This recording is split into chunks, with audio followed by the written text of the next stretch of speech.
Good afternoon. It's time for something truly special today. Good afternoon. Today we will be building the Lego Hogwarts Castle East Wing.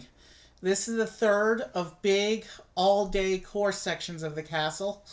And after this, I'll be able to actually start putting the layout together. I do have a few more smaller sets to build after this.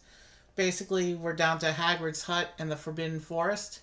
Before I show you this box, because this box doesn't properly fit on camera, but before I show you the box, let me show you an update on the wizard tracker here.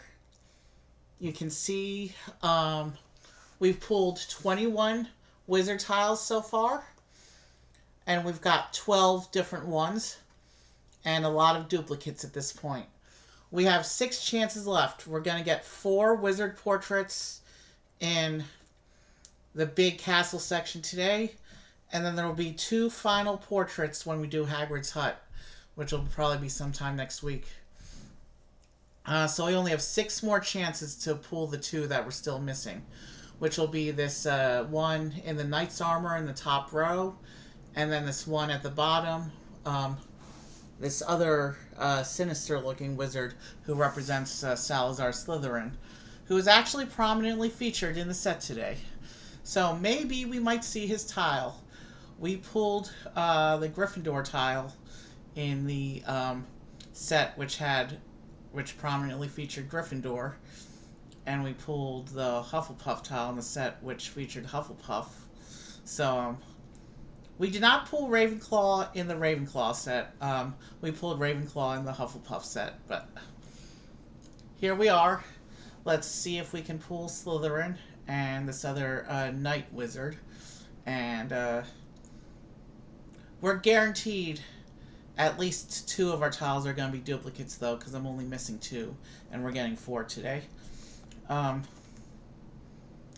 really hope that I'm not going to get 6 more duplicates and then have to special order the last 2. That would kind of suck a little bit, but we'll see if we get lucky with these last few pulls here.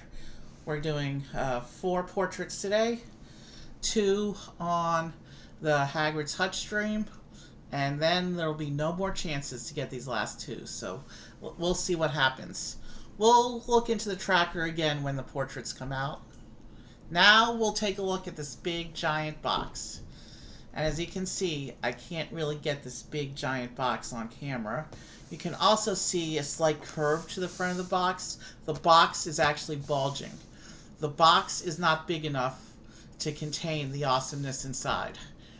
You can see that the box is not flat there. You can see a very big character lineup at the bottom. You can see a lot of activity here in front of the castle. There's build together instructions if you could do this in the app. Yeah. It's a heavy box too. Just flipping it over to show you the back like that took a lot of effort. So this picture up here shows how it combines with the other 2 main sections. Here shows you the removable rooms. You have the Chamber of Secrets and the Slytherin Common Room. This shows you some of the play features going down into the dungeon there. And some things happening there. You can see the inside of the library there. And some more stuff. And down here, it's just showing that you get 4 portraits in here. So there's the back of the box. And let me go ahead and get this open so that we may begin the build. It's a big set today. And the piece count is actually slightly larger than the main tower last week. So the build time is going to be comparable to that. So we'll be here all day. Wow, there's a lot of stuff inside.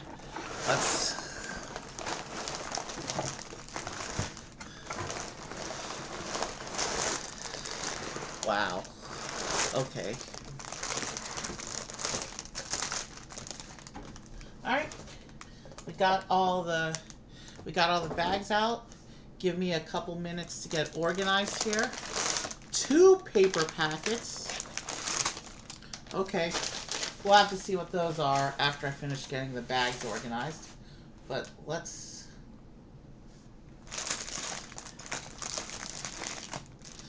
Here's a numbered bag. Let me go ahead and pop that open, and we'll pull out those plates when the instruction calls for it. There should be... This is a lot of bags here. As always with a big set, you gotta give me a few minutes to get organized here. Here is bag number 1. I'll set that aside because we'll be using that first. So there's bag 18, 14,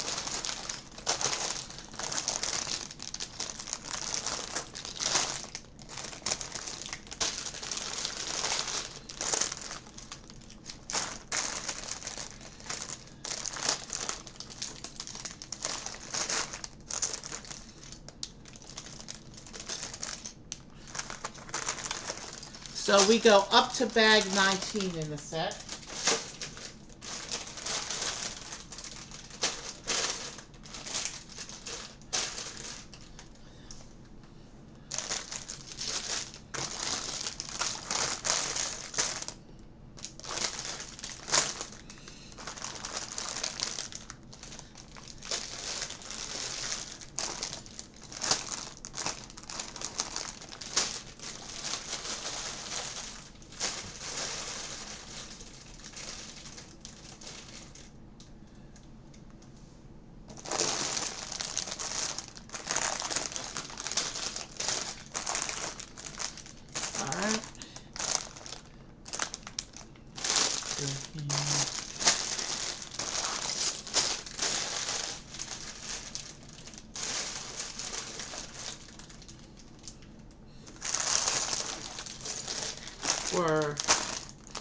We're doing this as quickly as possible. There's a lot of bags here.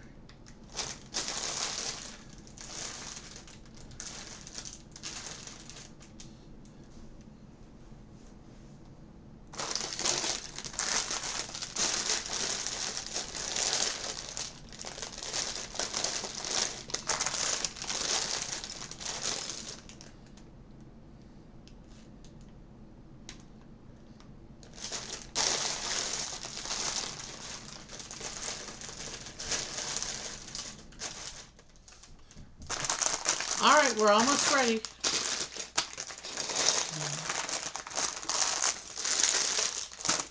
Oh, I see some nice pieces in bag 2. We're gonna get one of the really cool bits right off the bat here. Now let's take a look at what's in these 2 paper packets here.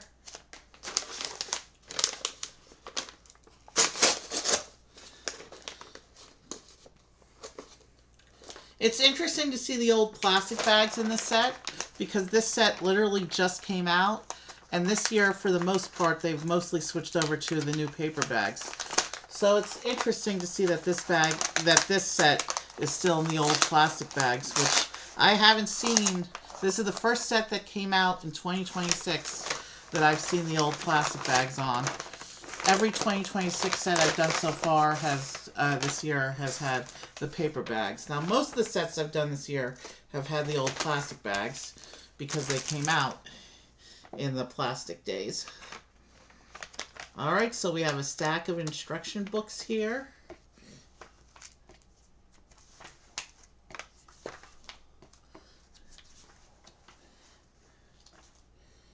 One.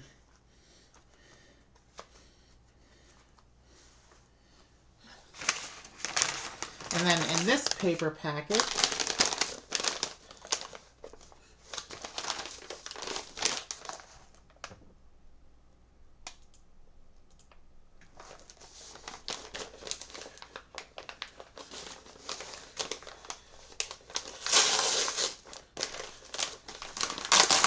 some more instructions? Oh, wow. Okay.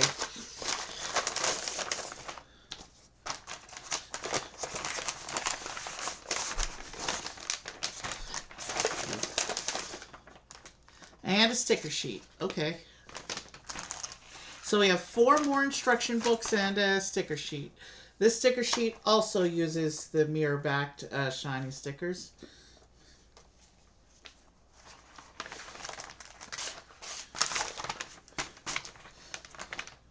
So we have this huge stack here of 10 total instruction books. It feels heavy too. It feels like a big book here. But this is 10 instruction books for different sections of this portion of the castle. Actually, you know what? These are going to take up a lot of space, so I'm just going to set them all the way over here, out of the way. And I can ditch the 2 paper packets for now. And as for the sticker sheet, 1, 2, 3, 4, 5, 6, 7, 8, 9, 10, 11, 12, 13, 14, possibly 15. So this is either 14 or 15 stickers on the reflective mirror background again. Now these mirrors, these aren't as spoilery, so this one I'll let sit out like I normally do with the sticker sheets. But I'll try and set it such that the light's not hitting off of it and creating glare, because it is a shiny sheet. But 14 to 15 stickers, so across the piece count today, that's actually not a bad ratio. That's less than 1 sticker in 100 pieces. So it's a very good sticker per piece ratio, even though that looks like a sizable sticker sheet. We have bag 1 here, ready to go.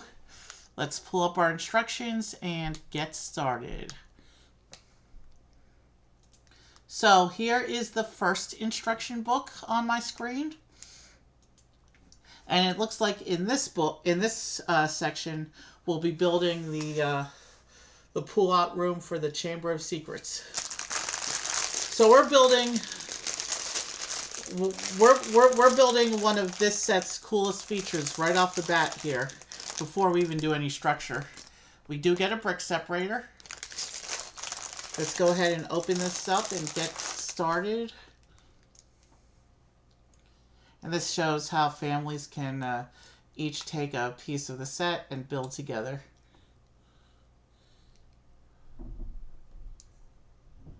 The brick separator page, and here's where we open bag 1.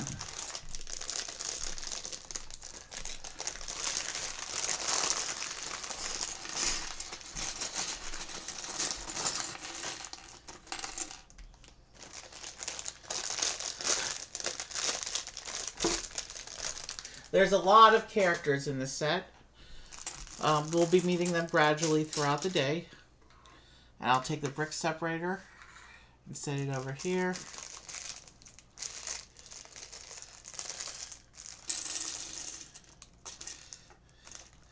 And the first bag is open, and we can begin building this section of the Hogwarts Castle. We start with our first character of the day. It doesn't look like he's holding any accessories, so no wand for this one. Oof. It looks like the first character we get today is the most spoilery character in the whole set. But you know what? The second Harry Potter book and movie has been out for over 20 years, so I don't think we can call it a spoiler at this point.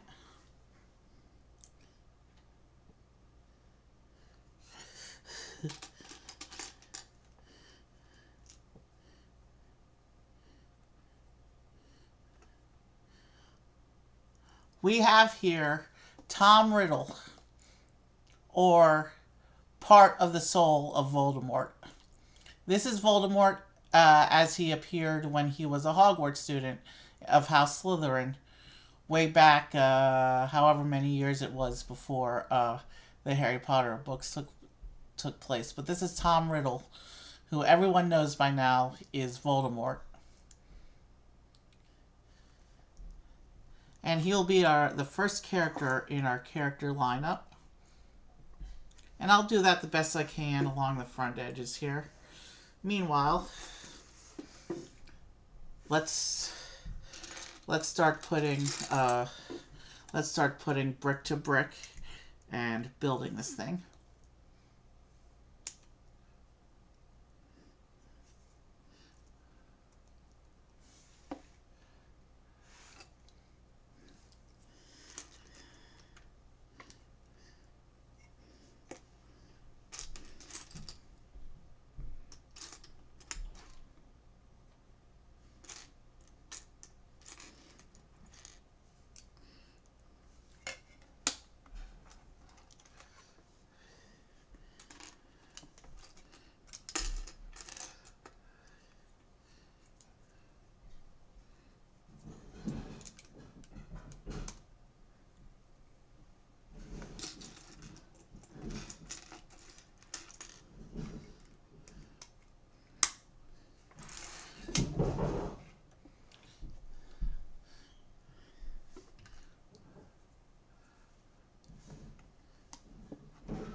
Someone's making a lot of noise upstairs.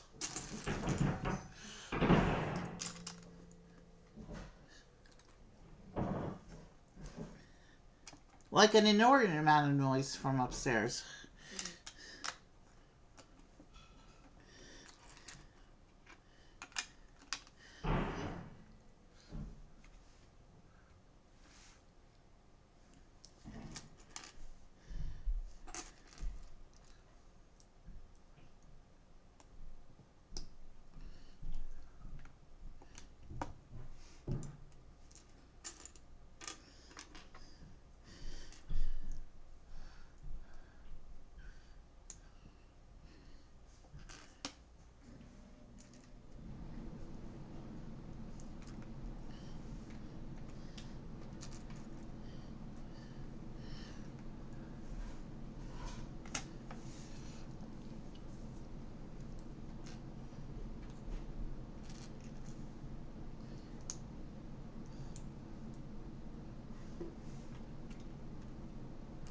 Okay, that one's there.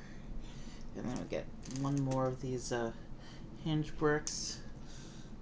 And they go here.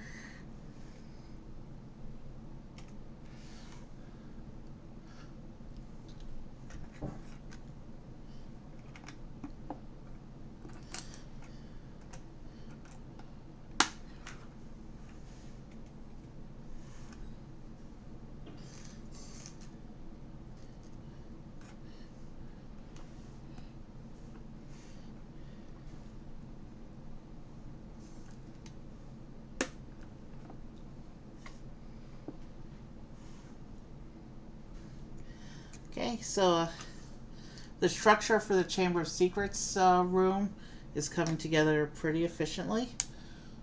I do like efficiently because it is a big build and we've got a lot of sections. There's a lot we're putting together today here.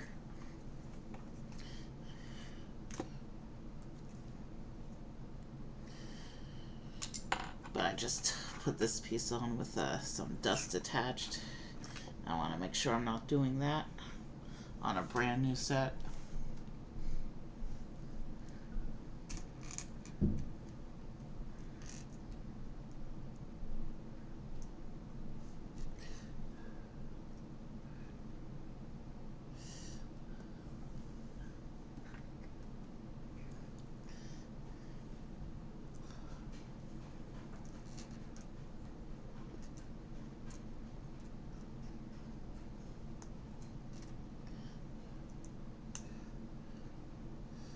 Let's make sure I'm doing everything correctly.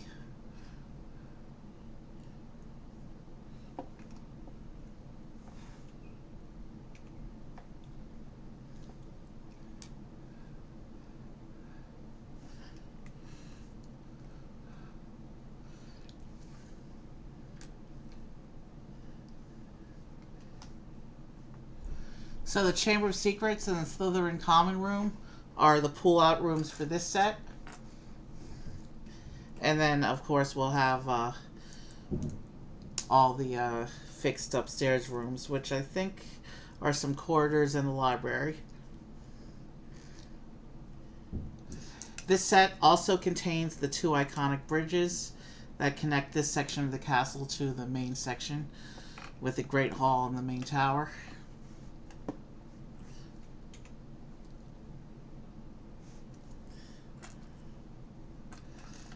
Interesting use of a wheel arch piece here to set up the big archway.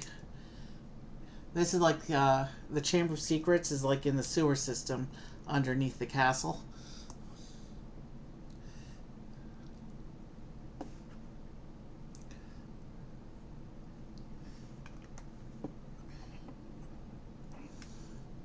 I think this is the third version of the Chamber of Secrets they've done over the years.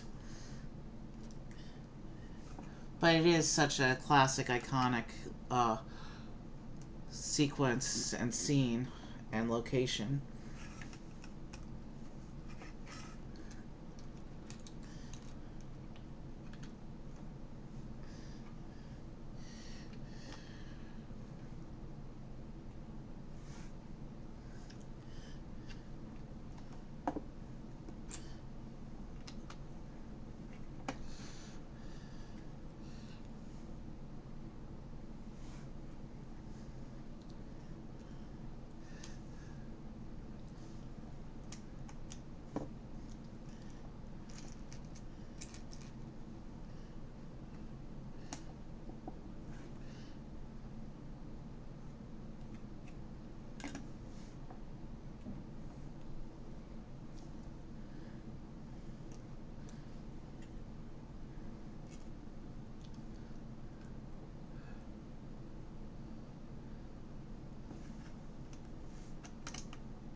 Another one.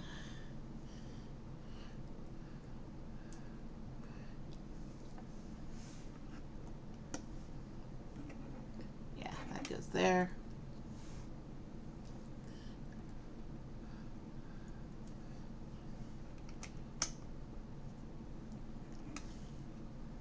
Okay, I see how shaping is coming together.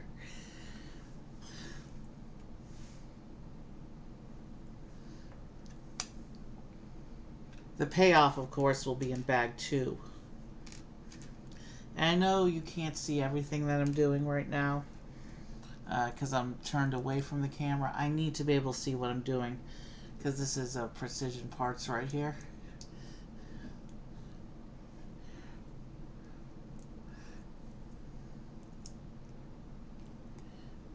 But you know what we can try, since we're doing assemblies right now? We can try doing it like this.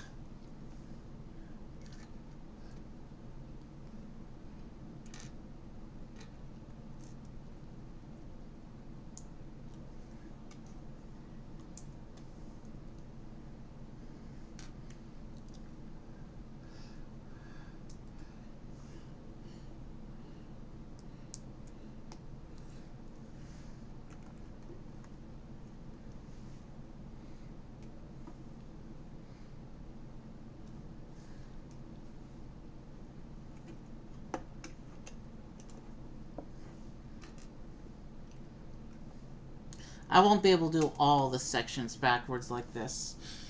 Here I can at least kind of see what I'm doing.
goes on like that.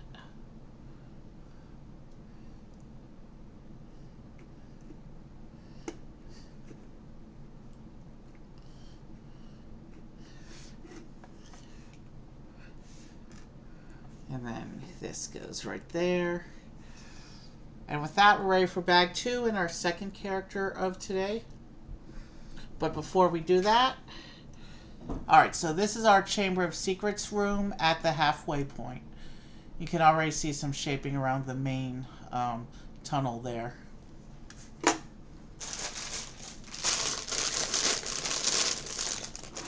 Bag 2 has a couple of really interesting looking pieces in it.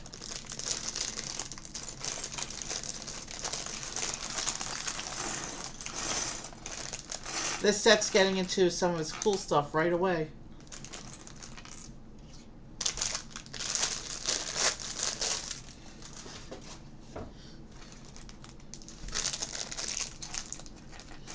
I see parts for...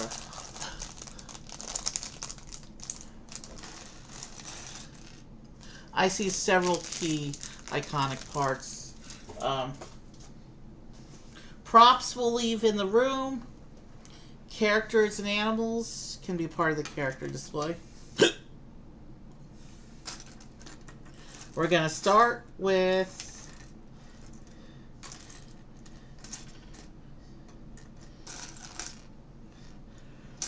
so this character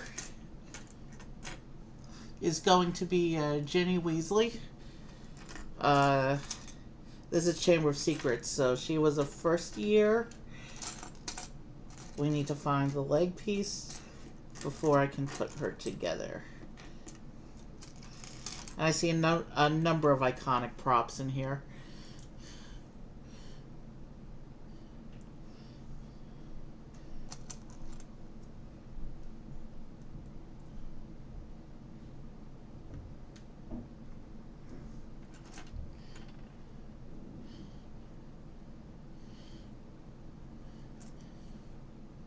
You know what? Because I'll probably set up the scene the way it is in the story, we can use the sleepy face for Ginny. She does get a wand.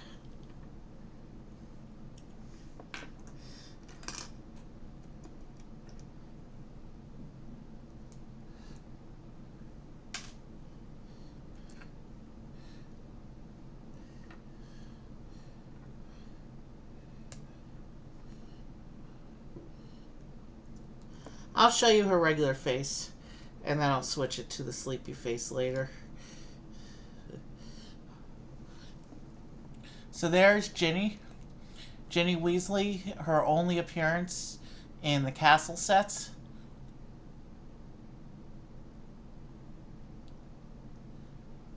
Another major story spoiler for her presence in the Chamber of Secrets bag here. We also... oh, this is cool.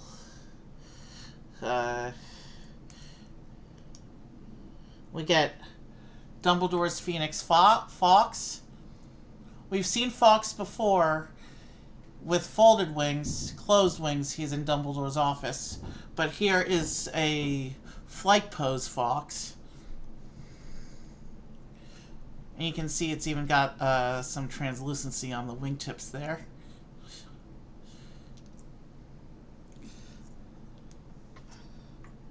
And he can sit here with the characters. He might be my first open-winged bird in my Lego collection. I'll have to check on that. No, he's not. He's my second or third, but still. I don't have a lot.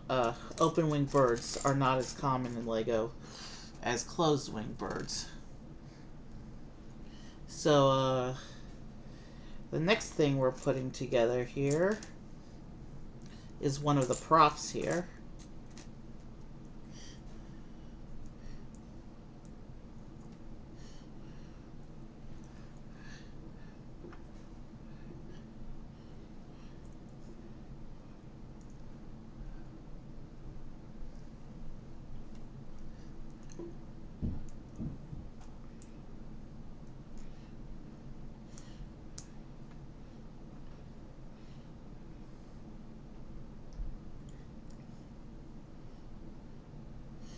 This is Tom Riddle's diary.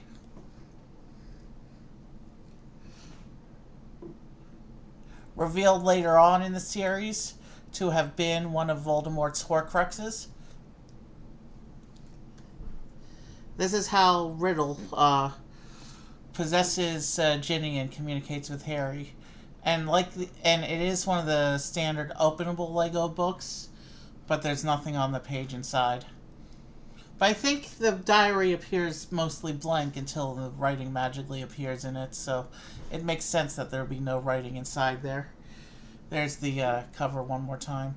And this actually depicts it after it gets destroyed, but that's kind of a spoiler too.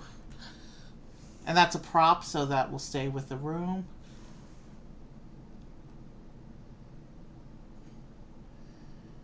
So we have this thing now. We are building the big animal for this set.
Oh, wow.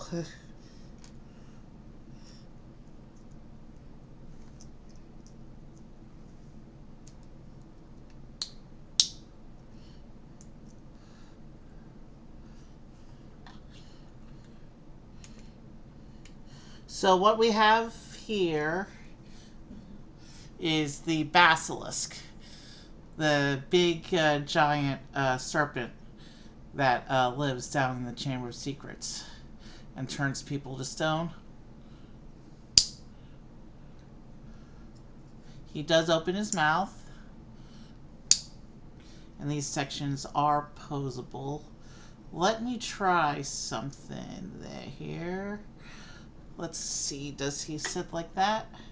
No, he's top heavy like that. If I get...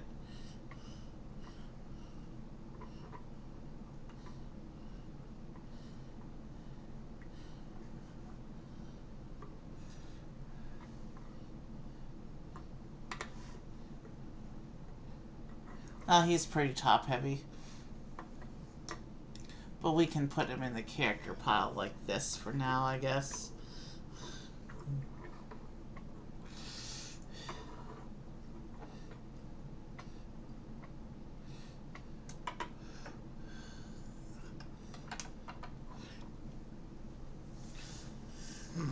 We'll figure out something to do with him, I guess. Now we gotta continue on with the build here. They're on the back edge there.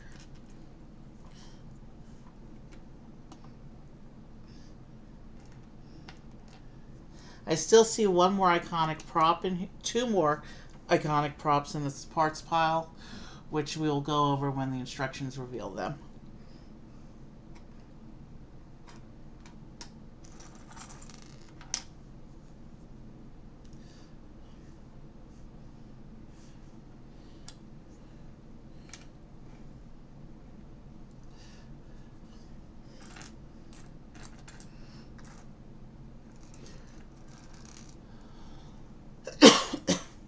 Excuse me.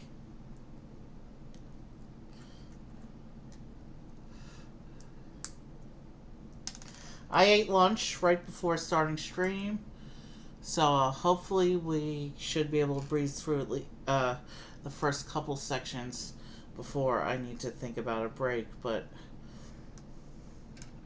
we're going to try and go between instruction books rather than between bags here, if we can help it.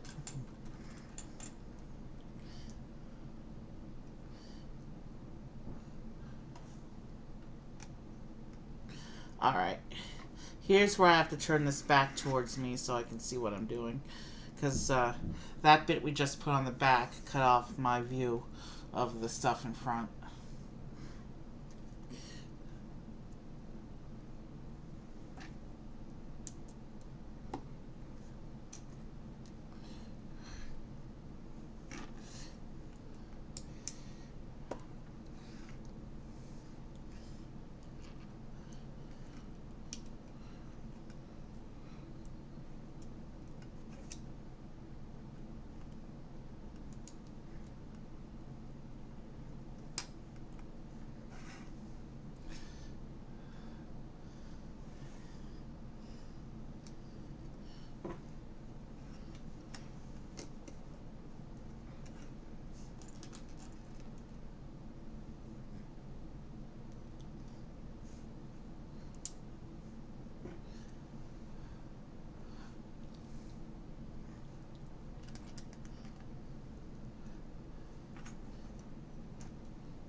That's the wrong piece.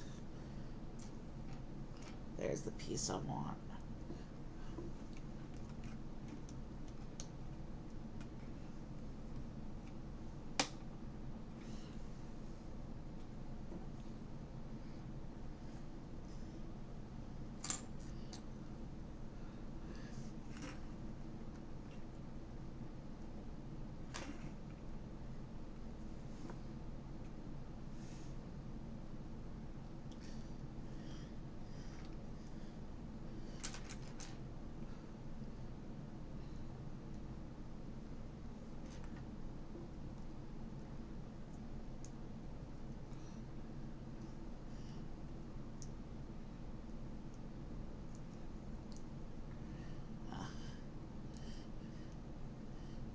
Piece goes this way.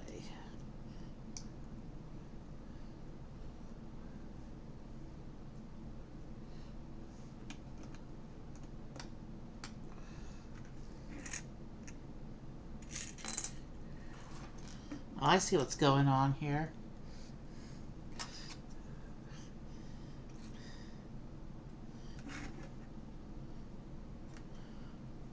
We just made the Slytherin face.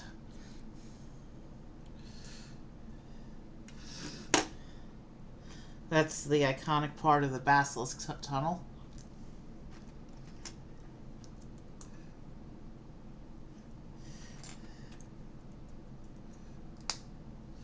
Let's see. Can I do the thing?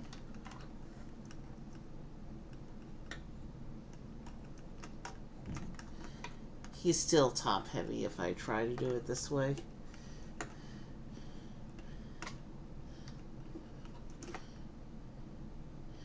Well, that's how the product images show to do it. Well, we'll figure it out. I'm sure the instructions will show us how to do the basilisk.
Okay, so that's how that side attaches. Now we just gotta put in some pieces that secure that connection there.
How do I have this one there? Oh, like this. Let's make sure I have it lined up correctly. There we go.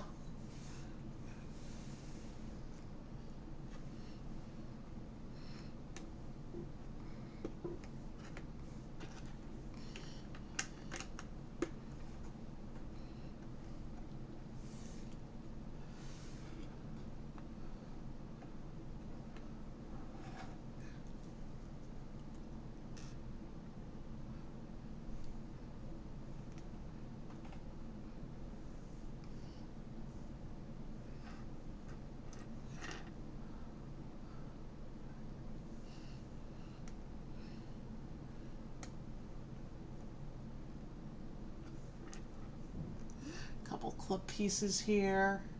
I think these are for putting the props in. Yeah. Okay, so we have a basilisk tooth. That's just a standard Lego piece here.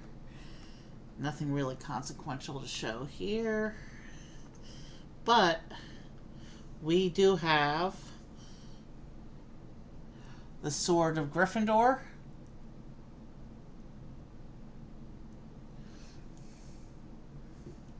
And that clips into the chamber here.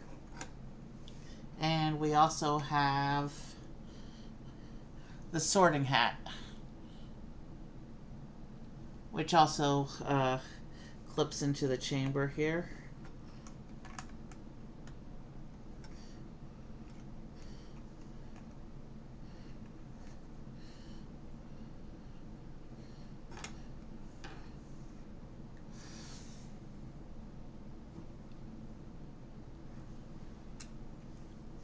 And then we have two snake head ornaments.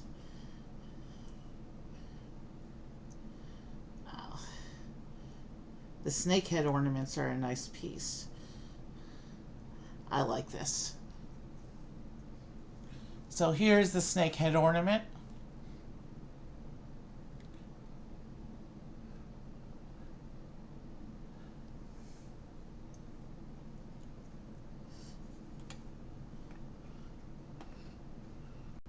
I have to do one more, and then I think we're done with the chamber itself.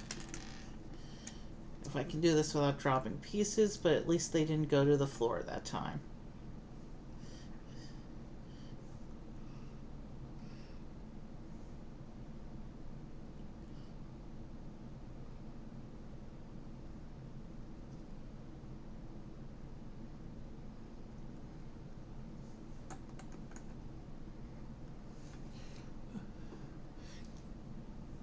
Okay, and that shows the basilisk coming through. So you might maybe it rests up against the props. Let's and this shows how this will slide into the base there. Alright, so let's turn off the instructions for a minute.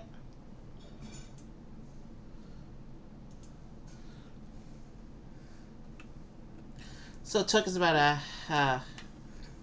so there's our Chamber of Secrets. It uses the big footprint room module. You can open it up to full length like this if you don't have it connected in.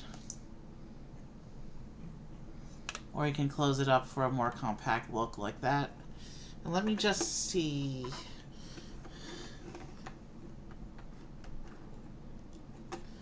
Can I do the thing if I have the props there? He's still top heavy, but I can kind of have him do kind of an attack pose if I try to balance him like this. I can kind of have him doing an attack pose, although that's not really working either.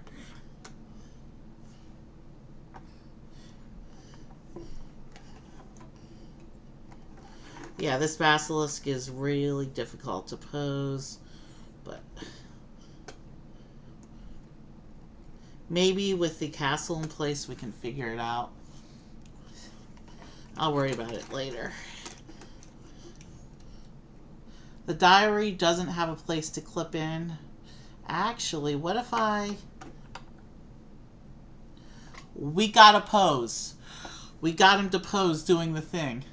All I had to do was curl up the body into a smaller form factor like this. This works. I don't know if it works for the tunnel, but it works for posing him with the other characters over here.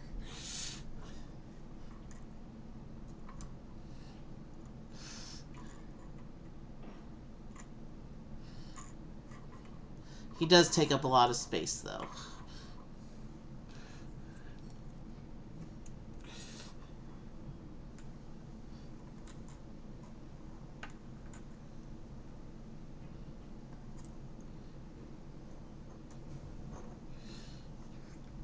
I'm going to go ahead and let Ginny hold the diary because it doesn't clip into anywhere and I don't want to lose it. So, we'll use the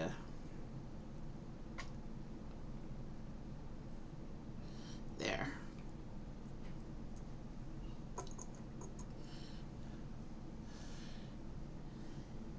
So, that makes her top heavy. What if or we could make Tom hold his own diary. Ginny's already off balance because of the skirt piece. We can try it like that for a while. So, one more look at the Chamber of Secrets, sorting hat, sword of Gryffindor, and a basilisk tooth there for stabbing the diary. We'll go ahead and close this up and set it aside, and we will start the next section here.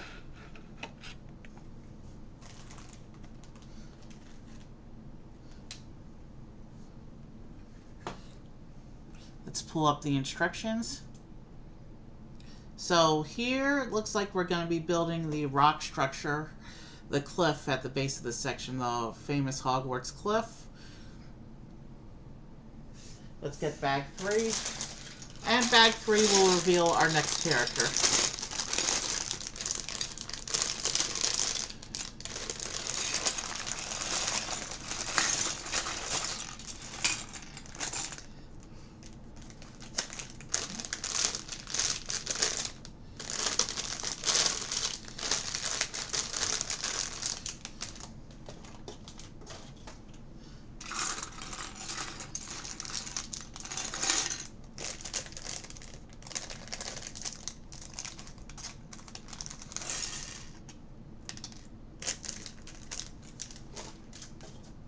Let us put our character together. This will be Professor Gilderoy Lockhart, the second year Defense Against the Dark Arts teacher. This will be his second appearance in the castle. And as it turns out, since we're on a revealing spoilers kick today, I'll go ahead and say it because it's 20 years old and doesn't really count as a spoiler anymore. But yeah, he's a big fraud. He stole the accomplishments of other wizards and witches and passed them off as his own, became a celebrity, and then he accidentally wiped his own memory in the end. So here is Professor Gilderoy Lockhart. He actually has 2 appearances in the castle sets. He's also in the dueling club in a different outfit. That outfit is green based with a cape. And we'll put him with the other characters there. And now we can start building the cliff work below the East Wing.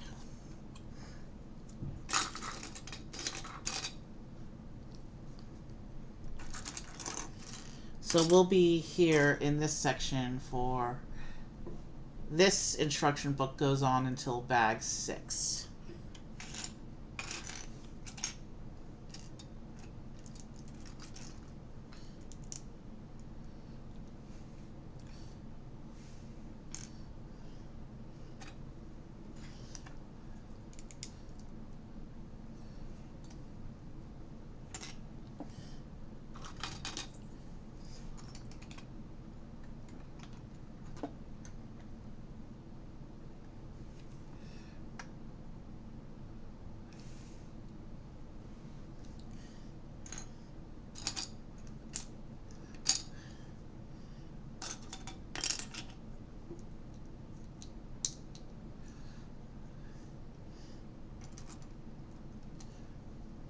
There is one fixed room section in the base of the cliff, like there was in the previous set.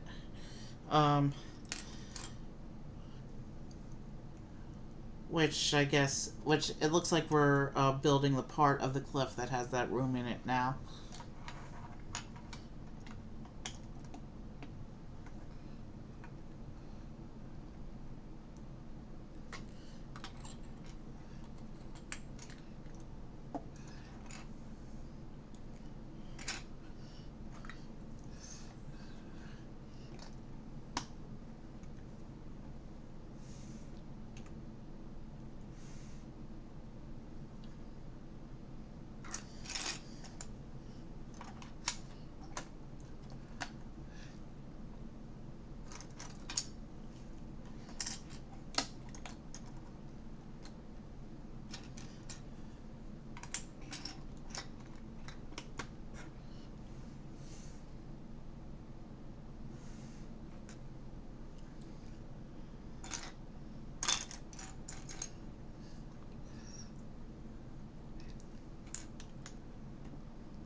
Okay, so this is the big hollow where the chamber is going to eventually connect.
Yeah, press that one on all the way.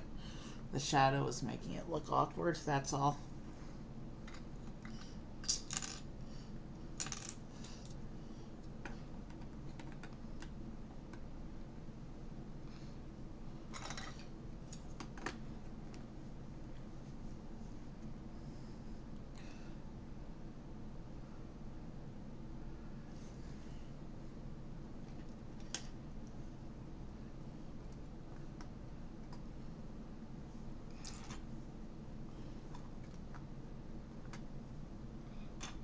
And then these go on top here.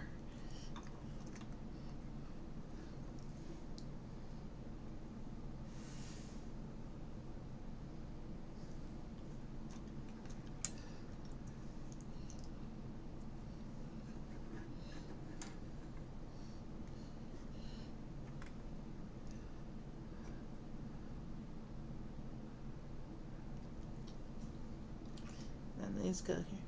Sorry, when I stop talking, that just means I'm focused on the build. I can actually build a little faster when I'm not talking.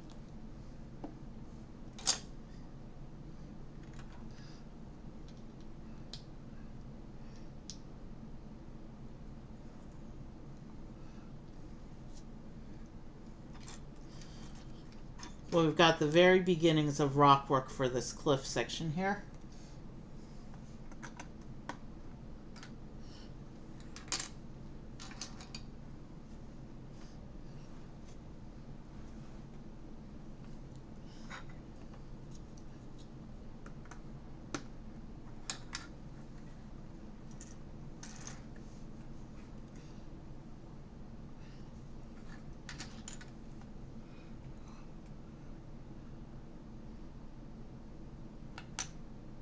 Something's not lined up correctly.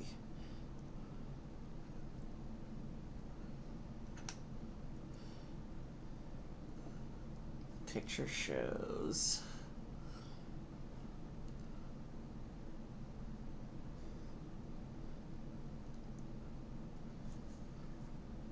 No, it was lined up correctly. It just wasn't pushed in all the way. Alright, we're good.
Alright, so, yeah.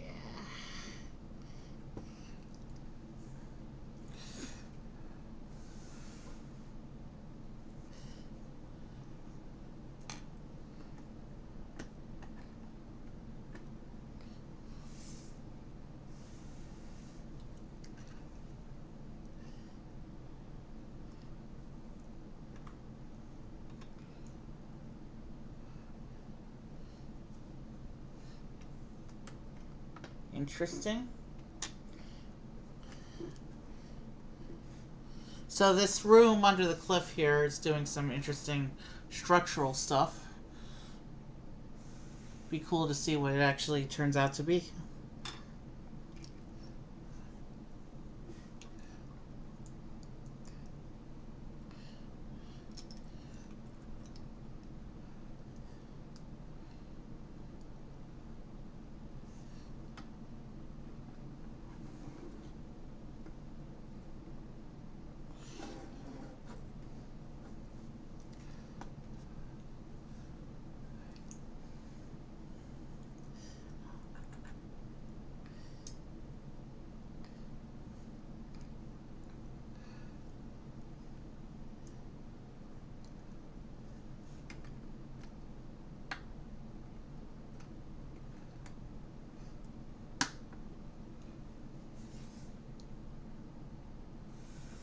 Okay, so there's a slide piece we're putting in. So there is a slide feature somehow that goes into this bottom layer. Wait a minute, are we getting the bathroom above the Chamber of Secrets, from which everyone slid down into the Chamber of Secrets? That's what the slide might be here. But you can see this green slide piece that we just added into the cliff structure there.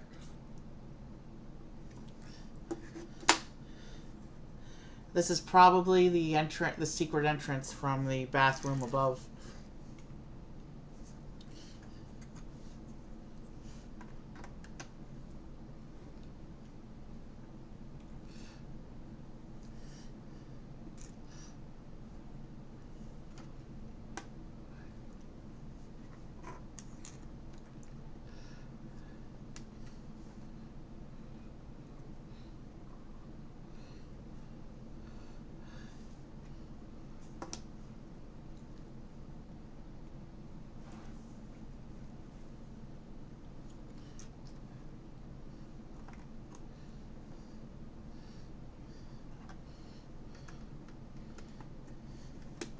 Yeah, because then there's this big archway that leads right into where the Chamber of Secrets is going to go.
So now we're getting one of the trees, I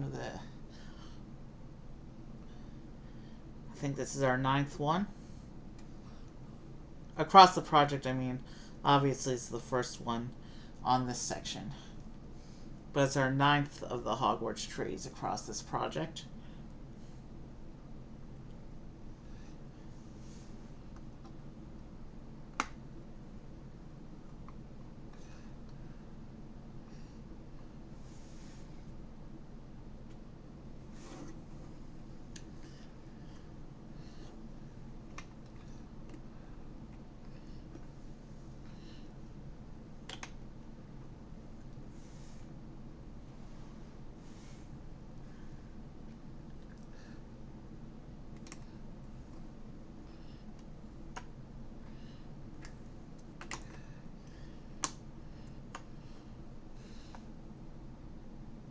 Alright, bag 4.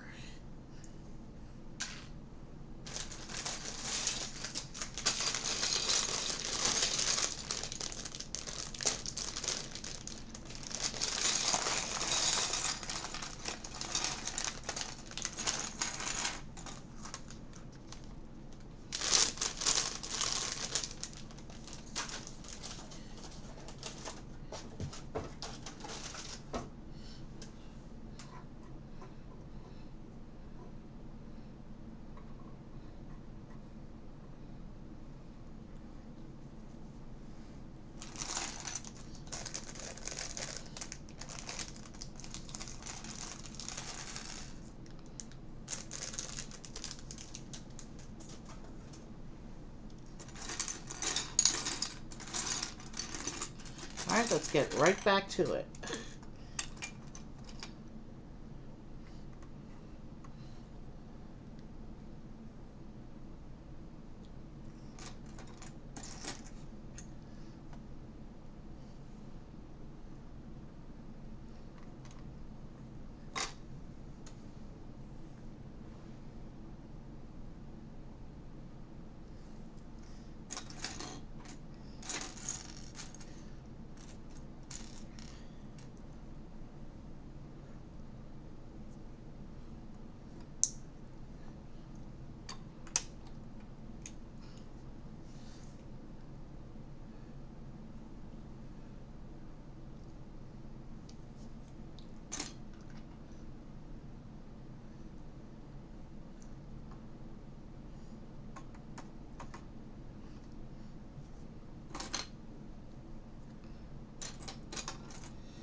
There we go.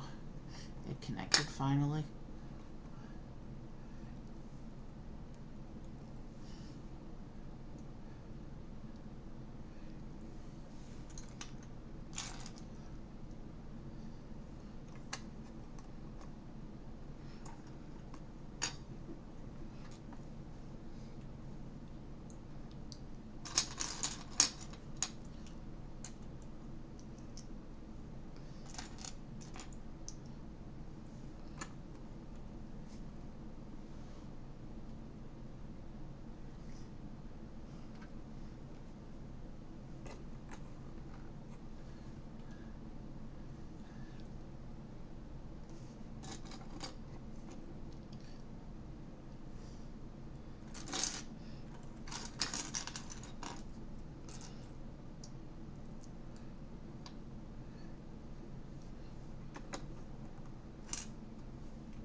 Sorry, I got quiet. I don't really have too much to talk about right at the moment. Plus, I'm focused on the cliff work. Lots of detailed shaping going on right now. I need to make sure I'm using the correct pieces.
I know there's not much going on with excitement with the build right now. We're doing the structural foundation.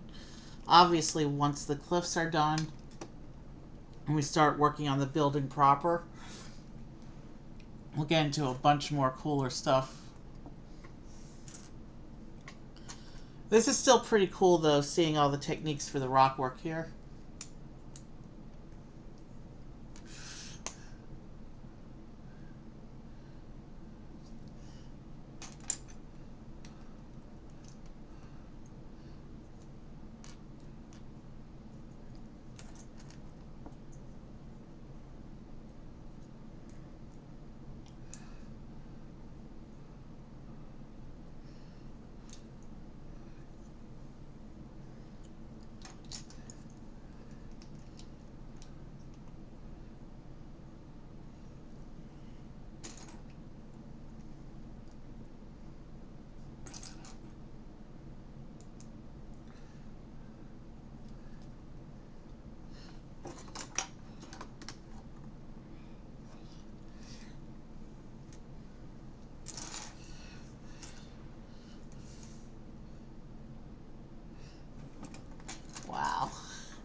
Interesting.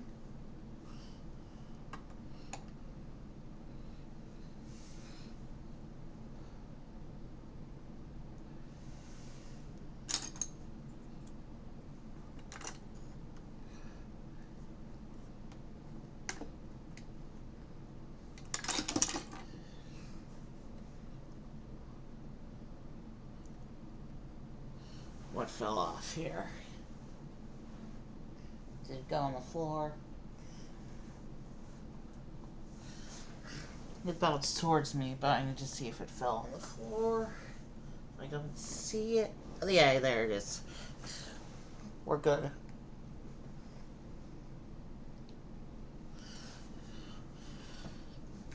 Okay.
We have some more structural arches that are going to be inside the base here.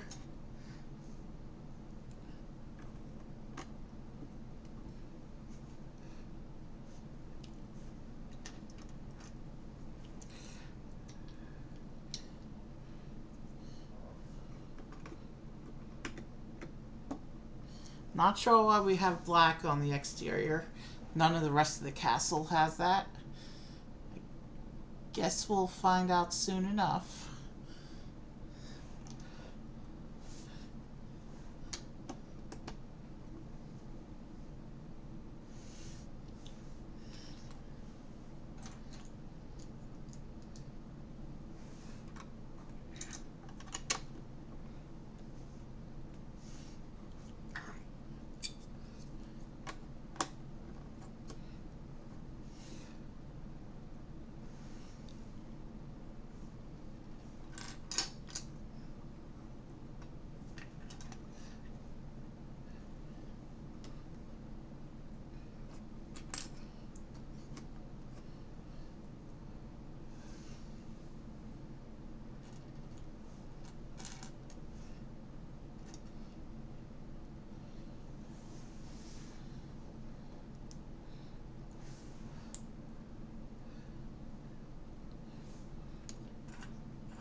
Now we have a little bit of an assembly to do here.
Alright, so there's the last one.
Okay, so this section goes on the end here, like this.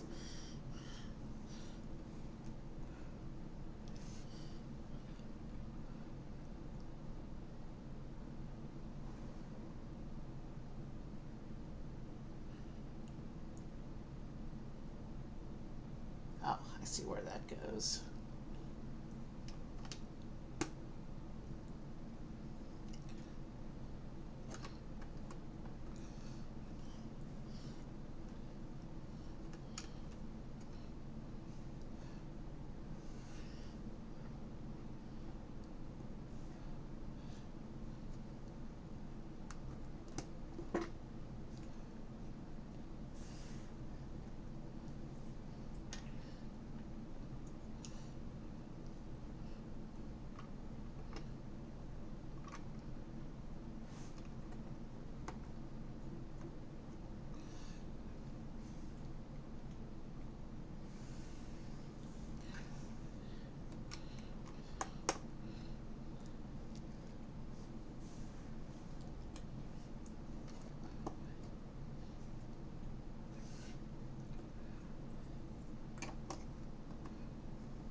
Okay, we're almost done with the bag.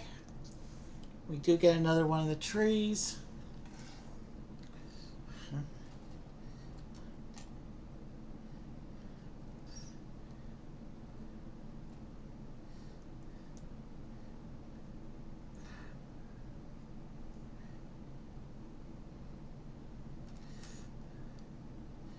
Oh, I didn't show you the tree when we did it in the last bag, so I'll show it to you this time.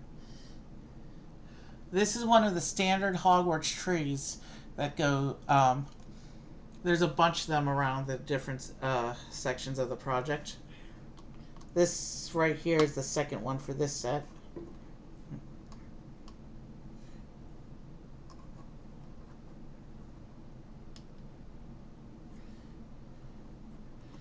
Okay, I've attached the tree.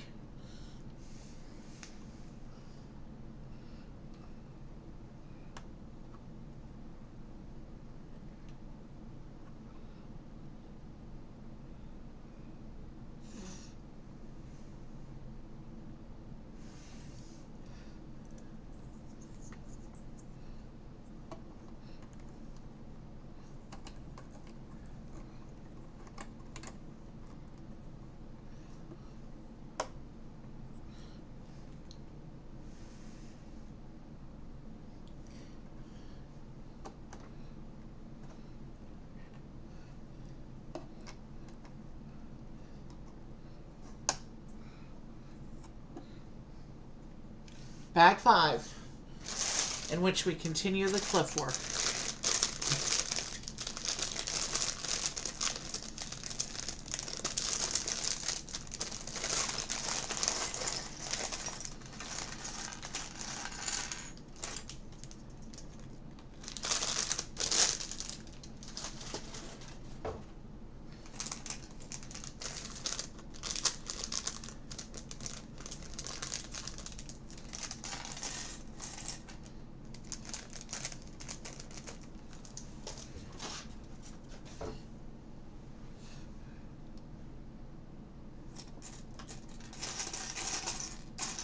There is some greenery in in this bag though,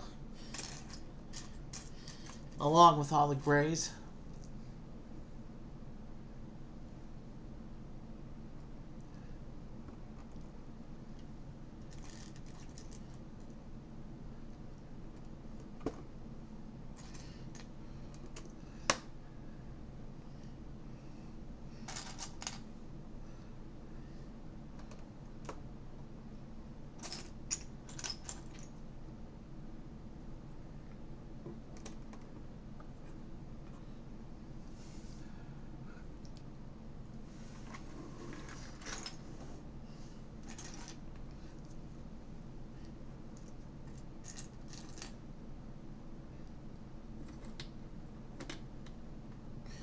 There's some green clip plates we're putting on. I wonder what they're used for. Maybe they're used to cover this hole in the side of the cliff, this doorway here. That's my guess anyway.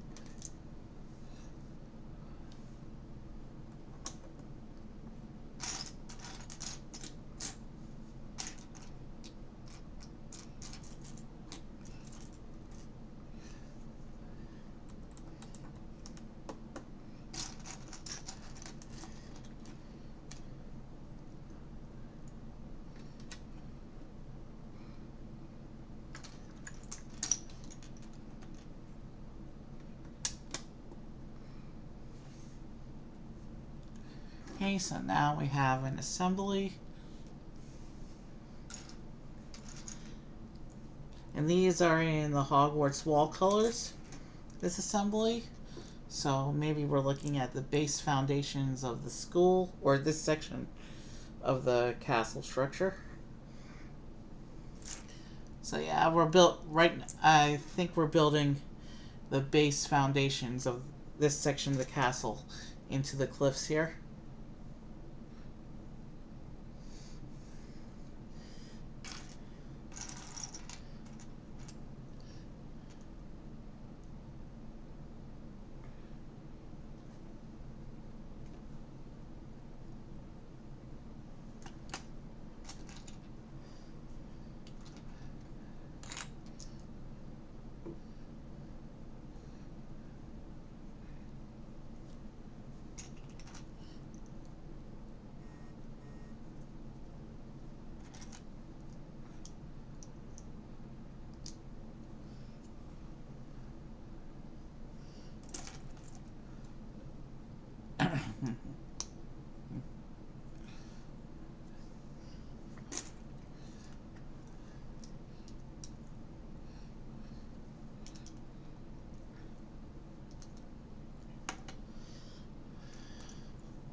So here's our first little bit of Hogwarts building foundation here.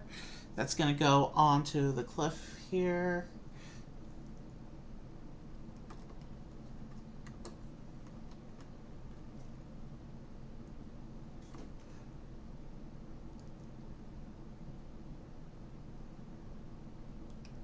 I'm trying to see how it all lines up. And I think that's how it's meant to line up.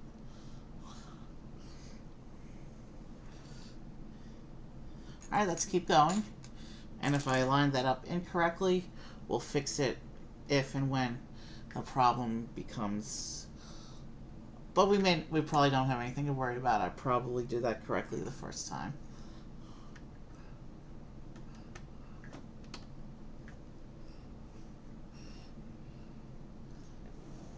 I just did all that off camera. I forgot to slide this back on camera.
That there, and this here.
There we go, that's where it goes.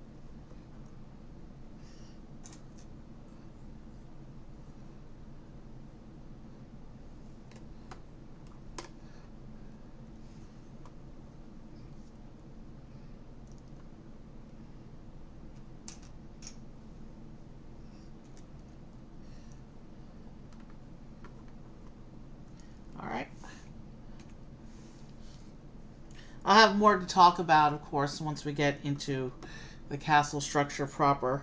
We still got one more bag of this cliff base section here after we finish the current bag.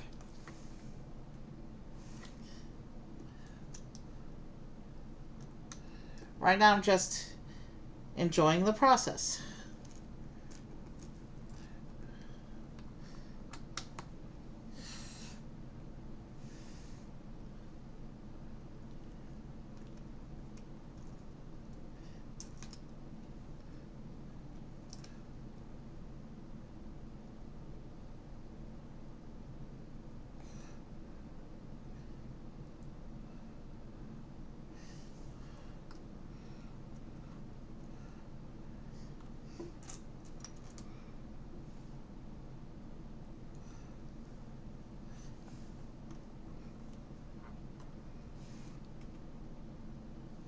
Hey, we have our first spam bot of the day.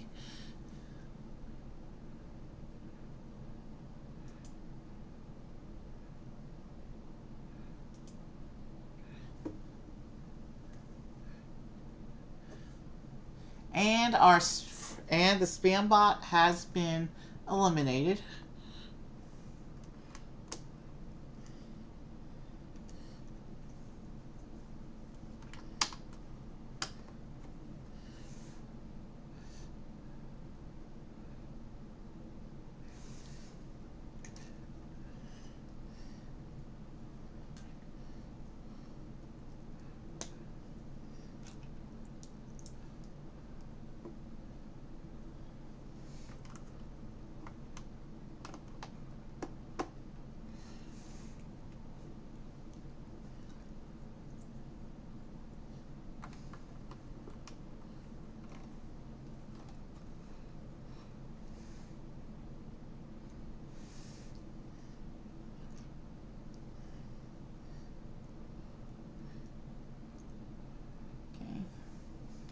This one goes here.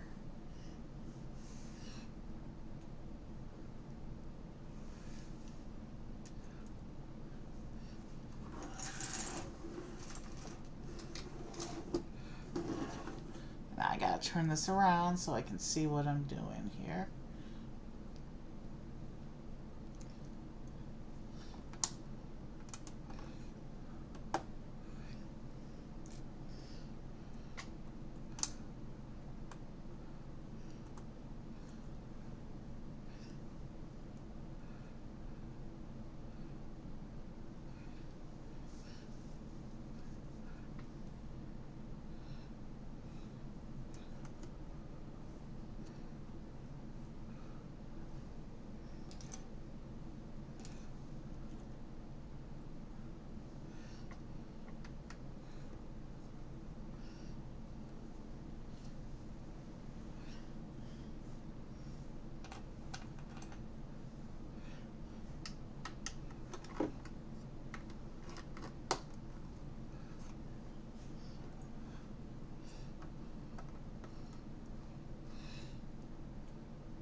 Okay, these go here.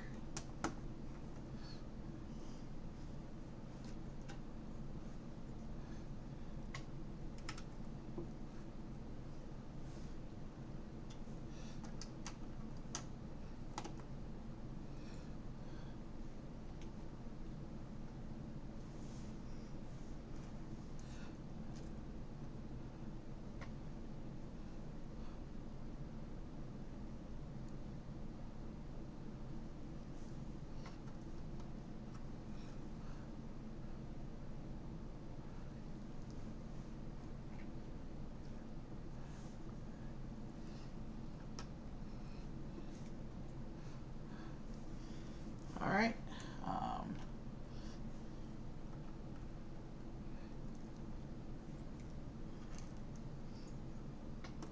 This one goes there.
All right.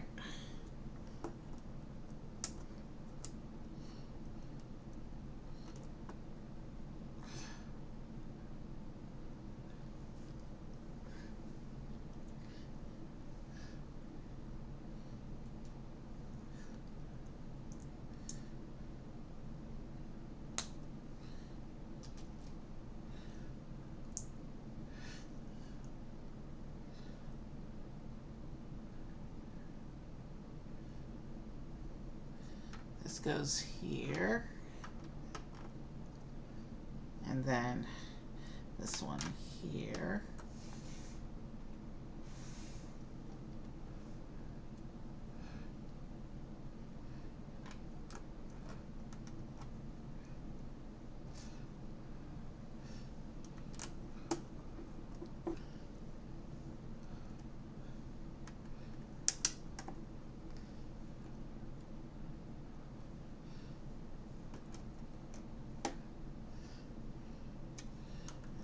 Here.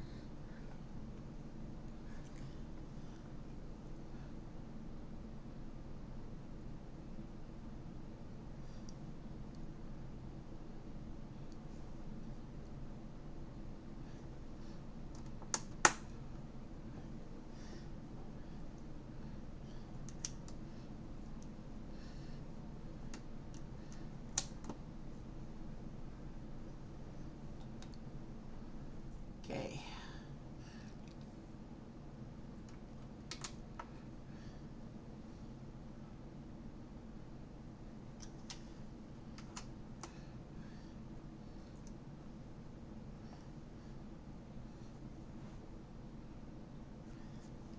And then these go over here.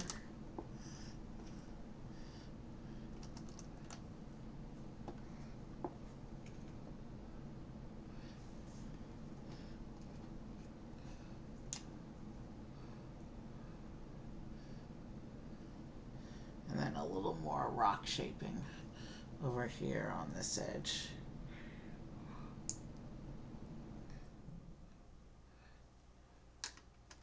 Like that. And it's time for bag 6, which is the final bag of the cliff structure here.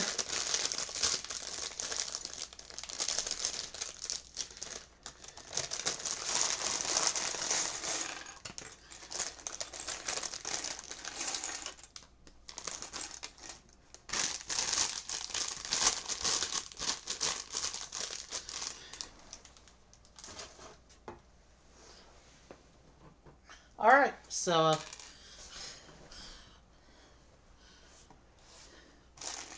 with this bag, we'll be finishing up the cliff work. And pretty soon, we'll be moving on to the main part of the building itself. I dropped yet another piece. Okay, we're good to continue now.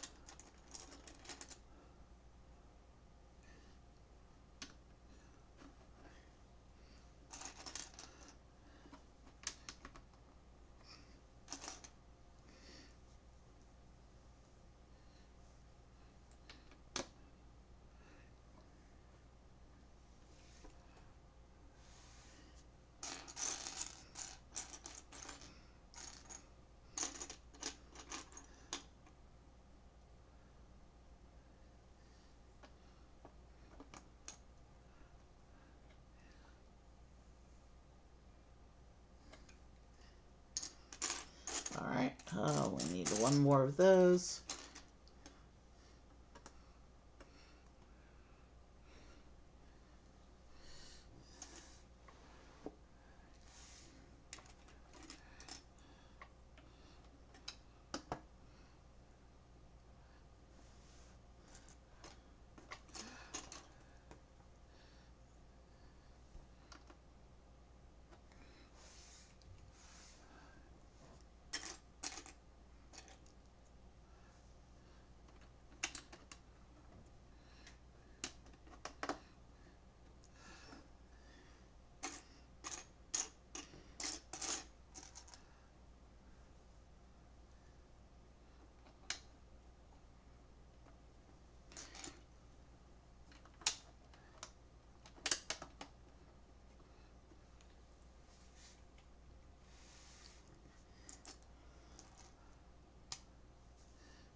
Yeah, so it looks like what we're doing here is we're doing the finishing for this other end of the cliff work.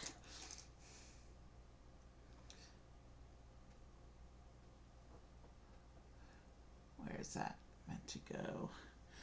Right there.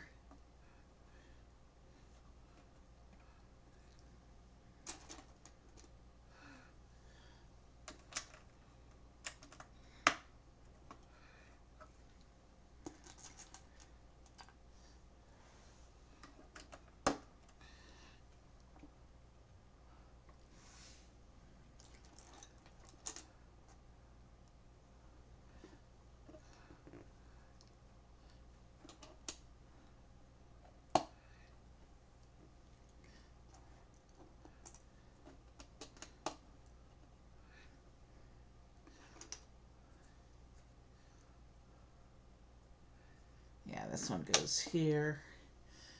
And then we'll have this one go in here.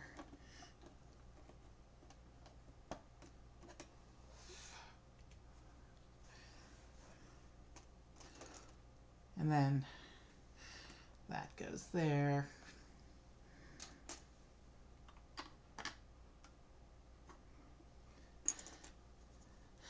So yeah, we're just finishing the upper portions of the cliffs now. On the end of the cliffs that have the 2 modular rooms. Or I should say the 2 modular room slots.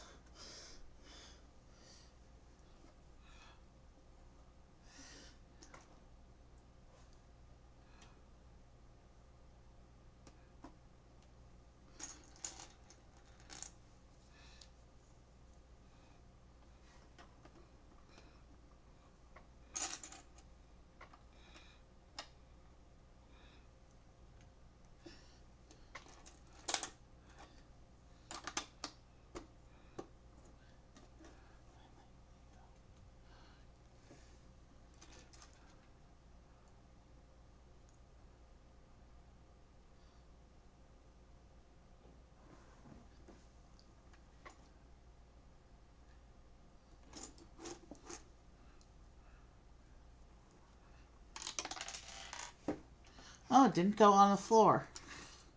It scattered just to the edge of my table without going off.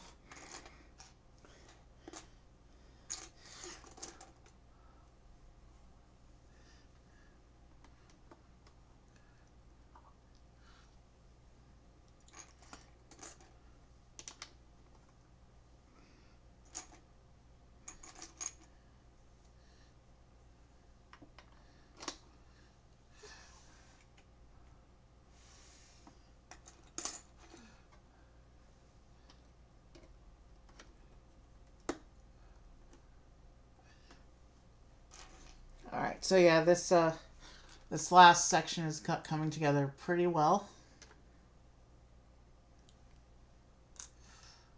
I just put that plate in the wrong place.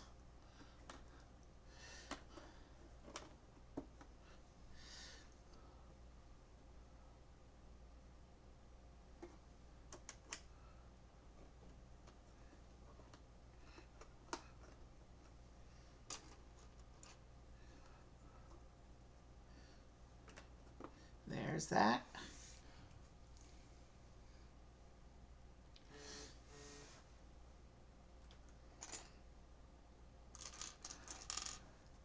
We're coming up on the 2-hour mark of stream now. Pretty soon we'll be getting into the fun parts of the castle here. Well, we started with the Chamber of Secrets, but we'll be getting into some other fun parts shortly.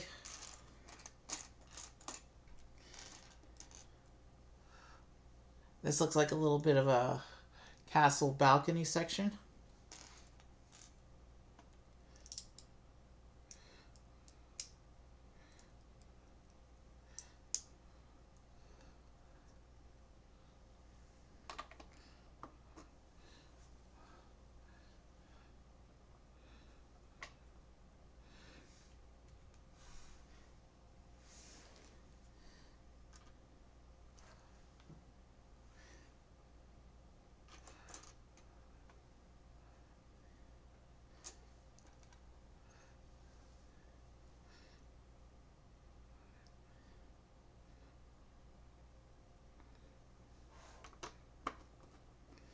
Okay, that one goes there.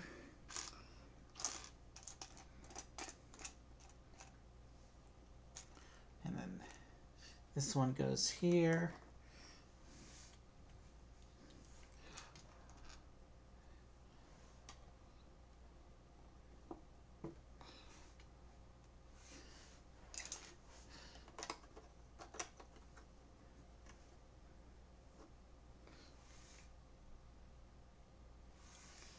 All right.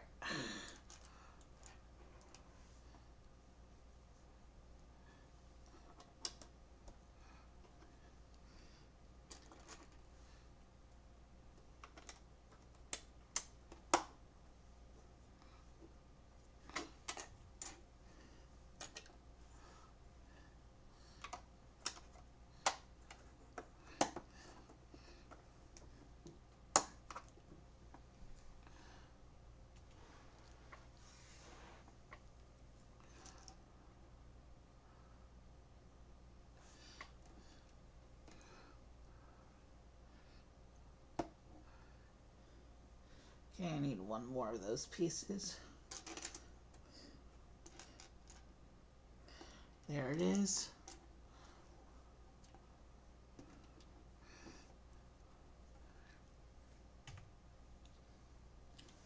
We're going to keep going with these details here.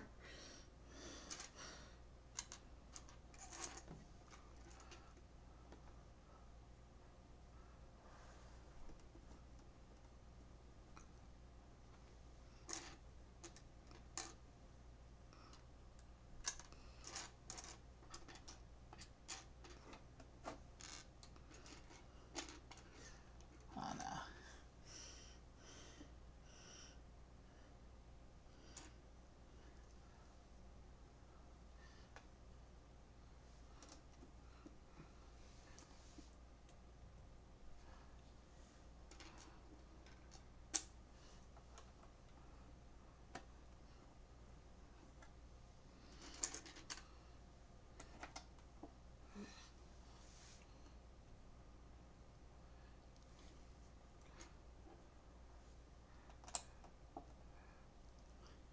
All right. So this bag's actually going together pretty quickly, which is a good thing, because that means we'll be done with the cliffs and we can get into the more exciting parts of the tower.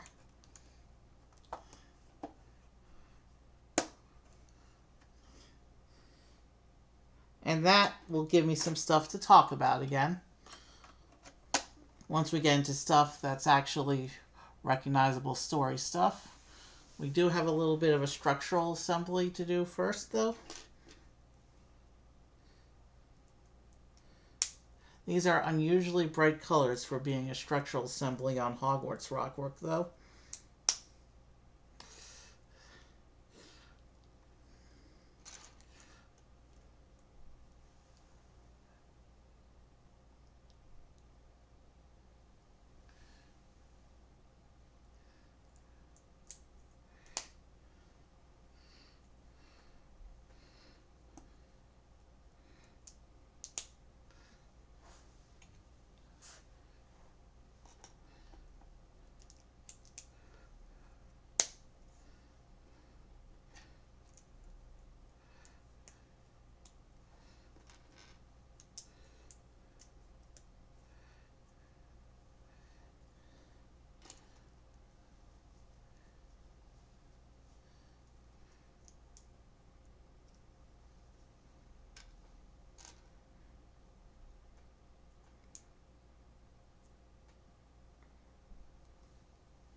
Interesting.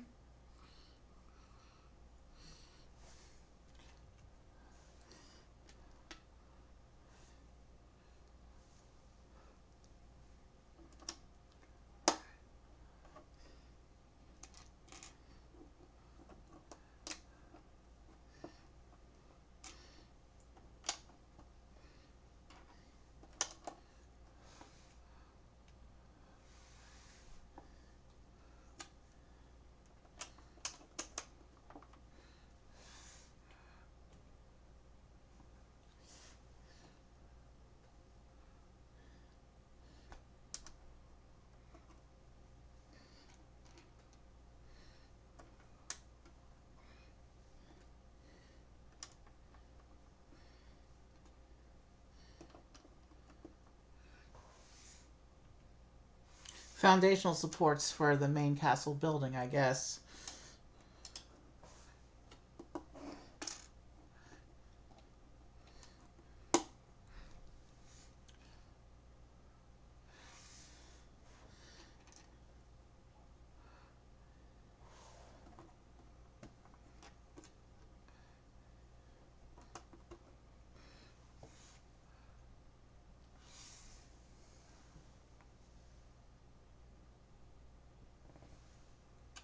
And now we're doing another structural piece here.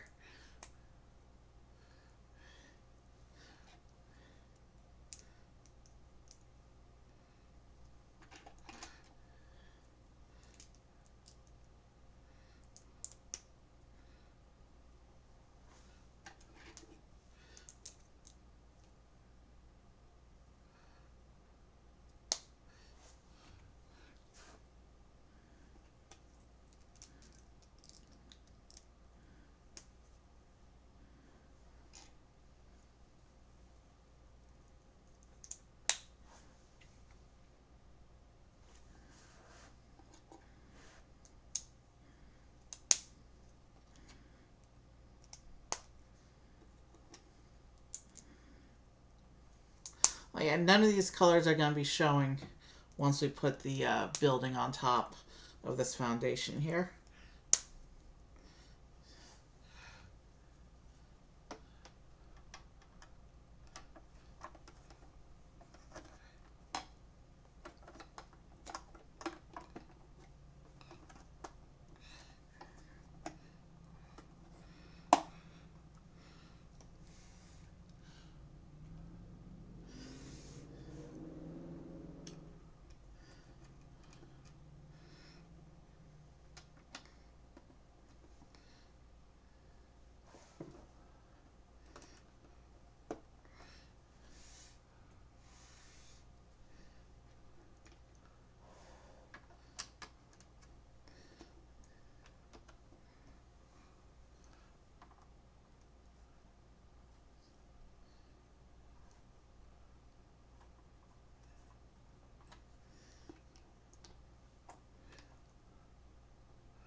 Oh, I see. This is what brings that into alignment there. And with that, the cliff work is officially done. And the picture does show Lockhart coming down the slide here. We still don't know what drops people into that slide, though, so we'll hold off on trying that. That shows the Chamber of Secrets sliding into the middle section there. End of that instruction. Let's see what the next instruction book is. Okay, so the next instruction book is just one bag, and that is the last little room in the corner there. Since that's part of the foundation, let's go ahead and do that room as well. And then we'll start the main structure proper with bag when we come back from the break. So let's do this bag 7 room, and then we will come back and then we will do our break.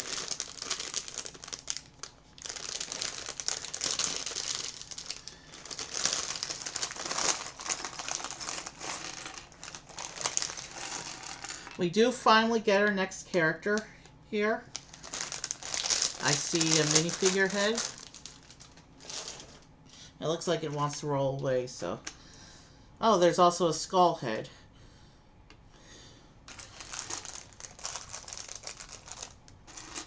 There is a mystery portrait in this bag. We will set that aside until the instructions tell us to reveal it.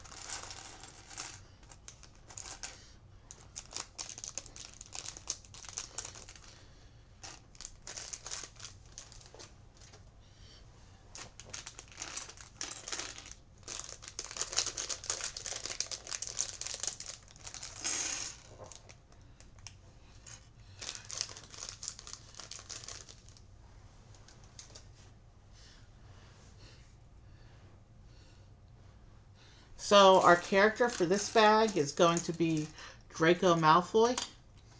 He does have the short first year legs.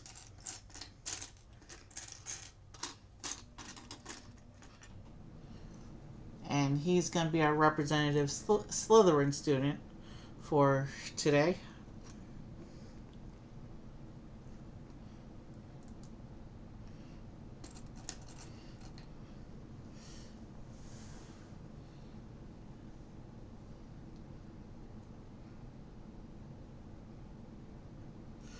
And he needs a wand.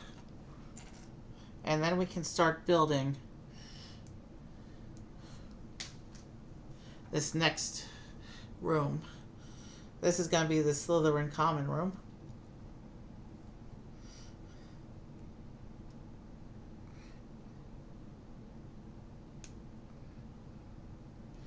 This will be the last of the 4 house common rooms. We've already done the others. So here's the Draco Malfoy.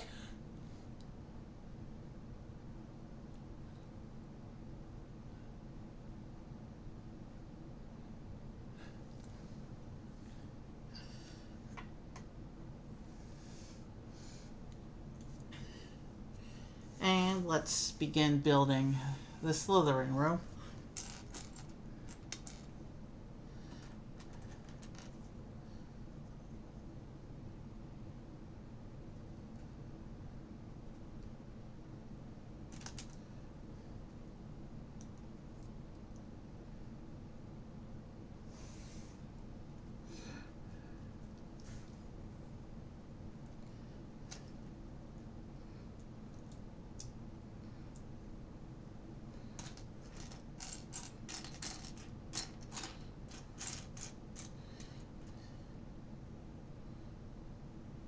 The Slytherin room is actually the last of the slide-out modular rooms we'll be building for this castle, because the upper levels are all fixed rooms, and then after the stream, all that'll be left to do is Hagrid's hut and the Forbidden Forest.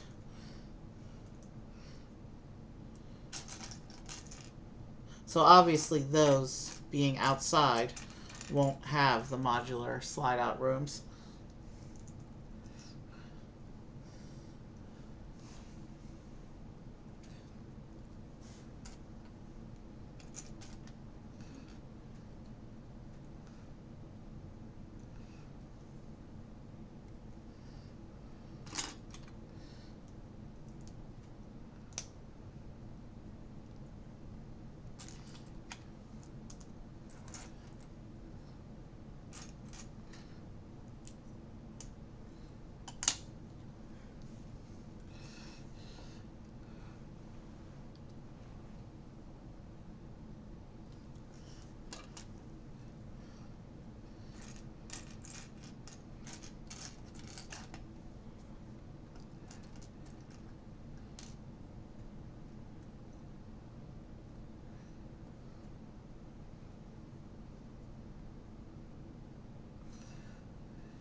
Okay, we have another hinge plate I need to find here. There it is.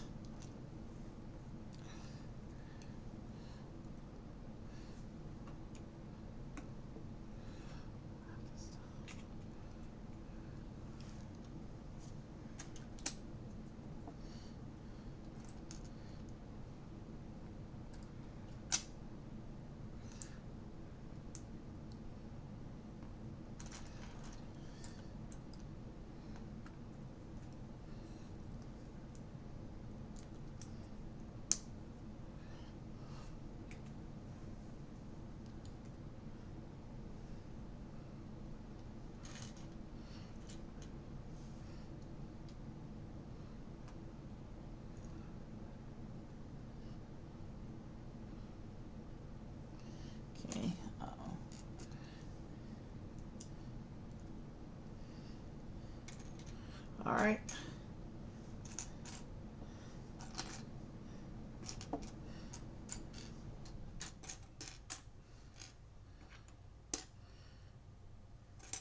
Oh wow, we've been streaming just over 10 hours. If we count the talk time at the beginning of stream, we've been building for just about exactly 2 hours now.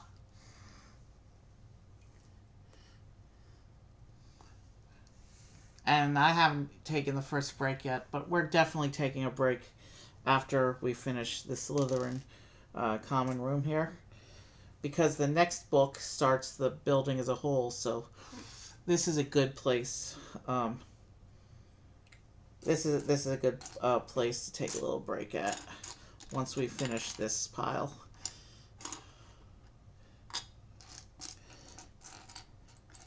And then we'll come back and we'll start the main building proper, which we'll be working on for the rest of the day until it's done.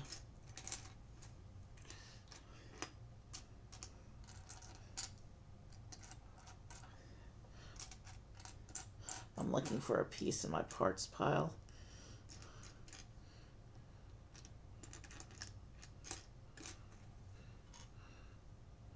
I'm not seeing it though.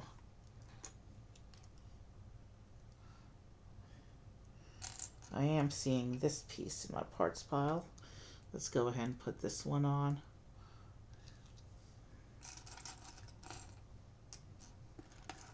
Now let's start looking under pieces. If there's anything to look under.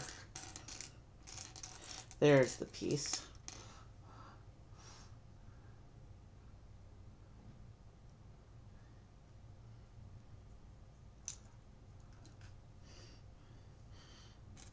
So yeah, I wasn't missing it.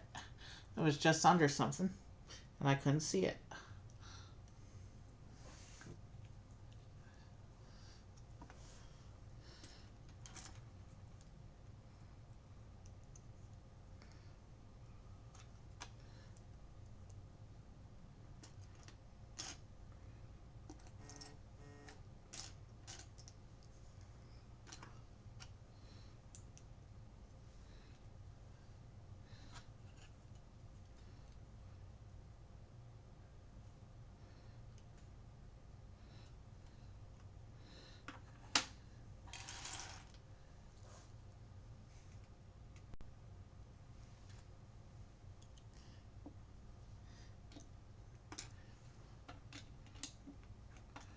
Okay.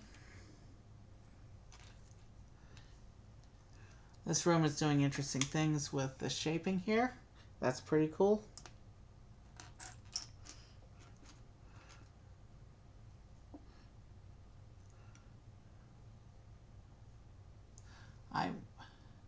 Oh yeah. Let's not be skipping pieces, especially critical structural pieces. Detail bits are nice, but they're nothing without the critical structural pieces.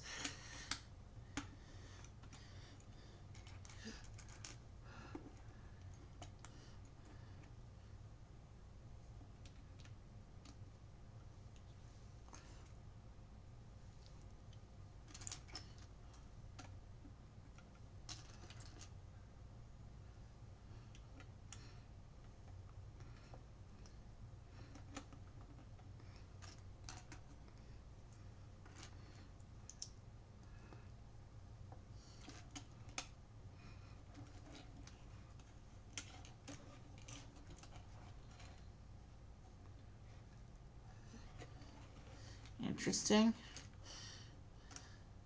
So the way this opens up isn't actually perfectly centered. They have a little bit of an offset. Kind of interesting. Okay. These are trans orange. So it looks like we're building up the house fireplace now. Because every house common room has had a fireplace of some shape.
Okay. And then this one.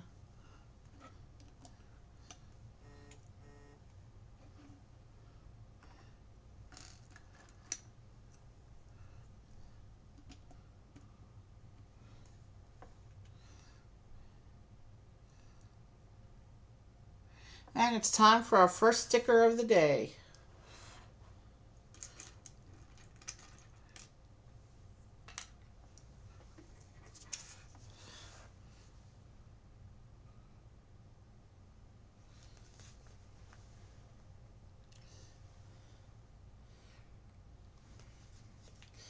Some bricks and the Slytherin house mascot logo.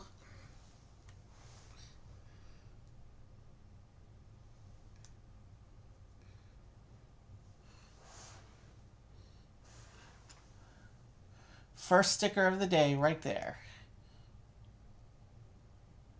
If I can get it to focus.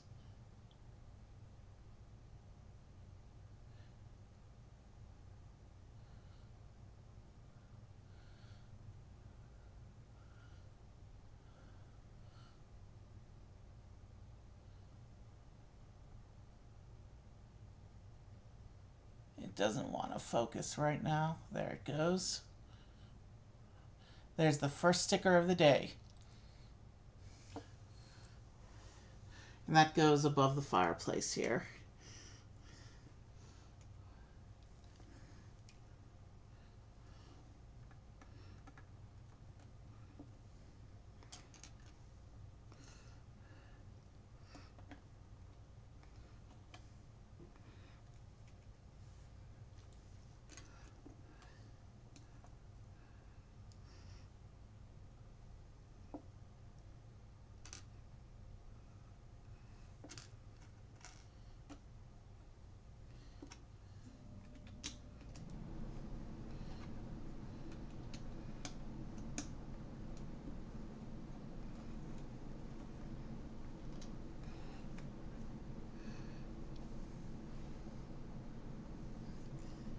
All right, let's keep going.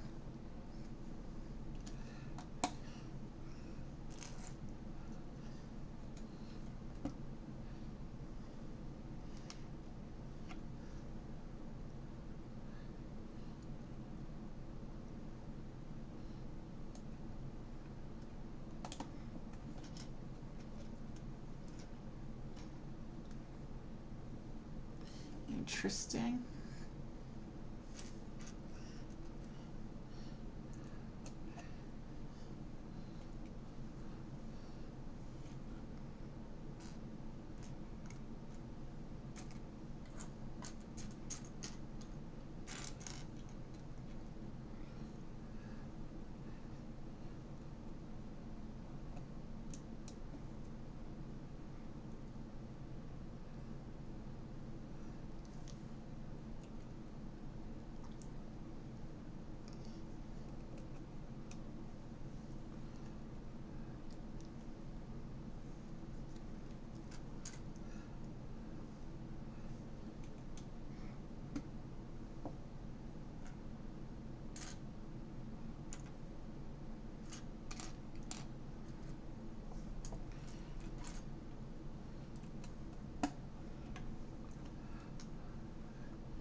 So that will go there, and then this one will go there, like that. Interesting. Okay.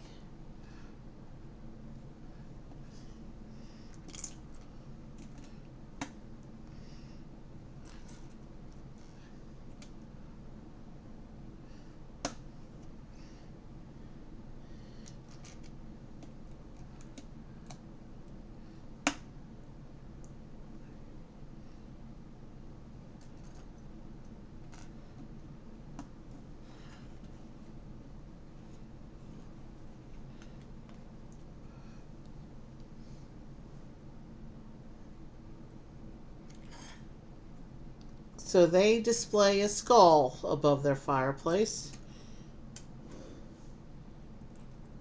Cool choice of decoration there.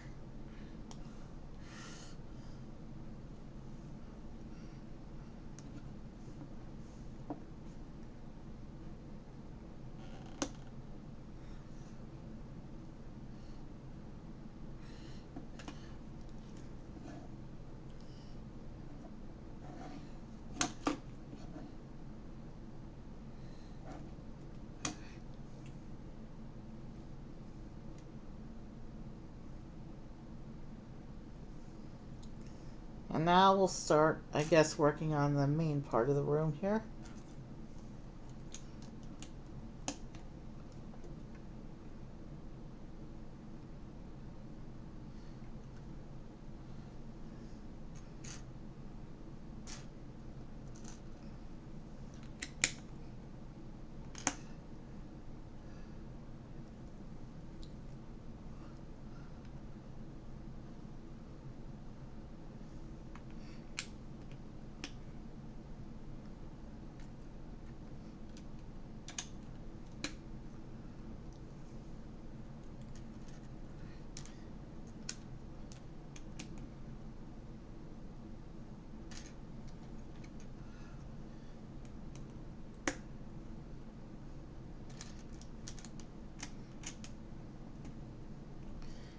Definitely a lot smaller of a common room than Ravenclaw and Gryffindor.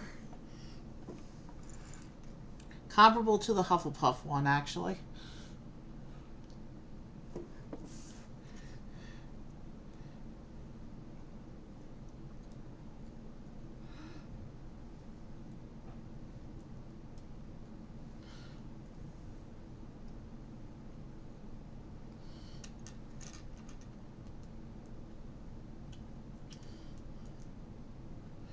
Now we're setting up some column details for the inside of the Slytherin dungeon here.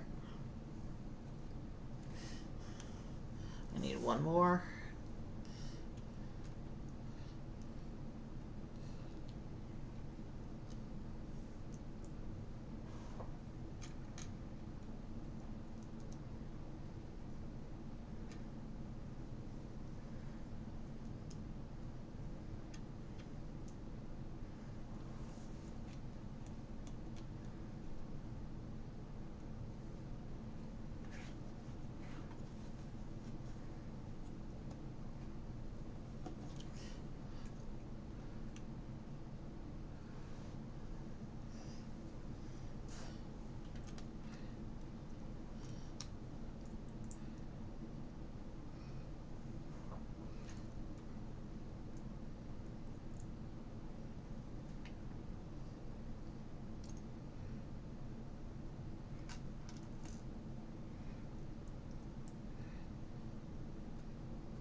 Is this little one by one stack meant to represent a present of some sort, maybe? I don't remember that story detail. So let's go with present.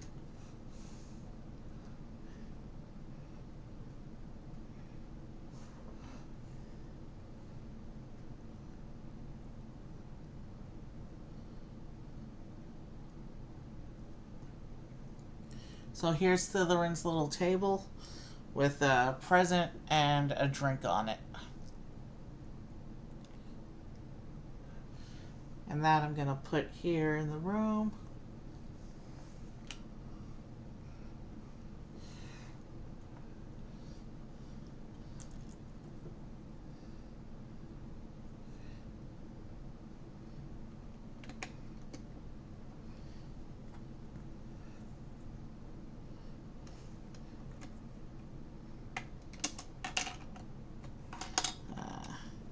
That was not supposed to happen. I just knocked half of that column off.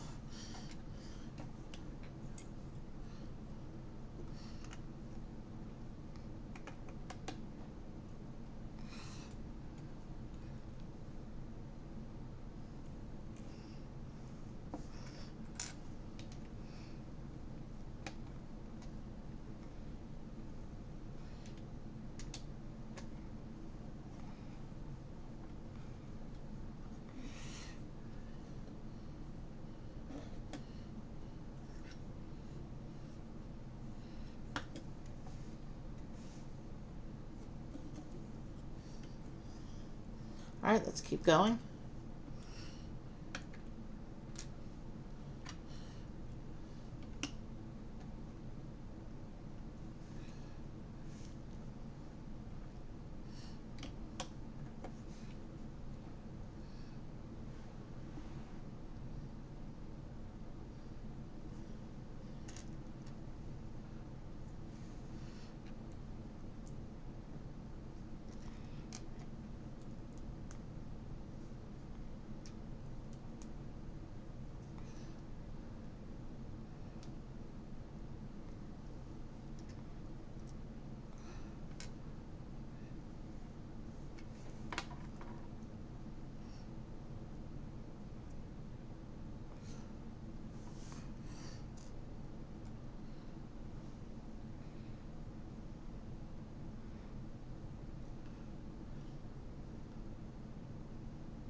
Okay.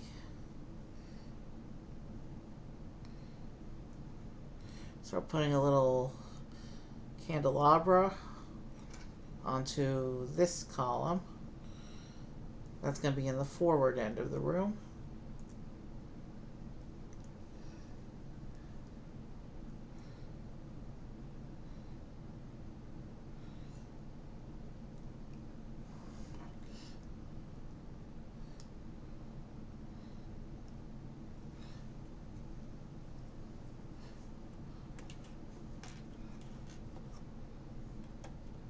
That one goes right there. And now this, we're going to get a mystery portrait on this column here.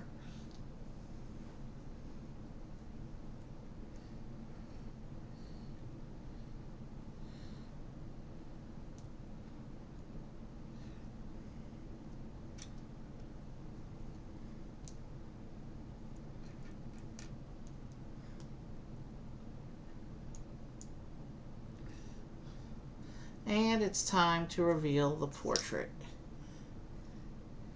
Another duplicate, but it's one I don't have in duplicate yet. We still have 3 more chances today to pull the 2 I'm still missing. But there's the wizard portrait we just pulled.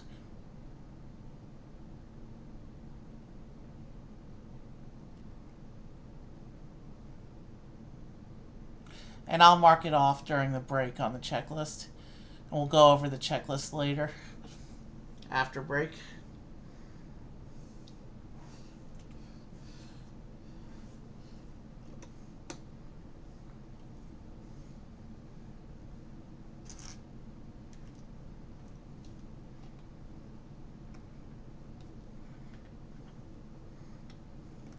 You know, for being smaller than the other rooms, they did still manage to make this one look pretty good. I like how this room looks.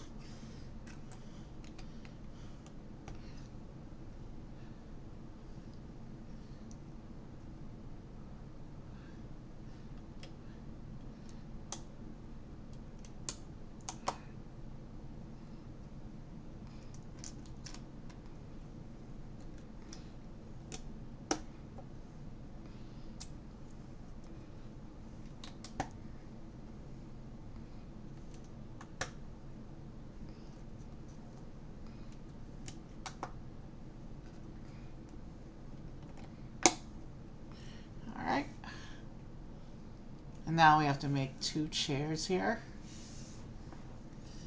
It's a 1-page assembly, so I'll build the chair, I'll show you, and then I will build the second chair. Every house gets a couple chairs.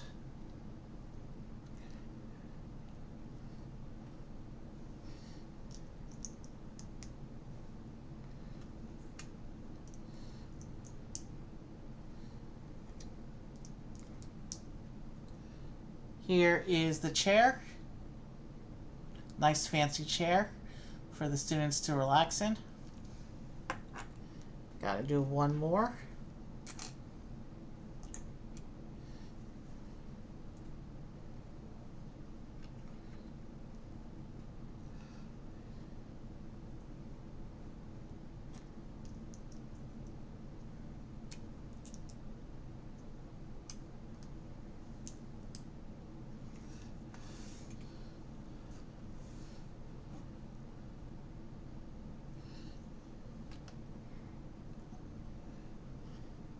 And these chairs just go on the edges like this.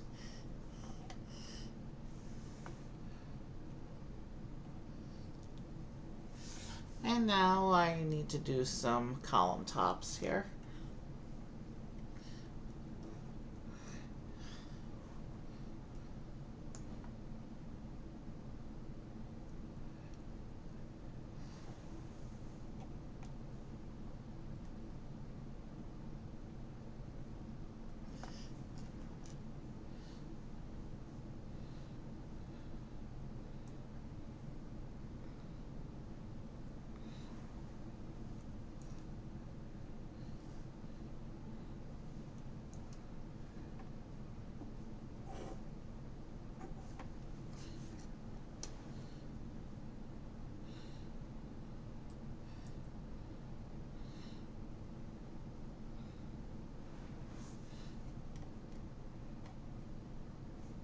Alright, one more column top.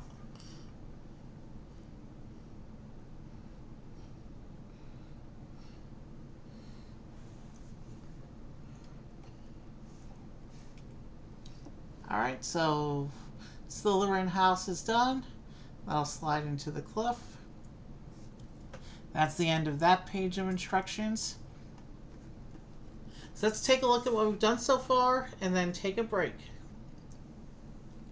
We've been going about 2.5 hours. So I think we're making decent time here. This will be a full break with water,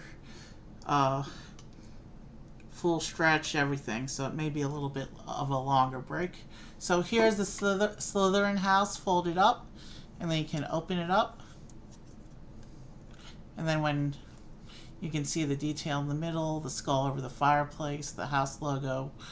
We have here the candelabra, of course, and the wizard portrait. Hopefully if I get the Slytherin tile, I can swap that in there later. But for right now, it's just a generic wizard. We get the 2 chairs, and this is the first house where the chairs cannot actually be positioned at the table unless you close it up. And even then, they're still not facing the table. But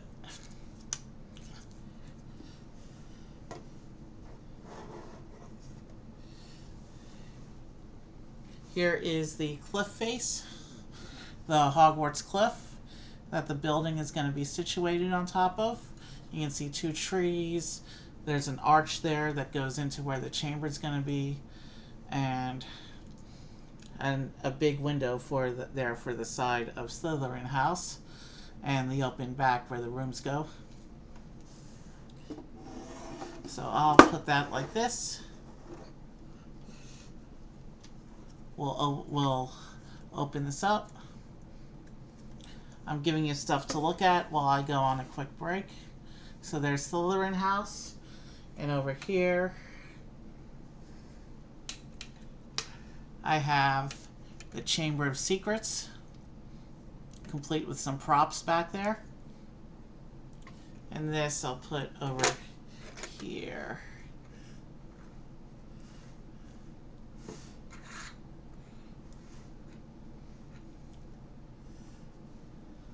Behind the characters, we'll have the Chamber of Secrets, Basilisk, Fawkes the Phoenix, Tom Riddle, Ginny Weasley, Gilderoy Lockhart, and Draco Malfoy so far.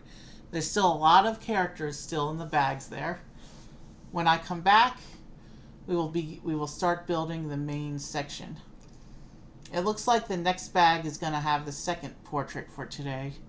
Let me hold on a second. Let me go ahead, and while I'm sitting here, I'll mark our wizard portrait tile there.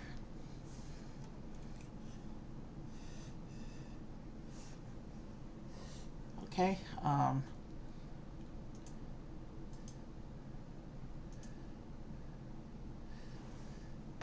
And since it looks like there's going to be our next tile in the next, you know what, actually? It's only 36 pages of instructions for this next section. Let's go ahead and start it, and then we'll take our break.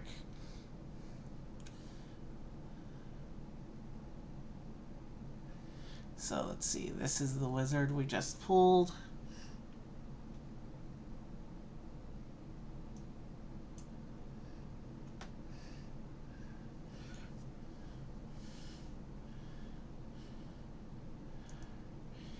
Alright. So yeah, well, I'm actually going to delay break a little bit. I'm just going to set all this over here to this table where it's going to go behind the instructions. Because this next book is only one bag and it's only 30 pages. So let's go ahead and just do it.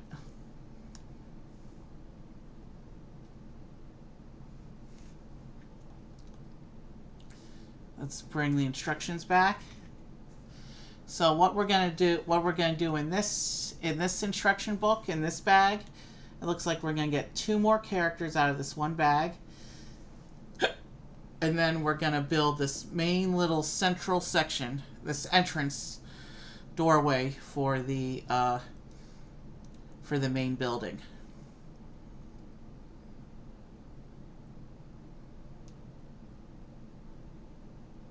Interesting.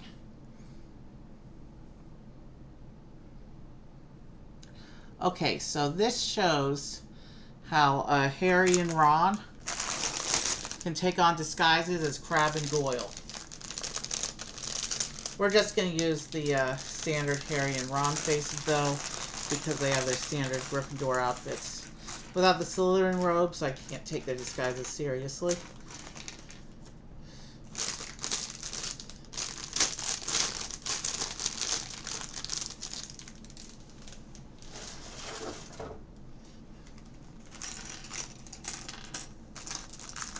We do get a wizard portrait, as I can confirm, so I'll set that aside. So we'll be halfway done with the wizard portraits once I finish building this little section here. And then the rest of the portraits will come out later when we're doing the library sections.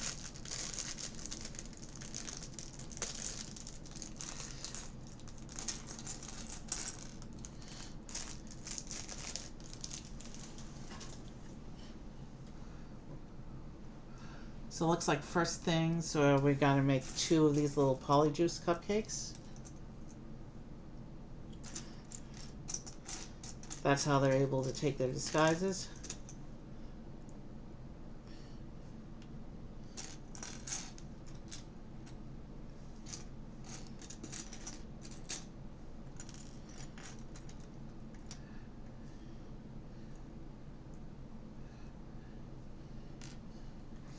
By the time we finish this section, we'll be 3 hours in, which is the longest I will have ever gone on stream without a break. Oh, I forgot to pull that big plate out. Yeah, and I can confirm the next section is multiple bags. So we are definitely going to break after this one.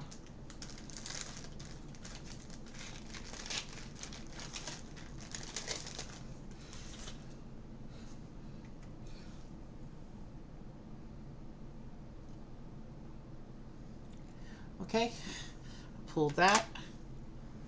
Let's put the guys together.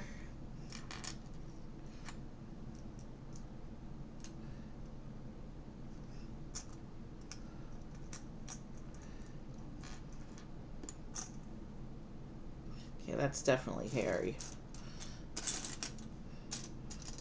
And they do have alternate hair pieces for Crabbe and Goyle, but we obviously are not using those right now.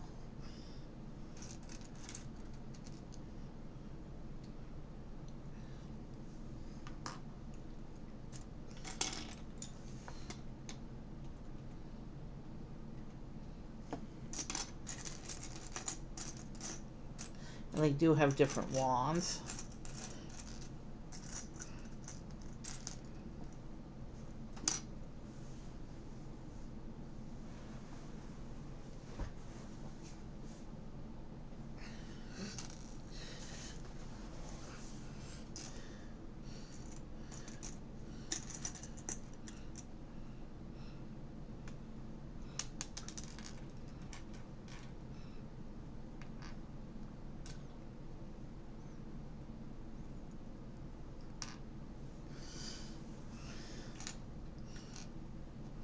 This is the wand for Ron.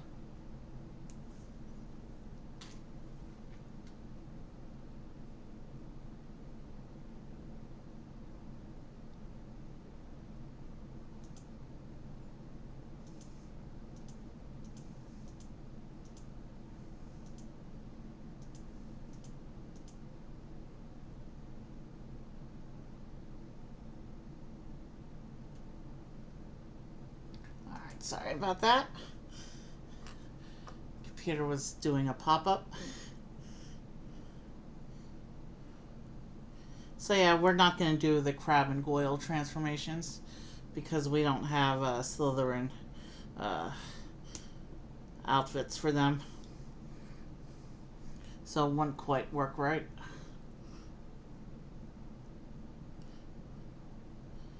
But here's Ron Weasley holding the Polyjuice cupcake.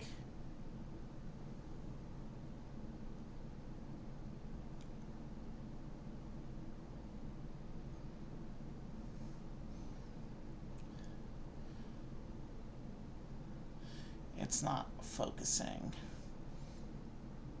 Well, you've seen Ron many times before on this project, so let's just keep going. Now I gotta do the Harry Potter figure.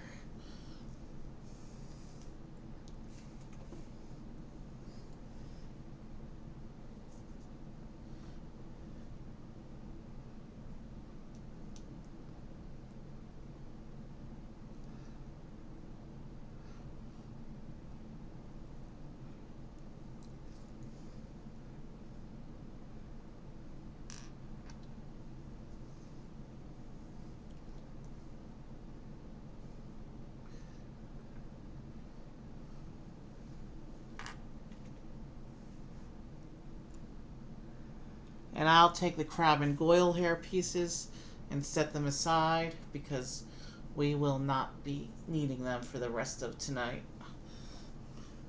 Meanwhile, let's give Harry Potter his wand.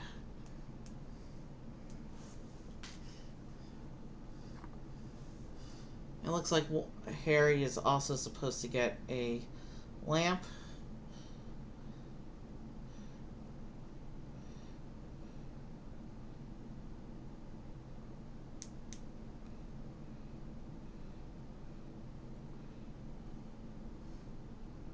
But we'll let him hold the cupcake. We'll make the lamp and we'll give it to someone else to hold later. So here's Harry Potter with his Polyjuice cupcake. The Polyjuice potion is what allows them to disguise as Crab and Goyle.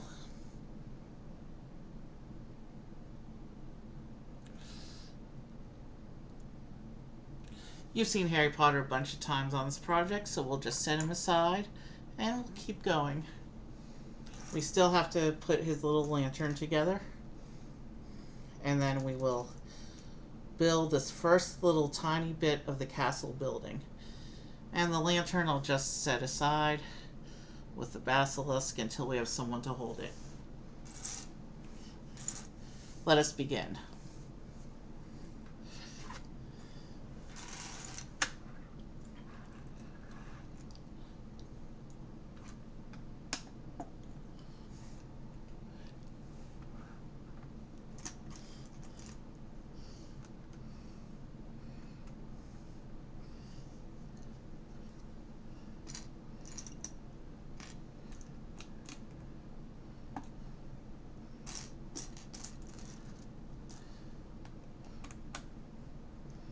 So yeah, we will be definitely doing the break after this little section here. But I felt it was worth it to continue because this is such a small section. Plus, it gives you a little bit of the building to look at when I go on break.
I may still swap them into the disguises when we do our raid out setups later on tonight. I'm not sure. It's an option we have. I have the hair pieces set aside and ready to go if we want to do that.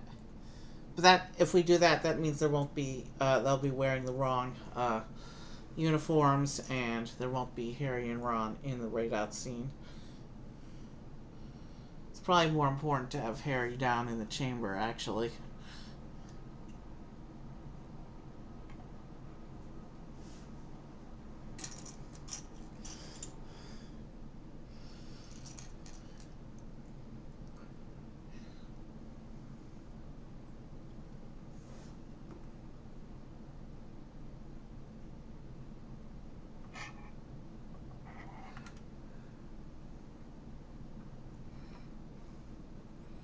Okay.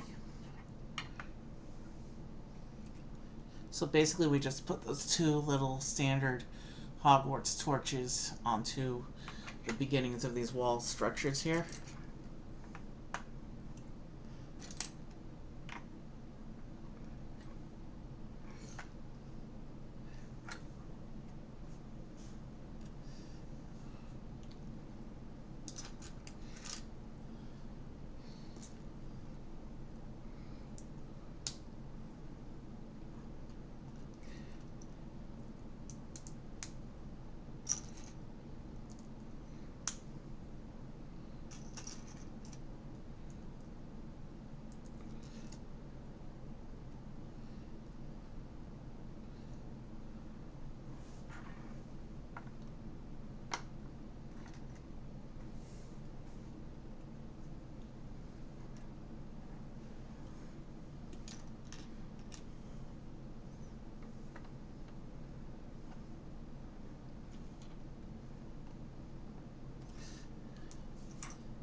So now we're building this big doorway here.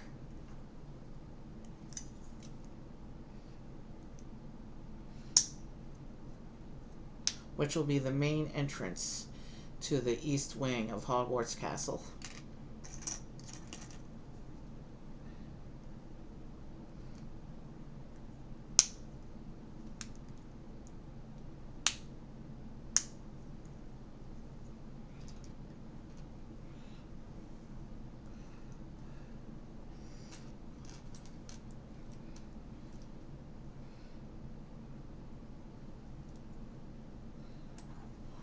So here's the door. It does open. Very standard Lego door there.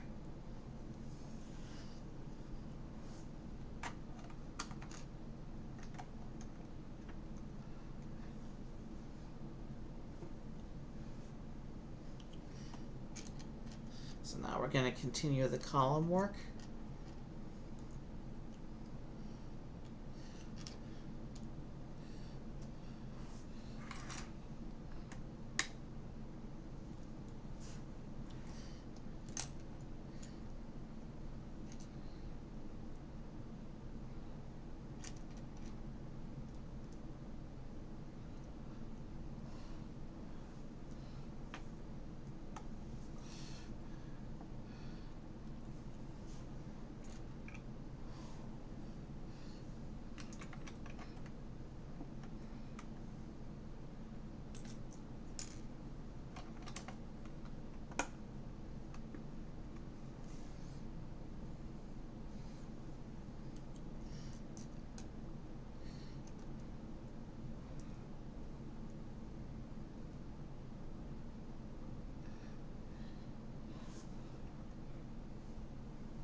Okay.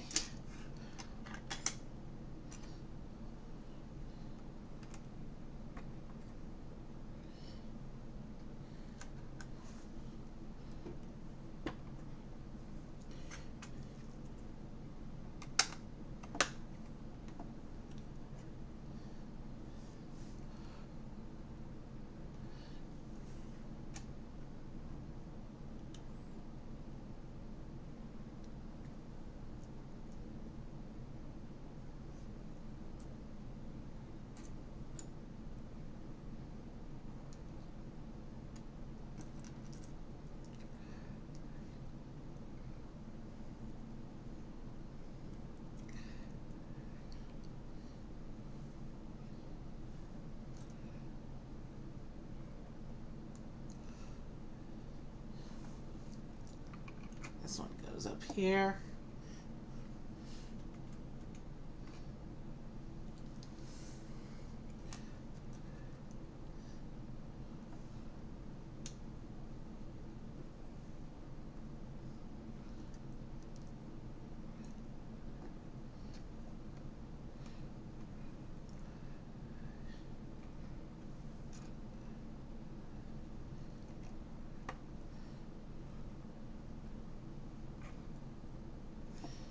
Okay.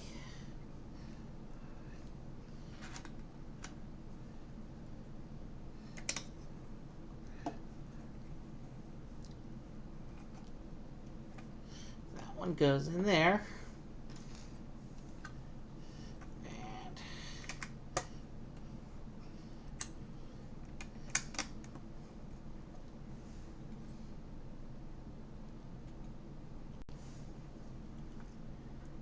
this little section is going together very quickly,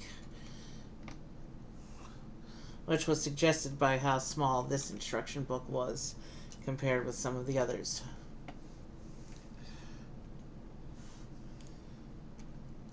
Also why I thought it was worth it to just go ahead and get it done.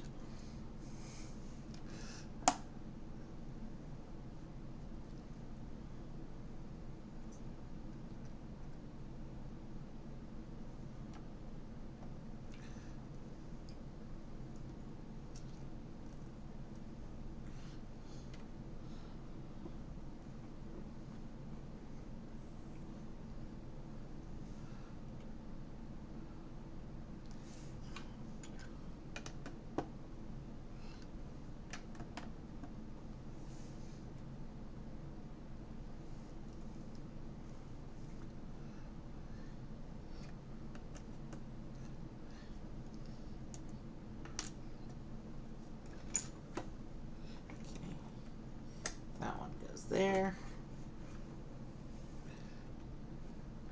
And now I have a 2 times assembly, which is going to be some of these window units.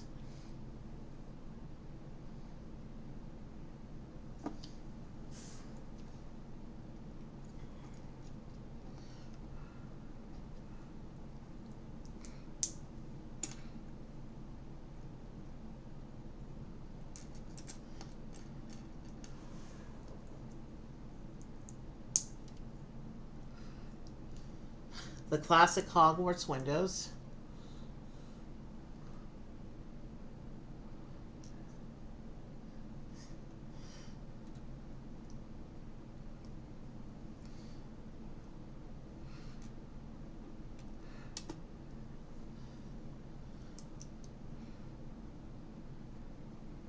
I need to build one more. Here's what the window stack looks like. I need to build one more of those.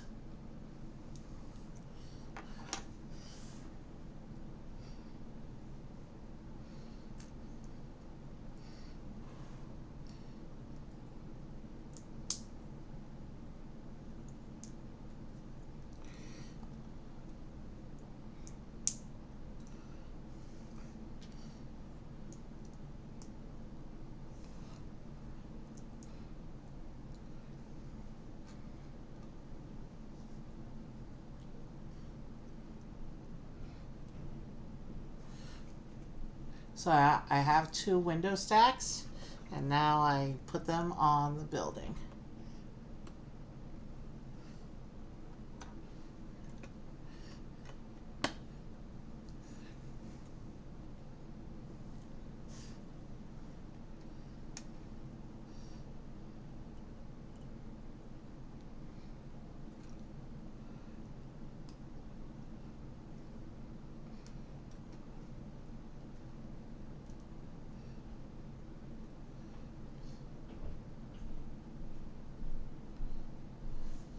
And that central column there between the windows, and then I lock everything into place with that bit there.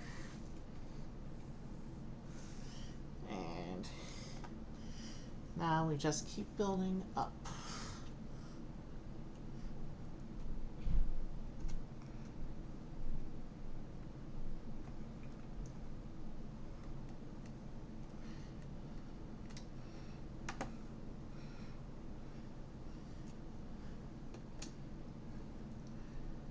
I actually think I've been keeping pretty good pace today. So far, at least. But I know this break's going to be a bit of a longer one. Because we've gone 3 hours without a break. That's unusual.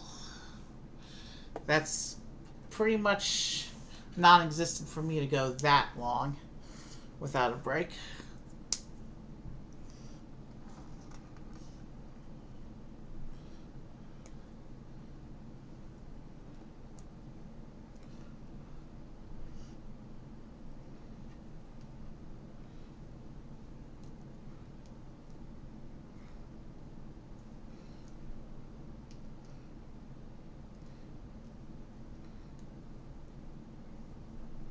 So we have our first little bit of the classic Hogwarts windows for today.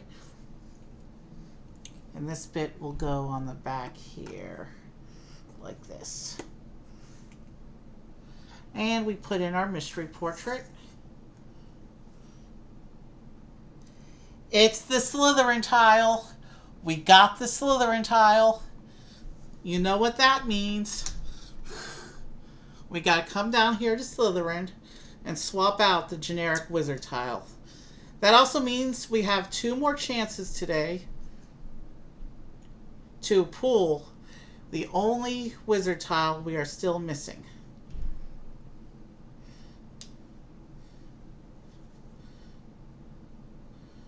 But there's the Slytherin portrait in the Slytherin common room right there.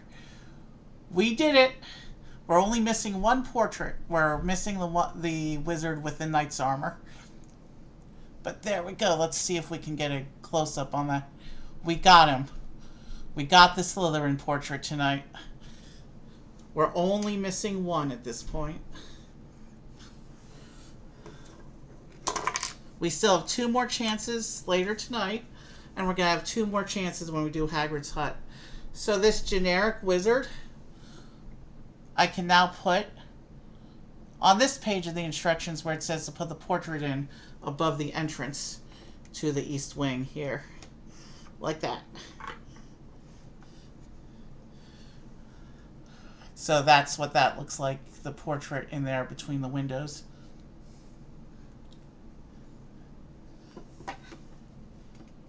And with that, that section is actually done already. So let's just turn the page to see how to attach it to the base. And then we can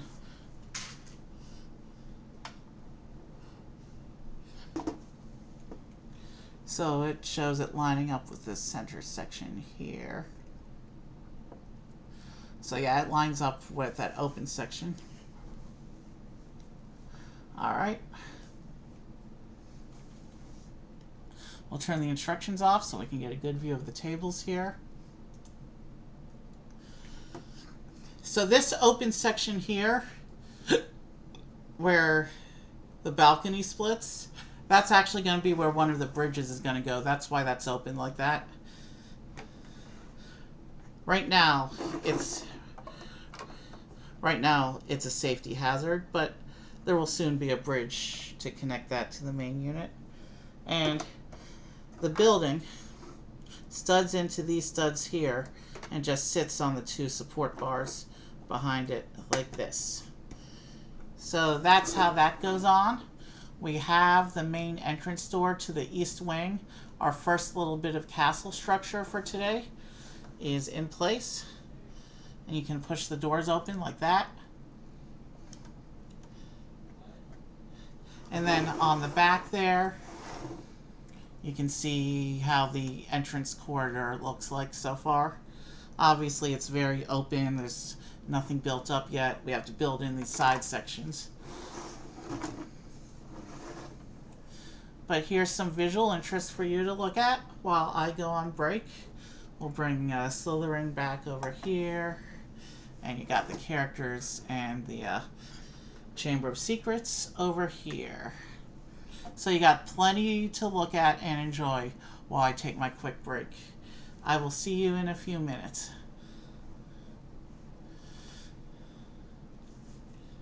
Oh, before I walk away, I'm also going to go into my tracker and mark the Slytherin portrait here.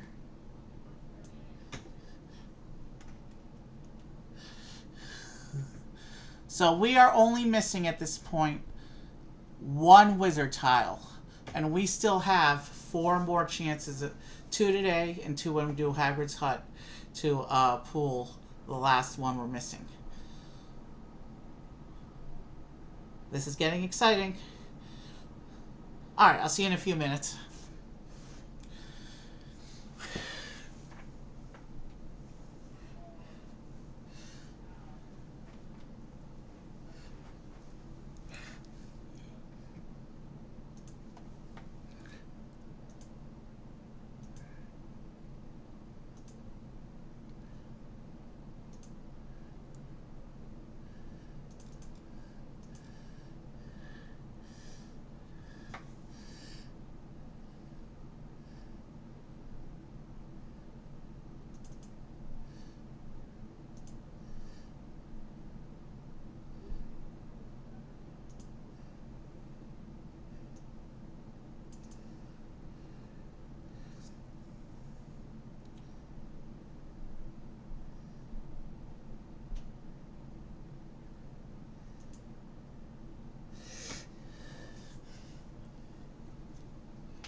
Sorry, break took a little bit longer than I usually do.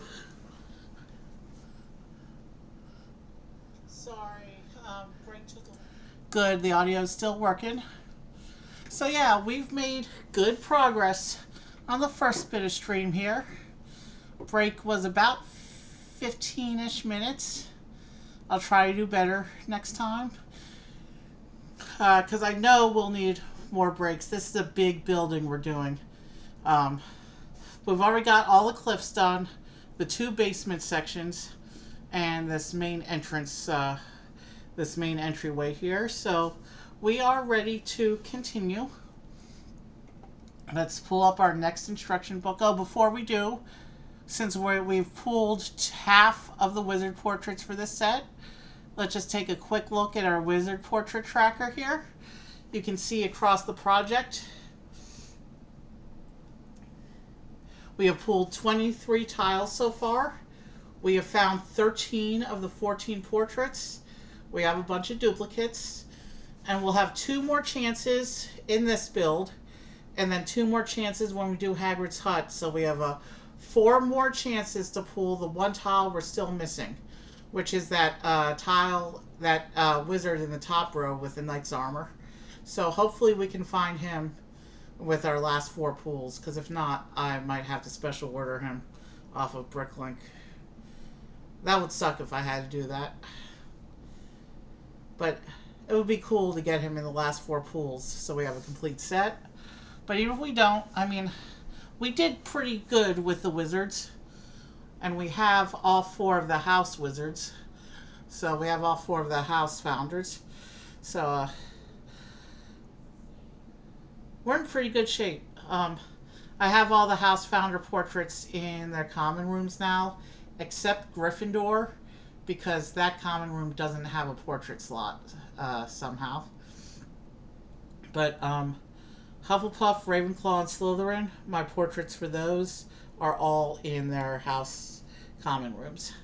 So now that we've done taking a look at the tracker, and we'll look at this again at the end of stream after we reveal the other 2 portraits. Let's go ahead and bring our instructions up. So this section of the building looks like it's going to be the bathroom above the Chamber of Secrets. Yeah, there are some bathrooms in Hogwarts that do have plot relevance. Anyway, let's go ahead and get right back into it. But before I do, let's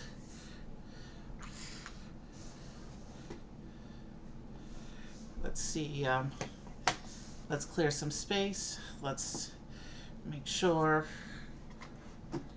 let's get a little more space for the characters there. And we'll take our two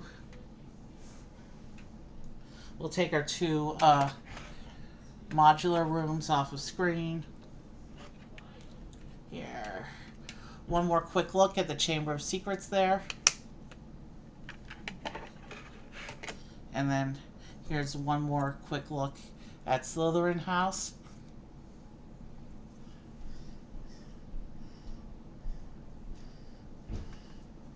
And I'll just set them aside right there. And we will here's the main structure we're working on here with the cliffside, the beginnings of the building here, and I'll just set that over here to my side. That sits nicely there, and we have the instructions up for the next section, and we need to open bag 9.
Okay, bag 9 has been released. We are ready to continue.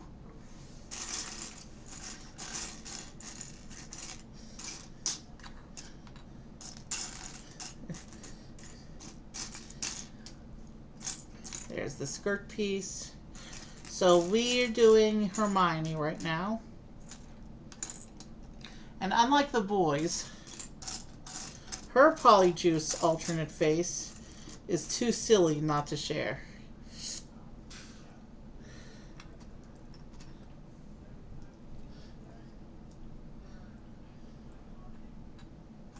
So let's find the head.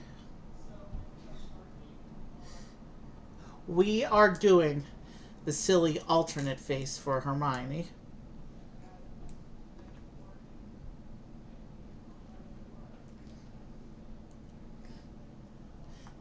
But first we need to do her wand.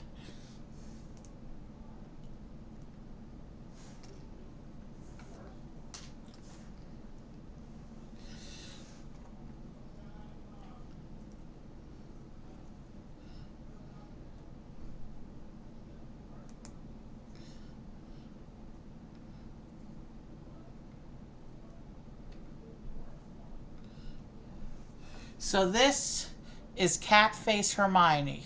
She had a mishap with her Polyjuice potion. And since Harry ran out of hands and Ron ran out of hands, because they have the actual Polyjuice cupcakes, we'll let Hermione hold the lantern like that. So there's Cat Face Hermione after the Polyjuice mishap.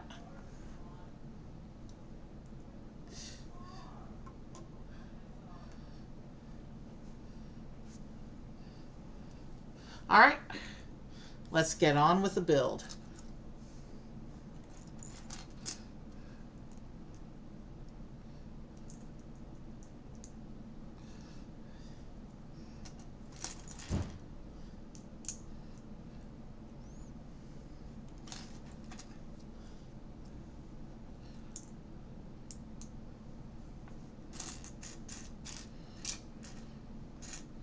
So yeah, that was a satisfying break. Even though it was longer than usual, we also went way longer than usual before the break, so trade-offs, I guess. But it was a very satisfying break, so what matters is we're back and we're continuing. Okay, so there is a trapdoor here in the floor of this bathroom. So this is what's going to lead into that room with a slide in the cliffs.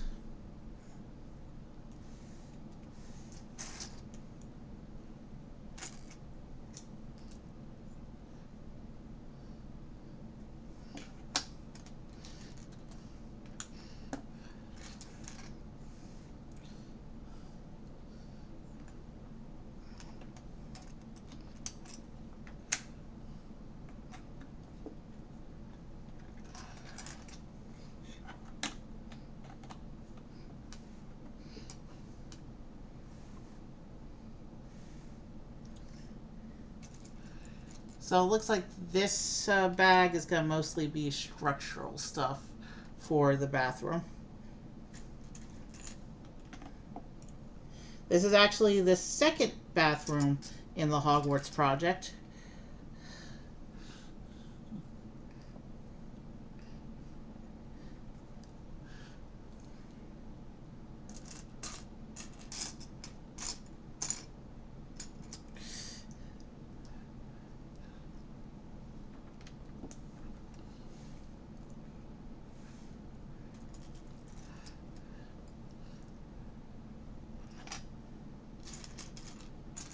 Hey, it's a brick.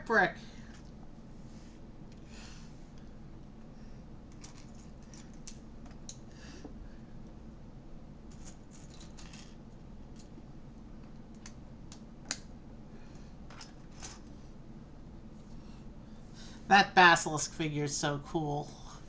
It'll join Fluffy and the troll as big fig creatures in our Hogwarts project here.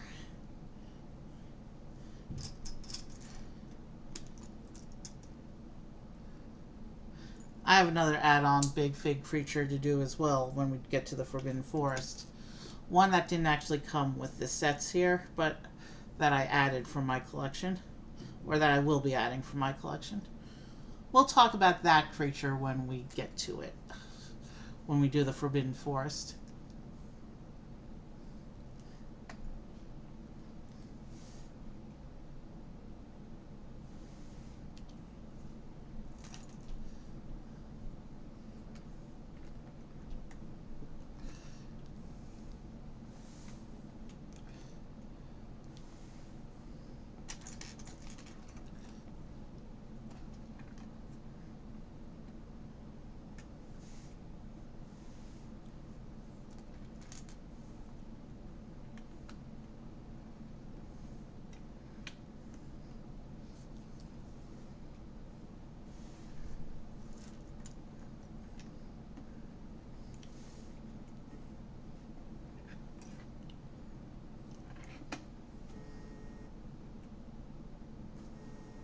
Why is my phone ringing?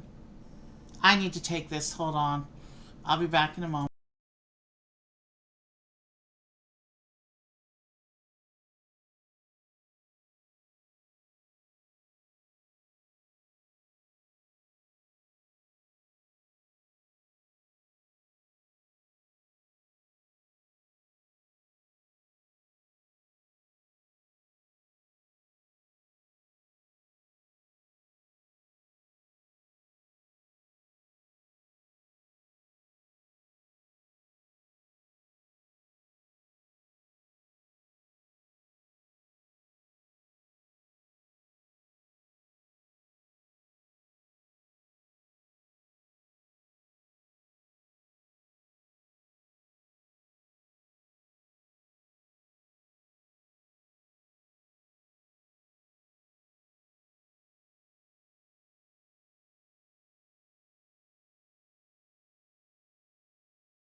Let's do a real quick audio test to make sure I brought everything back up. Let's do a real quick audio test. All right, we're good. Sorry about that. Shayna called. She wanted to say hi. And she has priority over Lego. So here we are. We're back.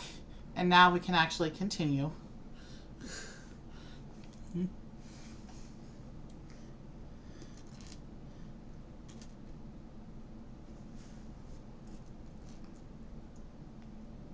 So right now we're building up the bathroom that sits over the Chamber of Secrets. Oh, that one goes there. And then this one goes here.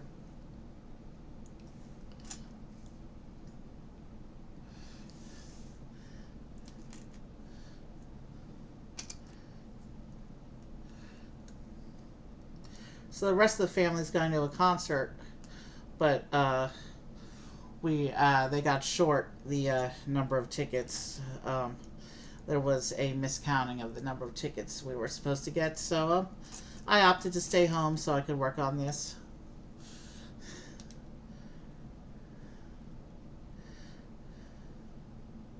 I've already been out like 3 days in a row, and that's a lot for me, so I'm not really upset about missing this concert.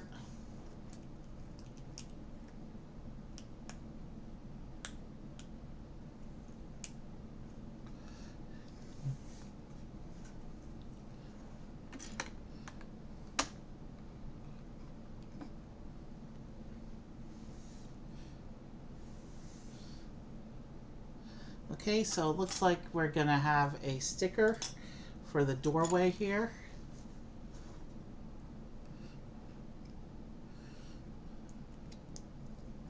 But first, let me put the door together so that I make sure that I orient the sticker properly.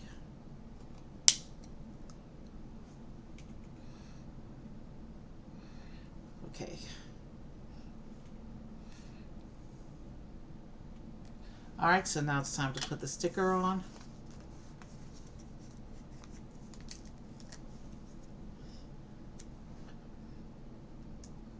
This is an awkwardly shaped sticker, but nothing I can't handle with a little bit of patience. I still want it to look good though. Maybe if I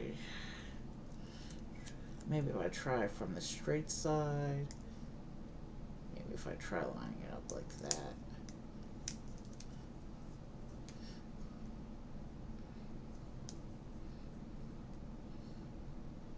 Still a little crooked, but we're getting closer.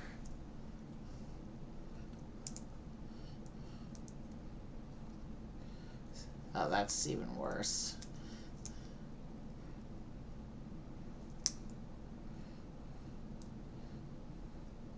Okay, that's not too bad. We'll go with that.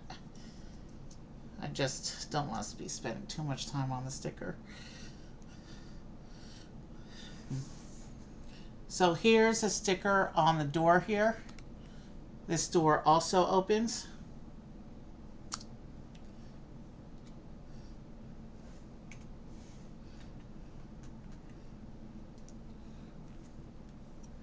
And it shows we orient this way.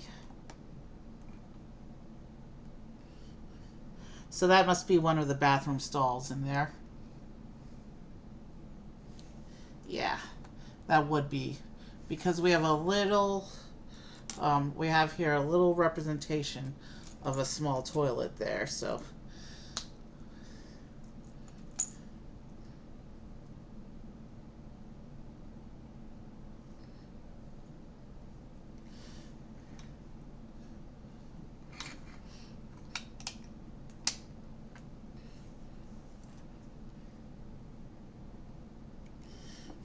So there's a little toilet in there.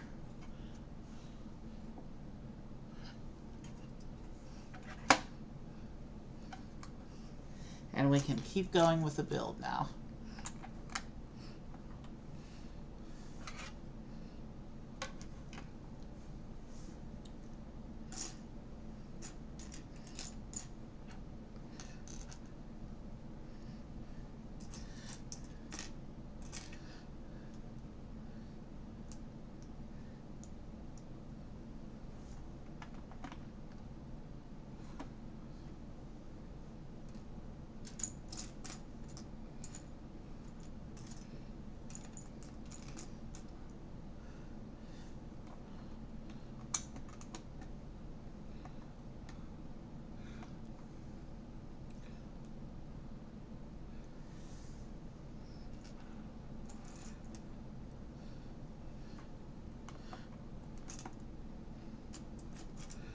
Okay.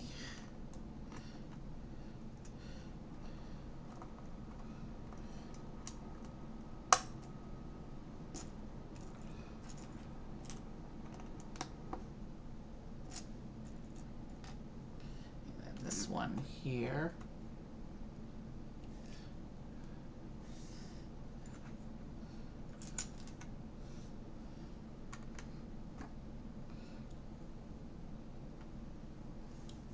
Oh, I forgot about the little tile there. We're good. And now we have a little assembly.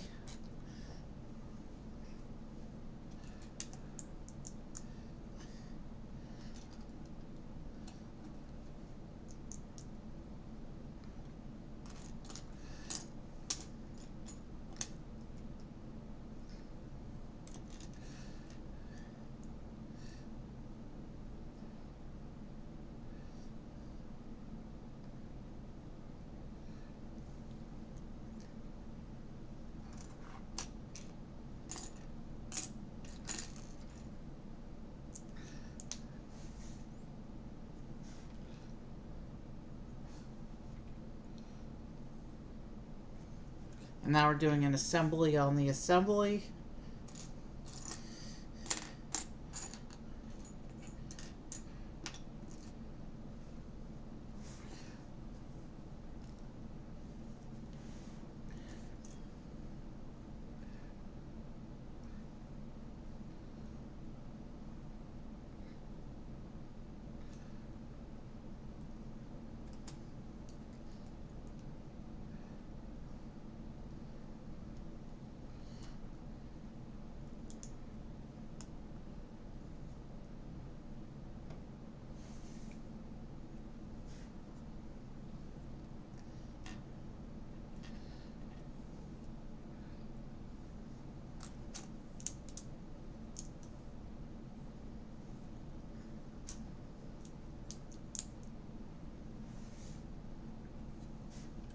And another assembly for the assembly.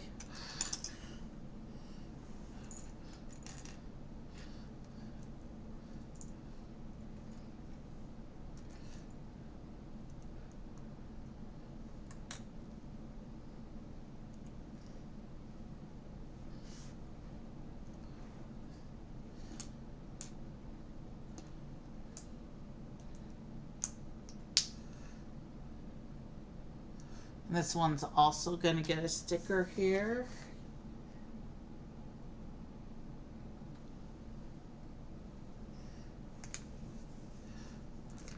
And this is actually going to be one of the mirror stickers.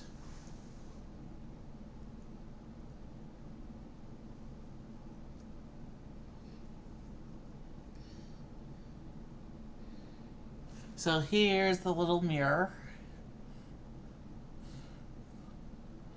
There's several mirrors throughout the Hogwarts project. And there's one for this set. And there's one more sticker here that has the mirror showing through. So I'm guessing we'll see that one in this bathroom as well.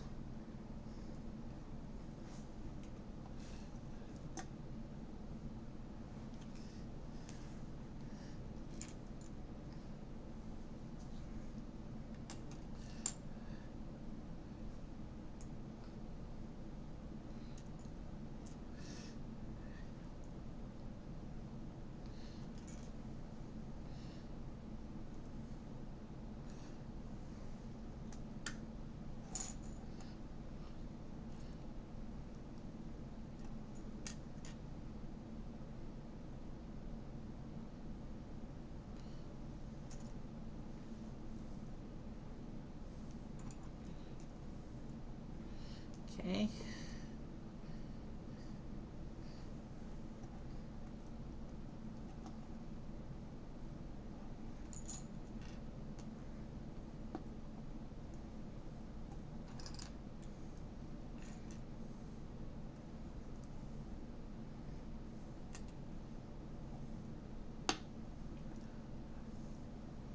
That's cool. There are some cool techniques going on with this castle.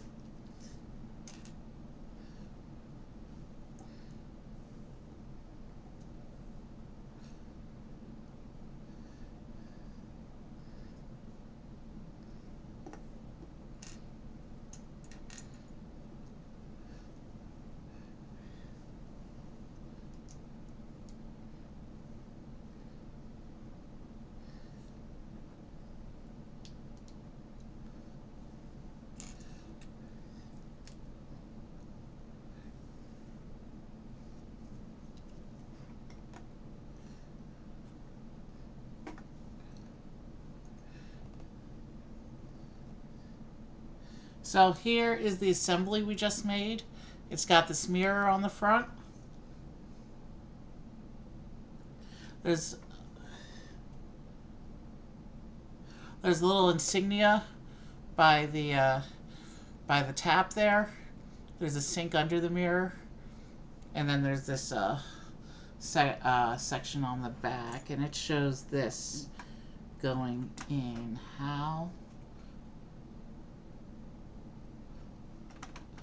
Oh, this grooves over the trap. This goes into the grooves over the trapdoor like that. So that's how that looks. And then when you do the magics, the mirror will open, revealing the trapdoor into the slide and the Chamber of Secrets below. So now I guess we build up the rest of the bathroom around it to conceal the rest of the trapdoor there.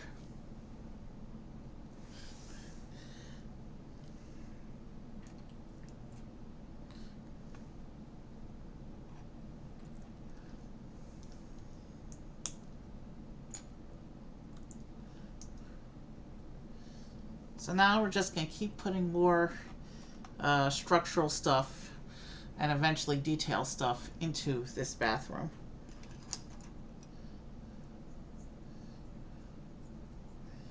We do have one of the rare A-frame pieces.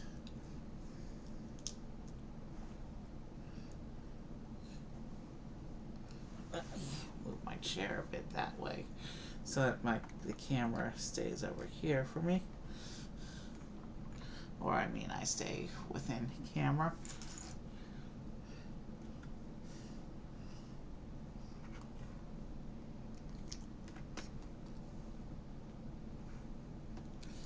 We have another little assembly here.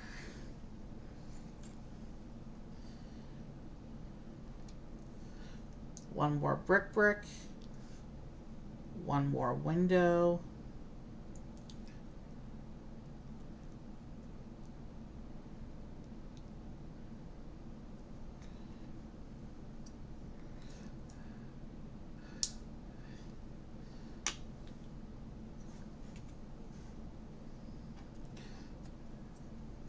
And I do have one more sticker here.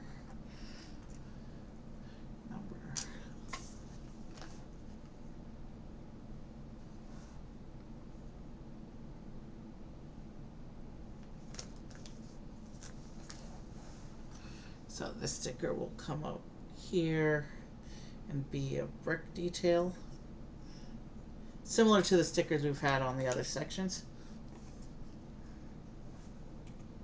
Here's a little section of wall we just made. You can see the brick detailing and a classic Hogwarts window there.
Looks like we get one more of these column sections.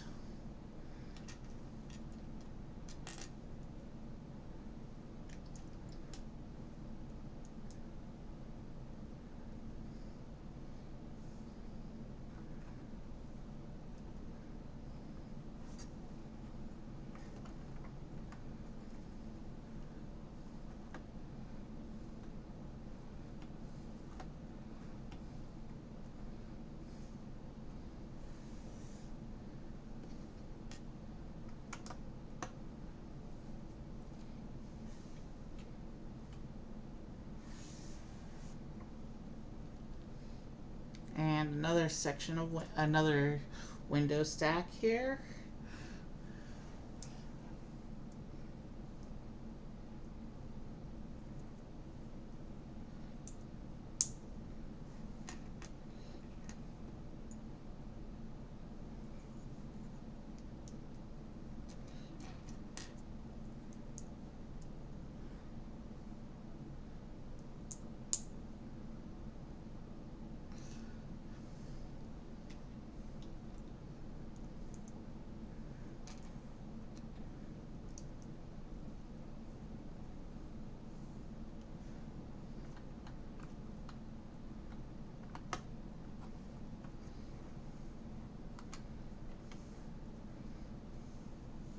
Oh, I see. We're filling in the outside wall here.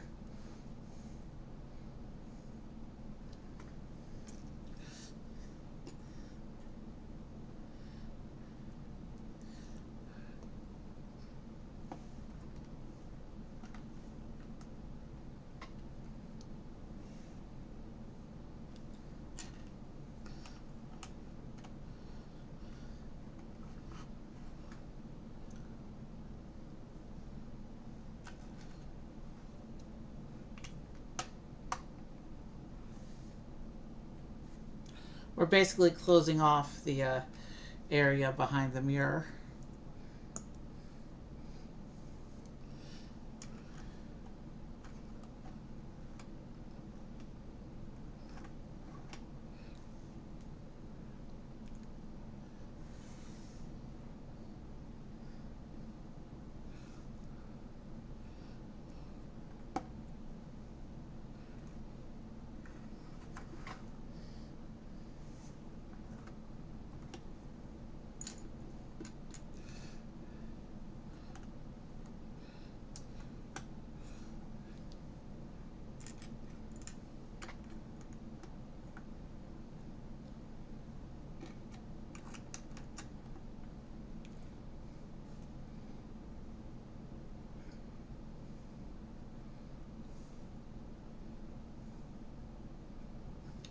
Okay.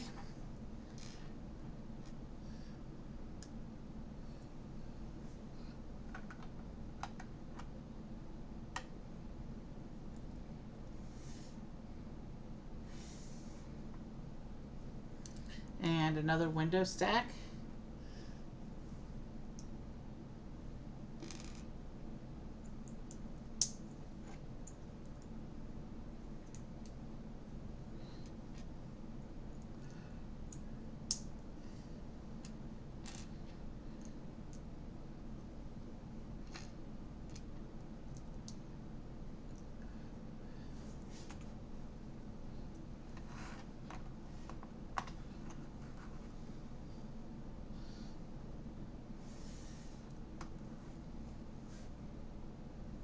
Interesting.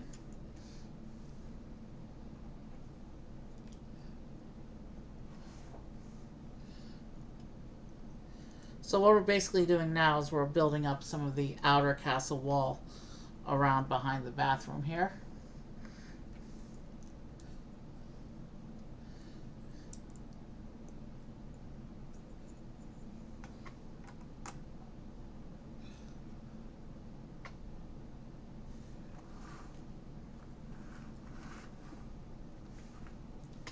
That's what it looks like so far from the outside with the windows.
Alright, bag 10.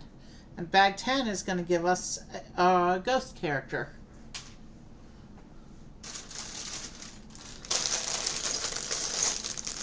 This will be our 4th ghost character in the Hogwarts project.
And so this character, this ghost, is Moaning Myrtle, the bathroom ghost. She's a student who was killed back when Tom Riddle was a student.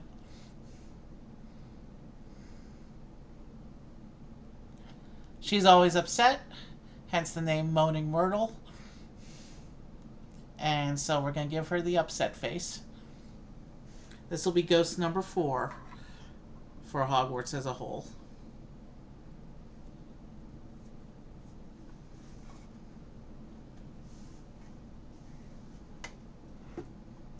Let's make a little more room for characters there. You know what? We're going to start a second character row next to the basilisk with the next character.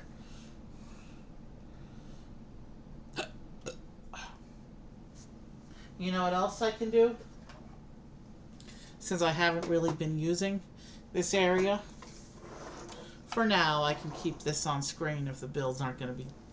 Well, it's not going to be on screen because it's behind the instructions, but it's... if it's not going to be too terribly massive, I can keep that more accessible than I had it.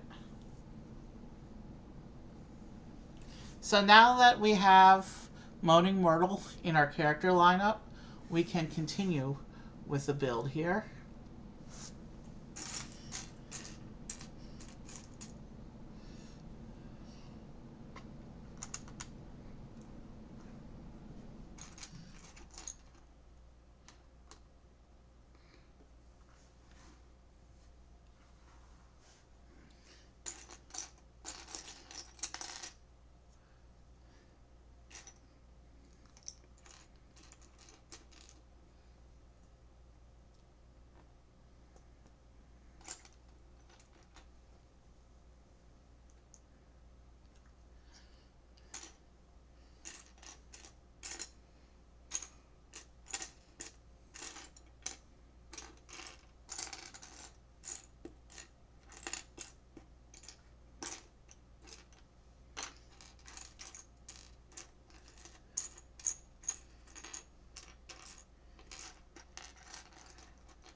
We just entered into the 4th hour of stream.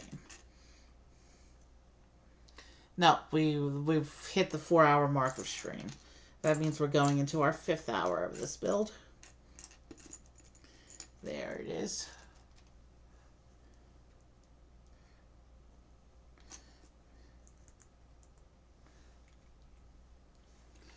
And this is going to be the other mirror sticker.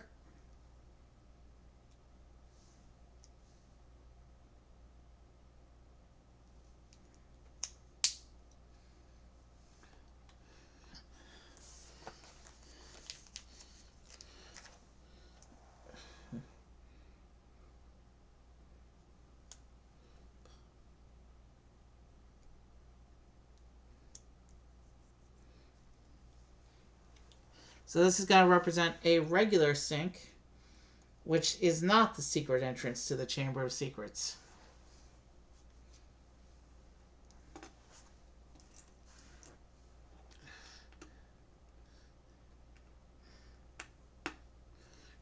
I'll show it in a moment before I attach it.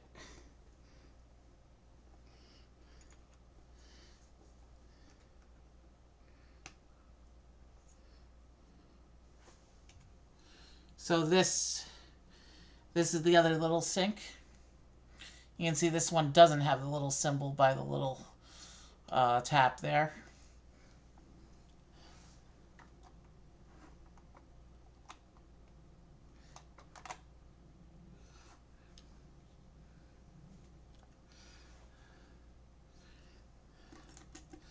And that's what the A-frame was for, to put the two sinks at an angle.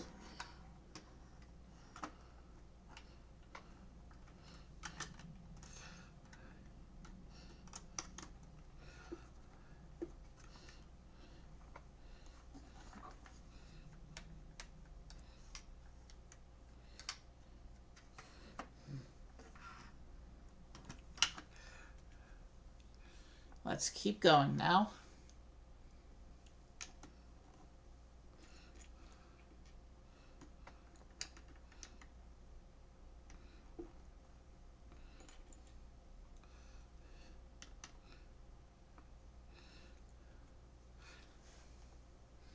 And now we're going to add 2 more windows. Lots of the classic Hogwarts windows in this set.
So now we're filling in some more wall mass.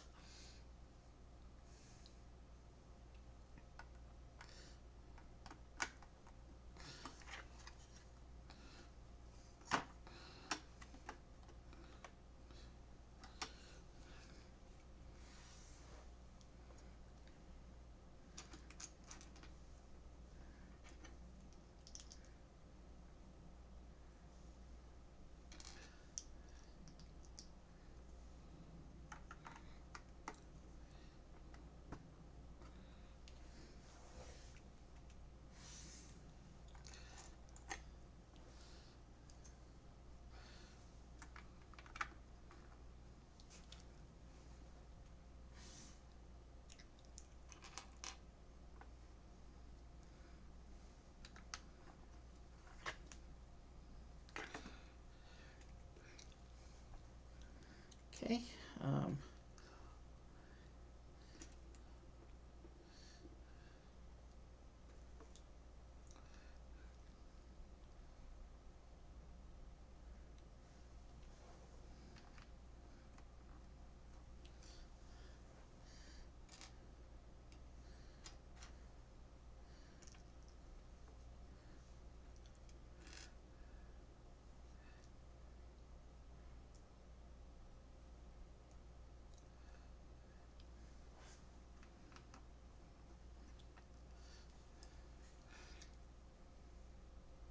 There's a little cauldron here.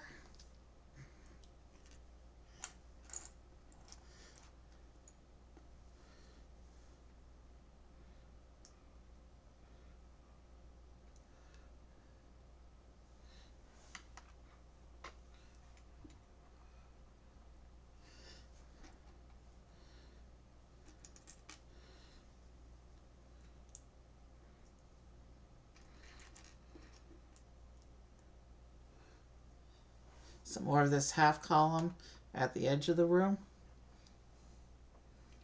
Oh, I see. Does that?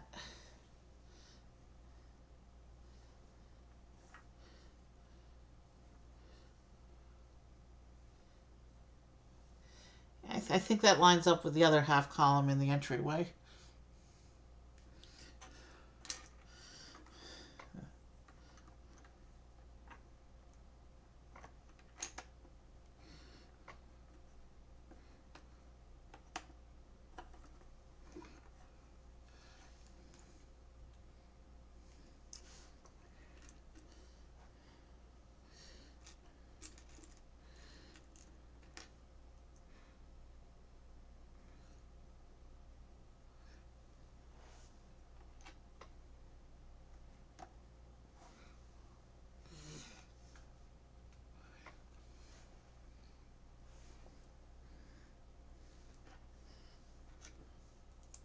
Oh, we have a mystery portrait in this bag. I probably won't do the update unless it's the last one we're missing. But I probably won't do another checklist check in until we get the last one. I didn't even see that mystery portrait in this parts pile. I thought it wasn't coming till later, but here we are. That'll be number 3 for today. If it's the last one we're missing, then well, I'm gonna update the tracker either way, but I probably won't go into the tracker view. I'm just gonna make my mark in the editor, and then at the end we can look at the tracker again if we don't pull the last one.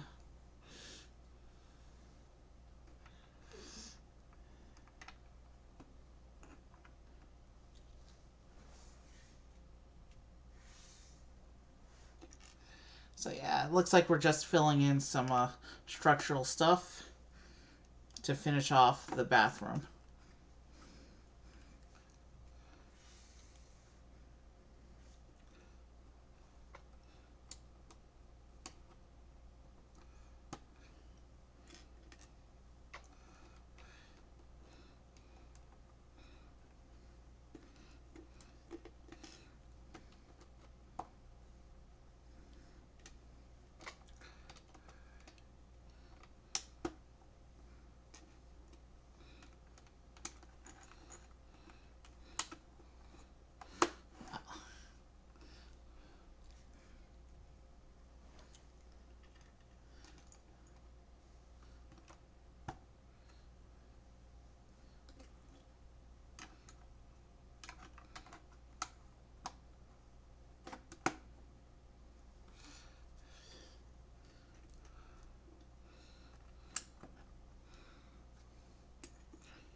So yeah, this bathroom ended up being pretty nice.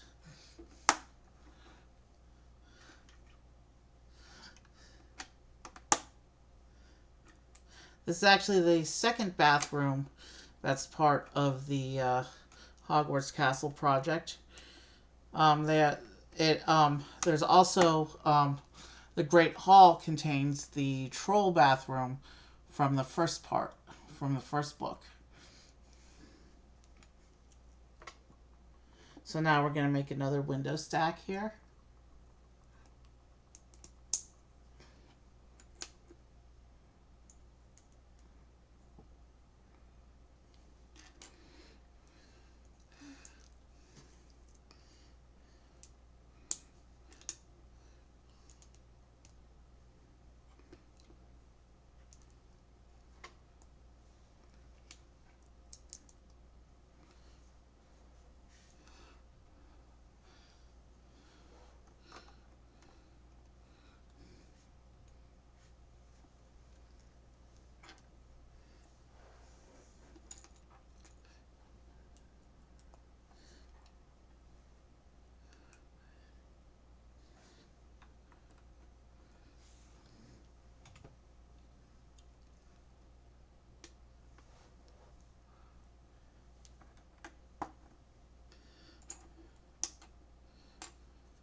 And then one more window stack.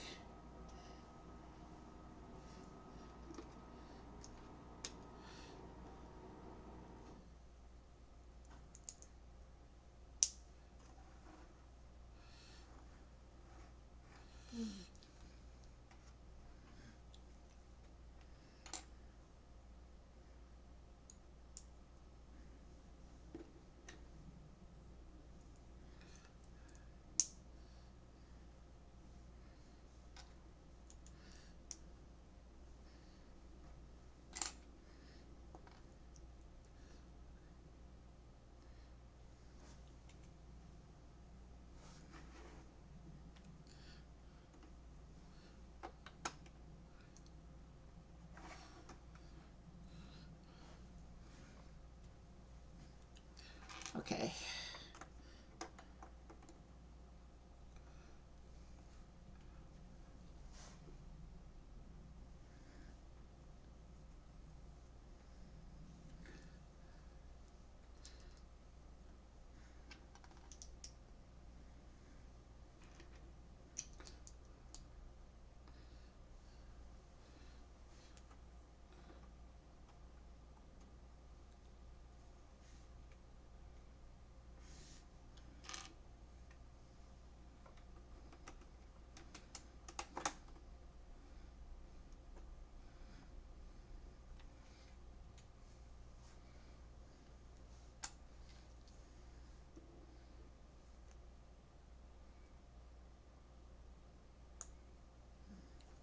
Okay.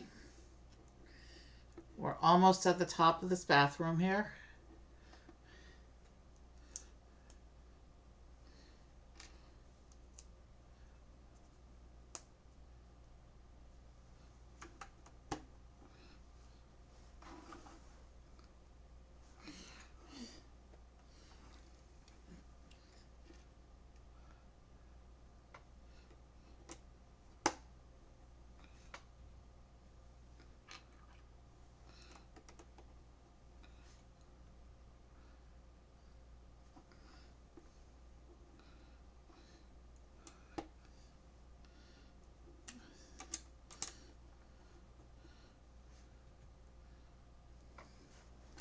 Okay.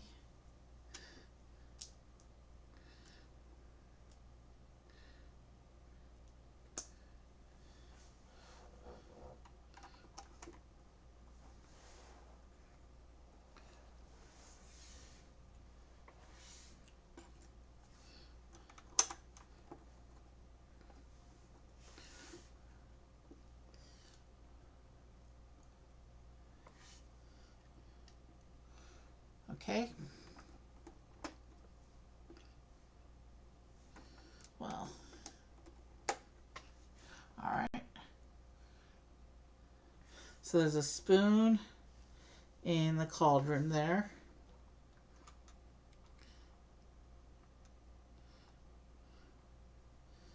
And you know what?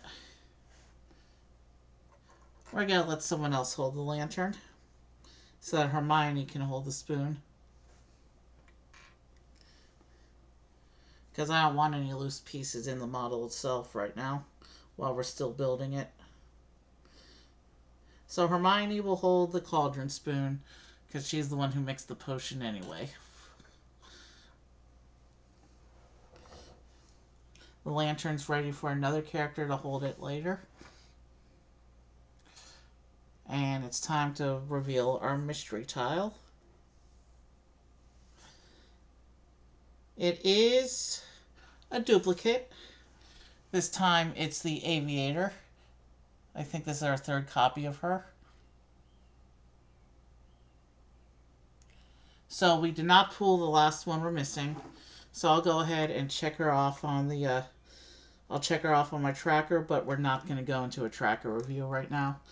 I'm just going to take a moment to do that real quickly, and we will continue on our way.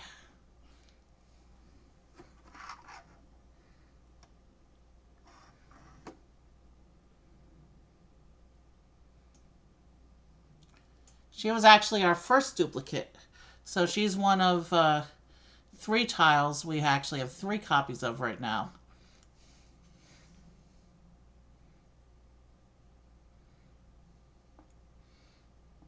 So we have 3 chances left. 1 chance today and 2 more in Hagrid's hut to pull the one that I haven't gotten yet. Alright, so it looks like we are done with the bathroom.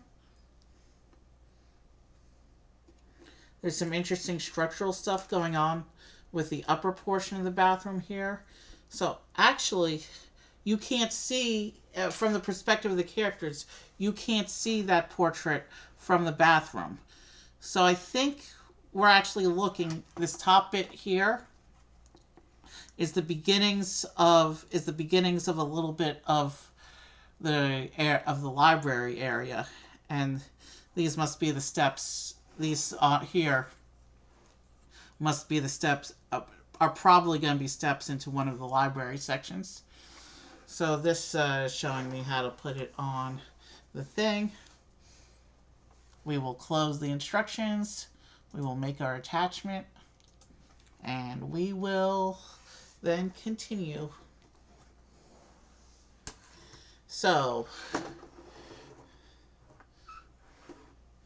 looks like we're going to go here. Yeah. So those stairs actually go into the entrance hall area. And I see how it's all lining up. That's why there's a leaf on the outside of the trapdoor mechanism for the bathroom slide there. And this section of the castle just pushes into place. And we have one side of the lower level of the East Wing going. Actually, that's the main body of the East Wing. We have one side of that going.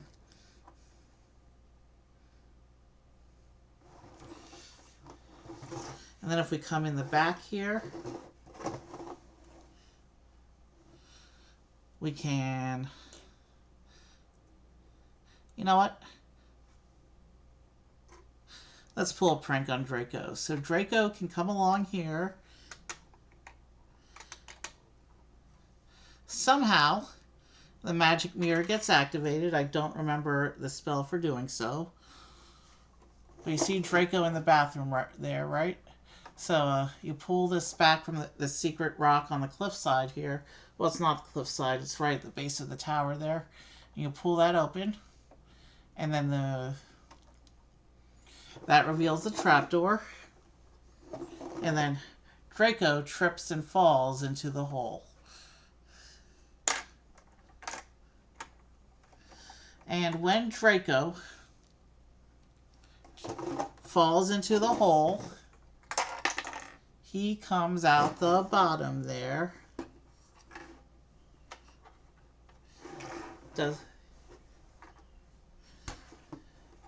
Let me see. I need to see how this works for myself. So you put a character in there, and they're actually not hitting the slide.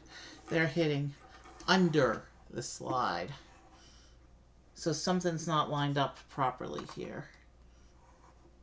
So what you want to do is you don't want to push it back all the way. You want to push it back just far enough for the character to actually go in. So here is Draco. He's going into the bathroom. He's looking at the mirror. The mirror is starting to pull back, revealing the hole. Draco slips. He starts to fall into the hole. And then he comes out. He came out under again. So, something's not lining up right with the slide here.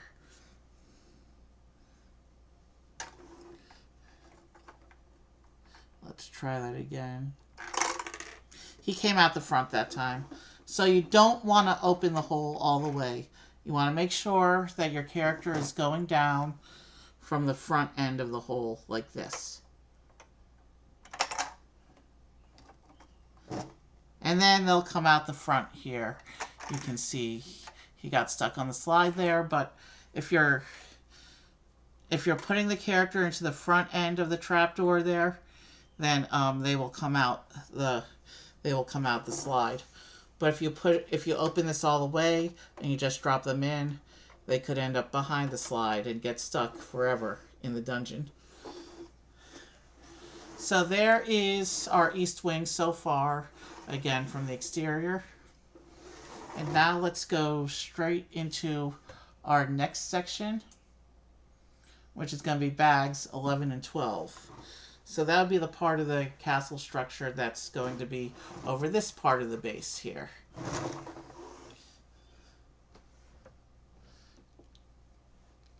So we'll with this next assembly, we're going to build up the other side of the base level of the tower now. We have the instructions up. Let's put our base behind the instructions and pull out bag 11.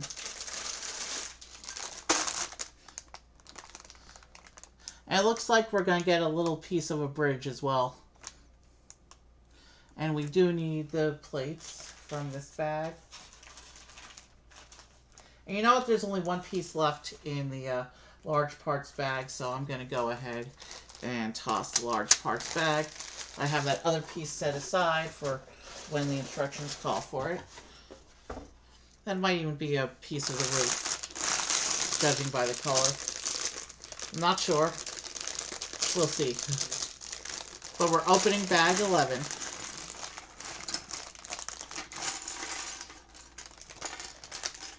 Oh, I see minifigure parts that were not advertised on the front of the box there.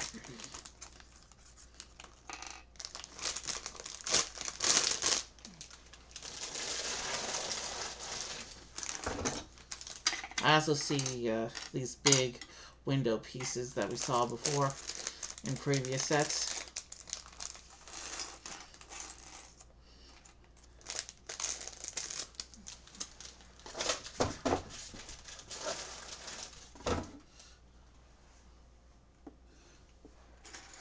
Let us begin. So yeah, the instructions don't say to do anything with the minifigure parts that I see, so we'll wait for the instructions to call them out. And then we'll see what's going on here. We do have our final mystery portrait in this bag. So we may as well do a tracker update after we finish this assembly. We'll do the whole assembly first. We'll do a whole section. Because after we do this section, we'll have the whole base level of the building. And I think that would be a good place to take another break after we do these next two bags. So if we break there, we will have done, well, we will be doing our last wizard portrait right here in this bag. And then when we finish this part of the building, we'll have the whole base level. So that'll be a strategic time to take a much shorter break.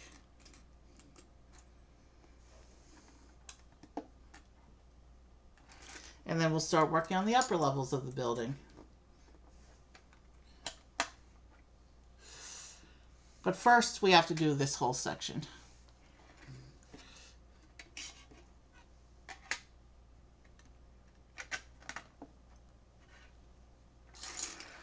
And I just took it off camera.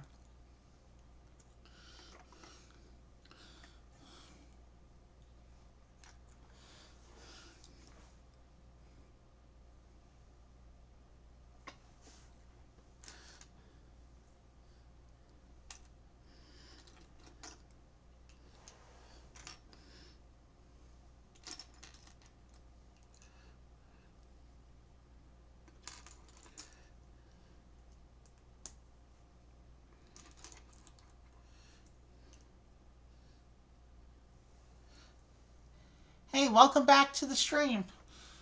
Hey, you were here a few times ago. Which stream was that I saw you before? We're working on the East Wing today. This is the section with the Chamber of Secrets and the library and the Slytherin room.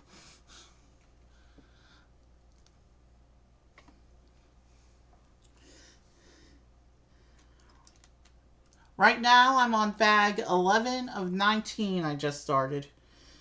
And I'll be here until this whole section is done. So I'll be here a few more hours.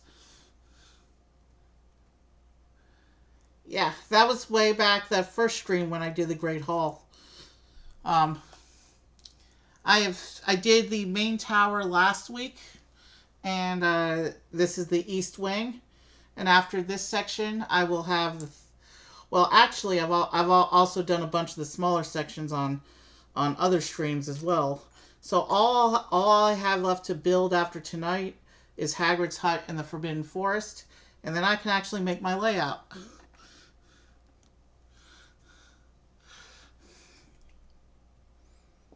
We've been making good progress with the wizard portraits. This is going to be the last one for today because there's only 4 in this set, and I've already revealed 3 of them. I am missing exactly 1 portrait right now, and after this tile, I get 2 more chances in Hagrid's hut, which I don't know which stream that's going to be because I'm only building this today. This is a big one. So now I have to build 2 of these window stacks here.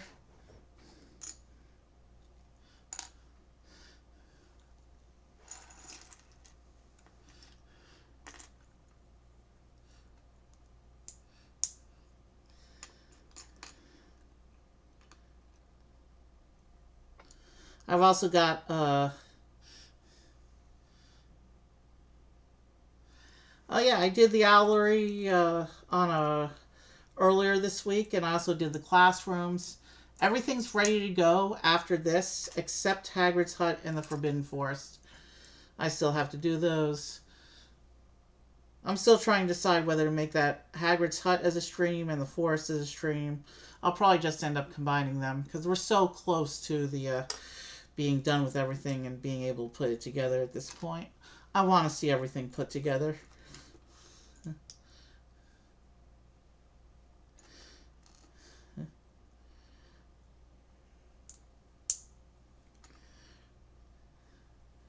The sorting hat spinner is pretty cool. It's an accessory pack mainly. There's no room or building with it or anything. It's a sorting hat spinner, a little bit of a feast table, 4 figures, and the house points meters. Small little set. I did it on a previous stream.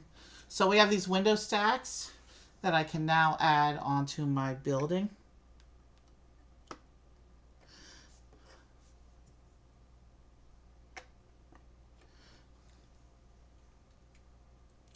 Yeah, that was fun when I saw that in the owlery.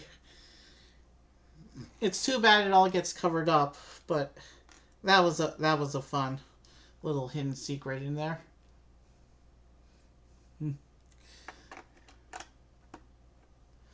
Okay.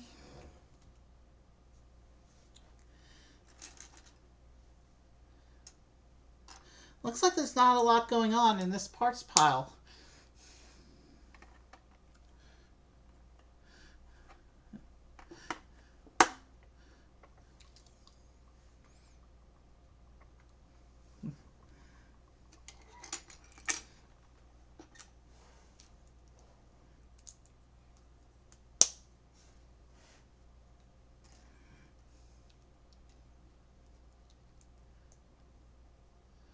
Okay, this goes here.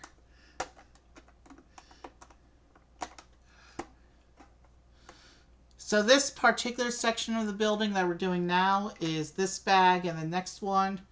And then I'm going to be doing the second break after we finish this this whole building. So we got some time yet. Plenty of time before break.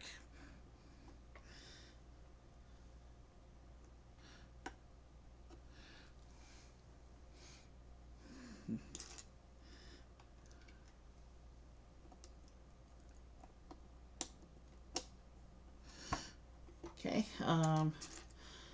Sometimes when I'm building, I do slow down with the talking because it slows me down to think of things to talk about when I don't have anything to talk about. Mystery portrait time. Let's see who our reveal is. It's another copy of the Gryffindor tile, so we're still missing 1.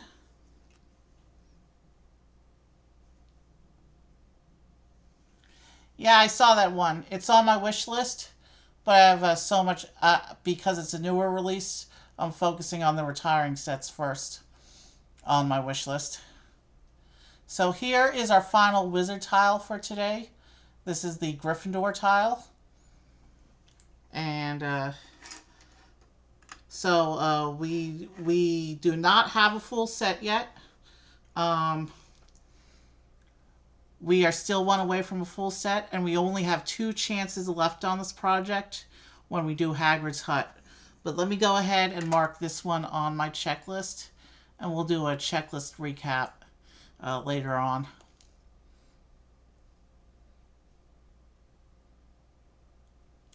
So I have revealed 25 of the 27 wizard tiles across this project. I'm still missing 1, and I have several duplicates. But I think overall we did well.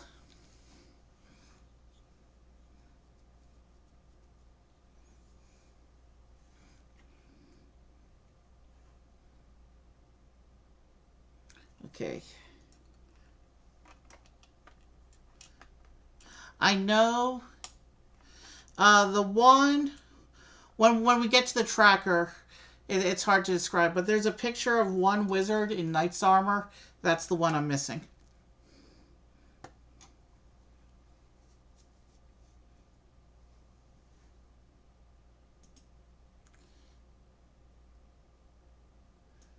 Yeah, it's the one in knight's armor.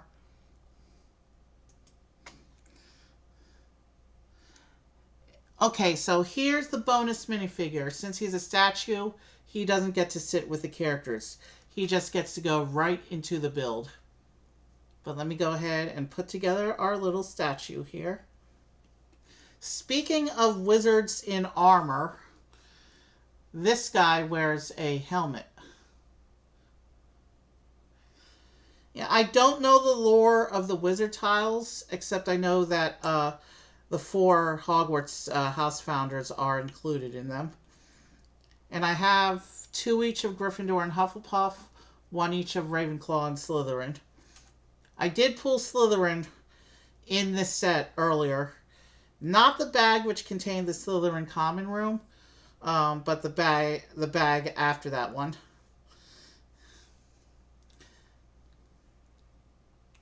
So here is our knight statue. And because he's a statue and not an actual character, he's going straight into the build. He is not going to sit with the other characters. Bonus minifigures can be fun. Alright, let me get back to... Alright, how does this line up? I think this one's going this way. Yeah, it's one stud out from this, from the edge there.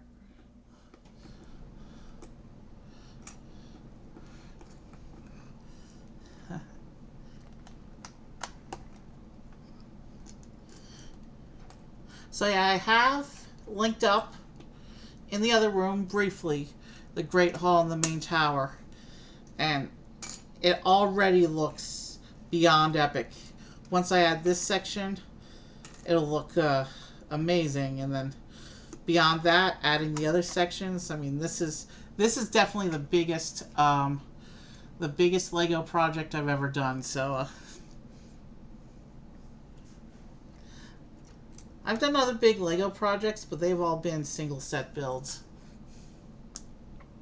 We have a little turntable in the middle of the circle here, so it'll be interesting to see what that ends up being. We have what looks like some leaked water going on.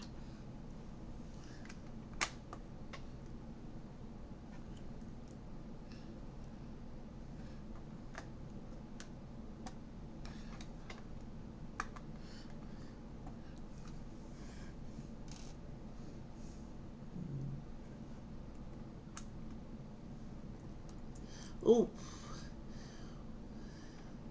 The parts pile. It's got some surprise animals in it, which will be revealed when the instructions get to it. But you might be able to see them already. I pulled something special for the Forbidden Forest that isn't actually in one of the sets. But obviously I'm not going to show that now because we're not doing that part today. Okay, this is a cool sticker that we are putting on. I will show this section, of course, before I attach it. But let me go ahead and...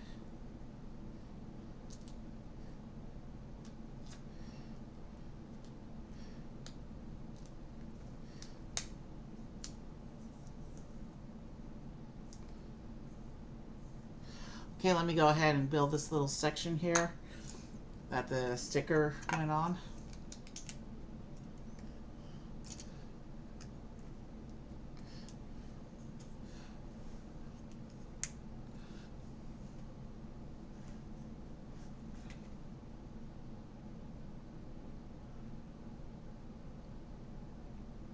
Alright, so this goes on like this.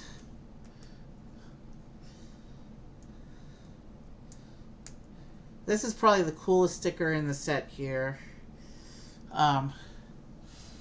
It says, "The Chamber of Secrets has been opened. Enemies of the air, beware." So, big Book 2 spoilers in this set.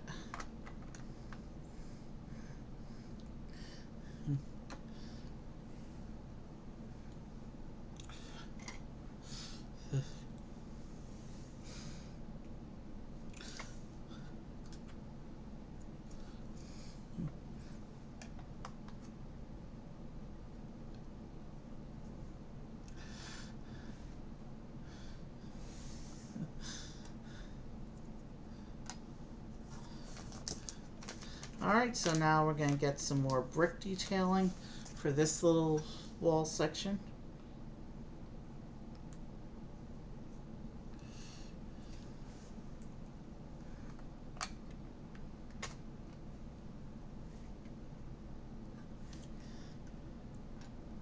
Now this bag went together pretty quickly.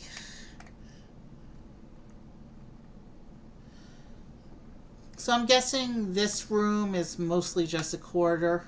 We'll be seeing the library when we get to the upper levels of this building here. We've already done the bathroom, the Slytherin common room, and the Chamber of Secrets itself. So lots of cool stuff going on with this section.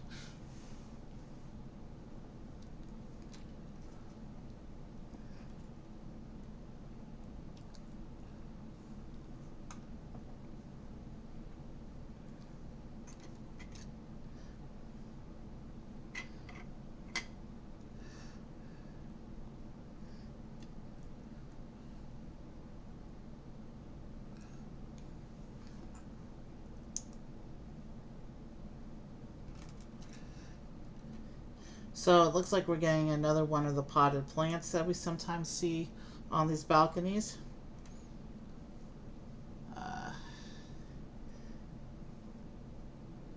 That goes in the top like that. We have a little potted plant. This just sits here. No, here.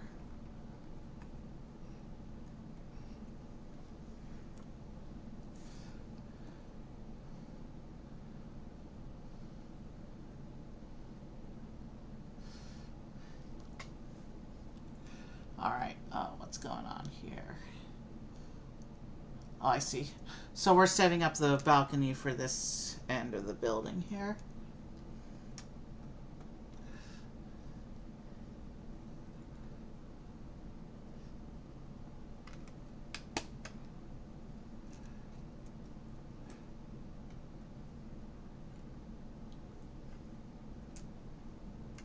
Okay.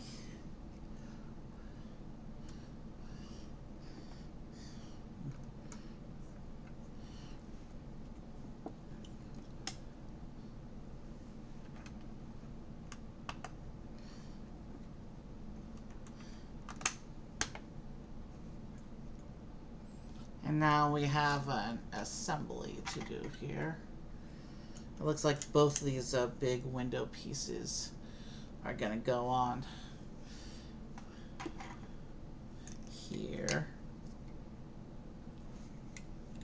And we get another turntable on top. This might be doing something similar to what the Owlery did, where it had the second turntable on top to support the structure, while the first, so you could turn the lower section on the first turntable. That was a pretty clever bit of construction. It wouldn't surprise me to see if that's what they're doing here.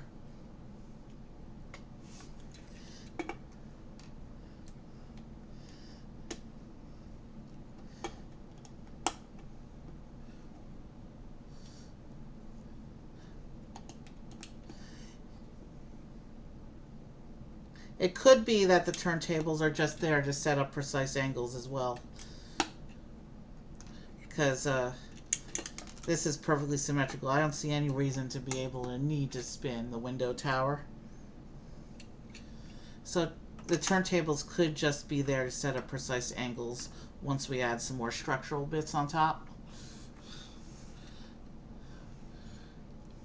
Still a cool design technique there. And now we get two little spiders crawling around inside. Normally I put the animal figures with the other characters, but with spiders, I know that there's sensitive viewers, so I usually just put them in the build where they're supposed to go and leave it at that. Okay, one spider actually is on the window, so maybe you are meant to... Oh, we'll see what happens when we do the next bag and close off the structure there. And we have this spider is crawling towards the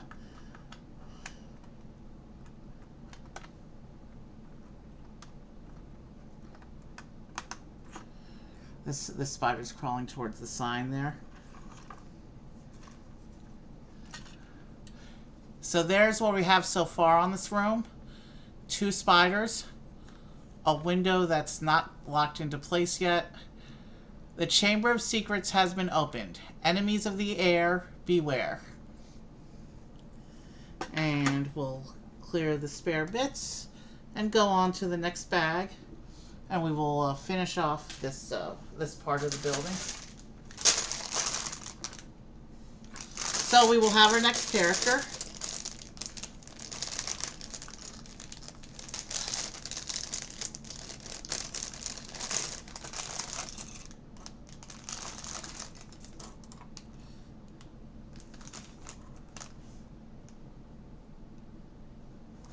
Yeah, that's part of the Forbidden Forest stream, so I haven't done it yet. Did I show you this figure? This is Flying Fox. The one in the main tower is just folded wings, but this one actually has translucent wingtips there. He comes in the bag with the Chamber of Secrets. The first two bags are where you build that. And the basilisk.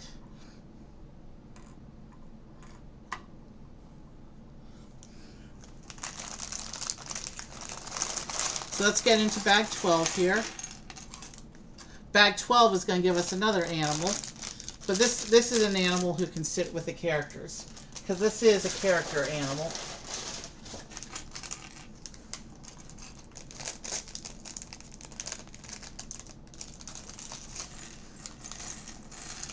And when we finish this bag, I'll show you the tracker. And then we will take a break. And then we'll work on the upper levels of the building. But first, we do this bag.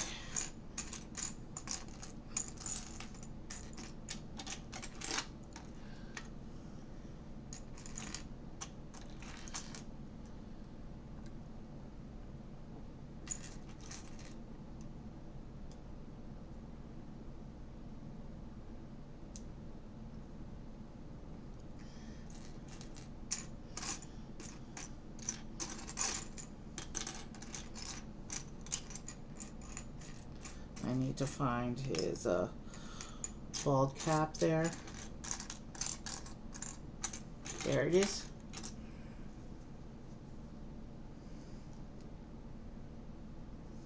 And he, of course, gets his broom, because this is Mr. Filch, the Hogwarts janitor, in his second appearance in the project.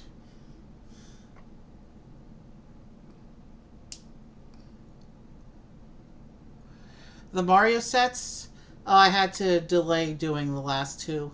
So I'll be doing the second to last one on Monday, and then I'll be doing the last one on the following Monday. And then I'll be done with Mario, period, because I will have done them all. Except, of course, the big statue sets and the starter set remakes, which I felt were redundant. So there's Mr. Filch.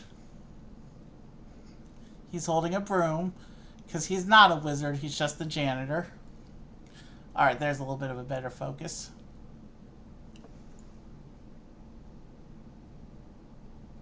I don't have his bald cap lined up with his face. Oh.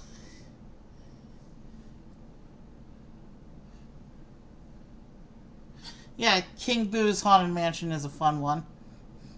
Alright, we also have one more animal character in this bag. Let's see if I can get this one onto camera.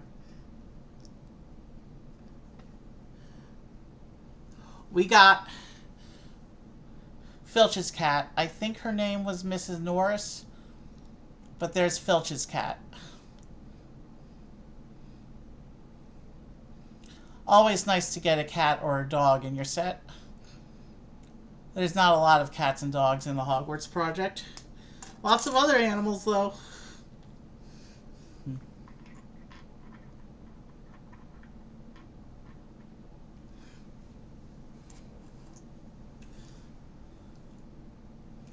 Alright. I have an assembly to do.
Which minifigure are you referring to? If you're talking about the gray one, that's a ghost figure.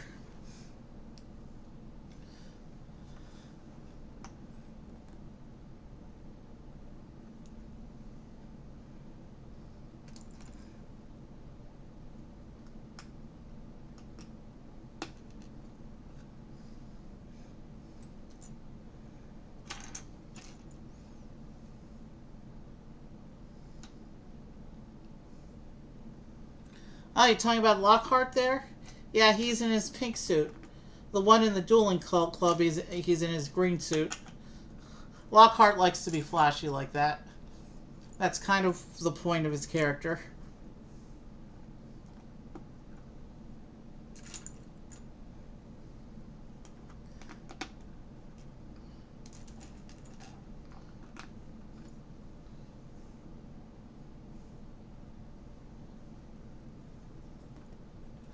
Okay, so we have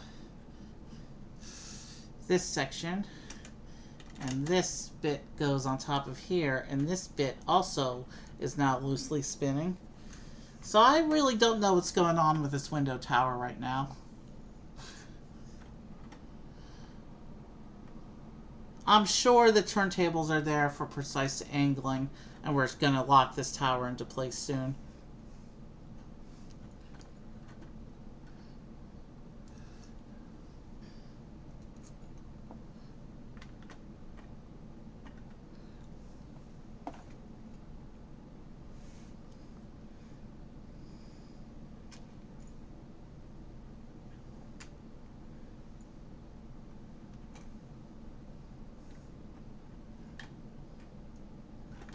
Yeah, because this brick will lock this upper section into place. This bottom section still rotates. Maybe it's not meant to rotate, and it does get stuck with the spider in there. So maybe the second turntable was just so that you could have this at a different angle than this part. But it looks like the tower is in fact mostly locked into place now. This part still spins. I don't think it's supposed to. At this point, I think it's just a build compromise that it still spins.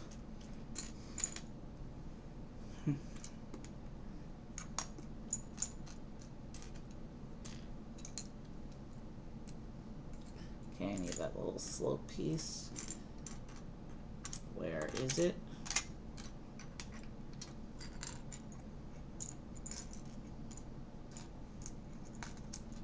Right there, under other pieces.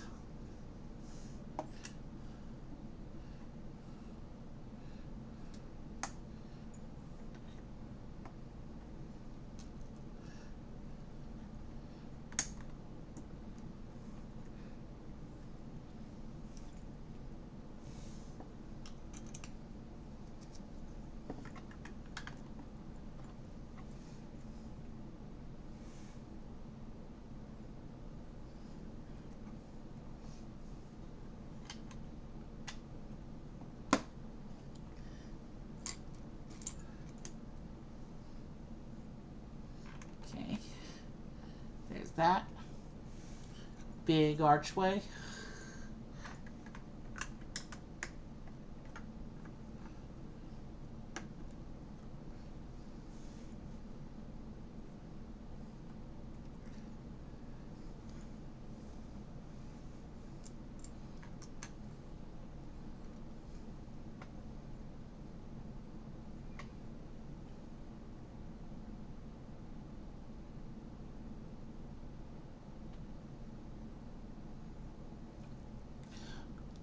So we've used about half the sticker sheet so far.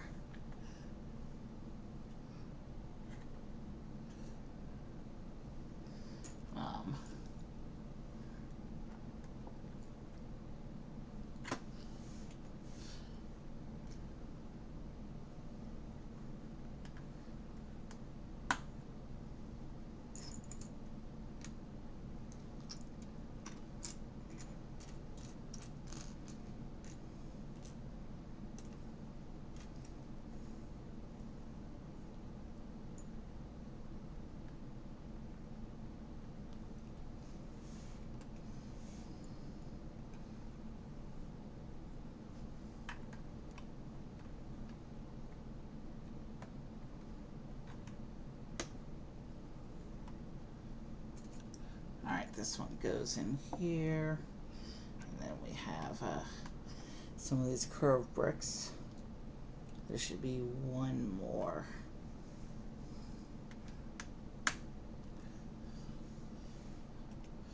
And then we go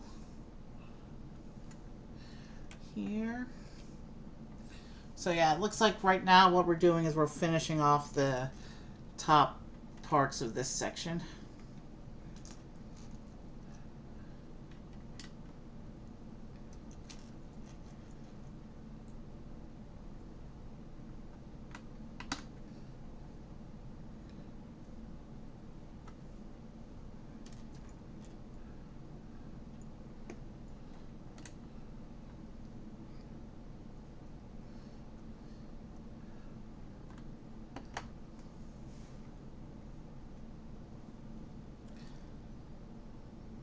So now we have another window stack.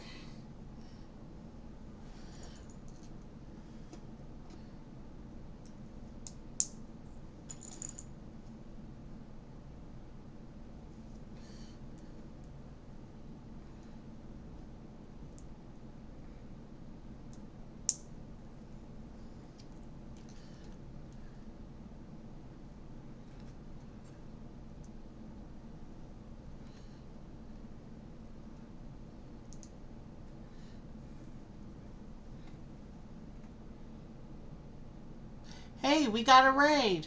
Welcome to the stream. Rasmus, did I say that correctly?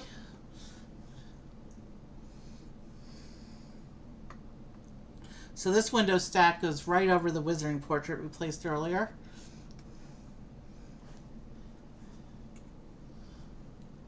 And now we have a little bit of a wall divider. And then I predict we'll have one more window stack.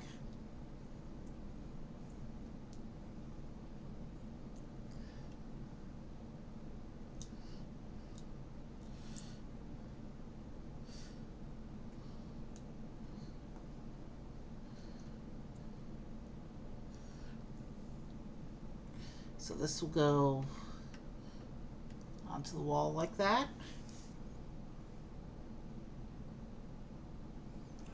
And now I have this piece.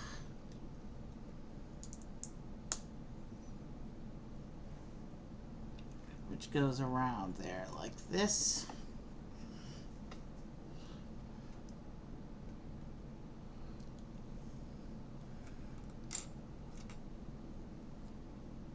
And two more support beams.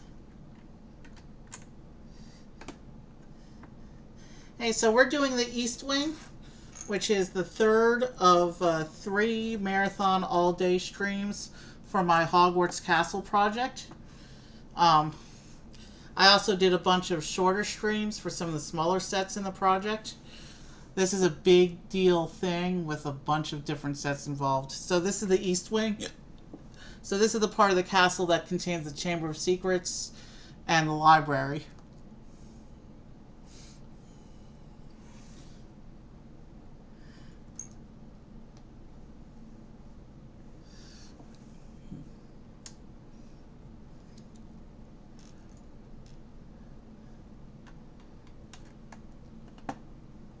Let's see, these go here. And then we have another tile there.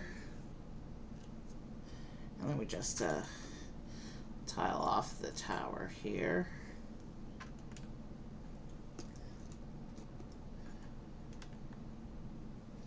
Alright, so that's on.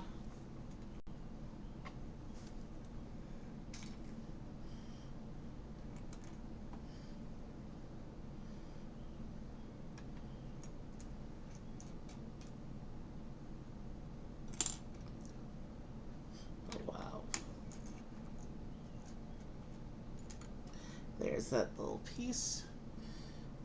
Put that on. And that goes here. And now I can build another window stack.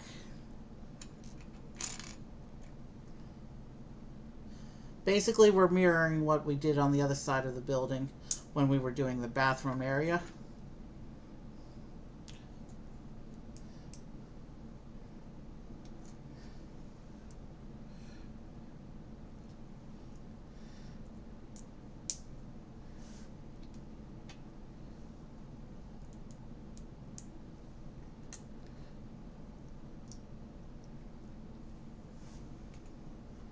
And then these windows will go right here.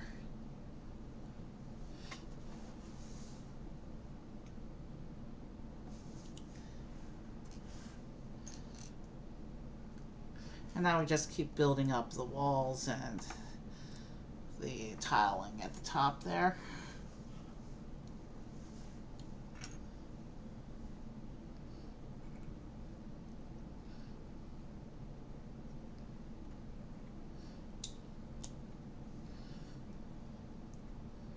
Alright. So these will go here. And let's make sure that plate is straight. Okay.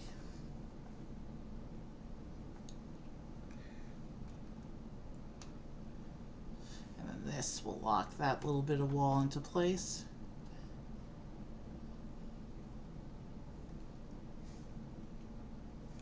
And then we'll just keep going.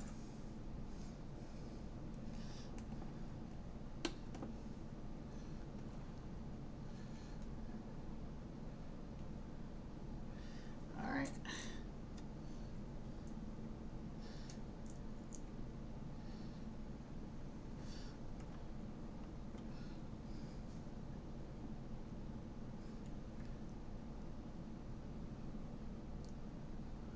where are we going with this?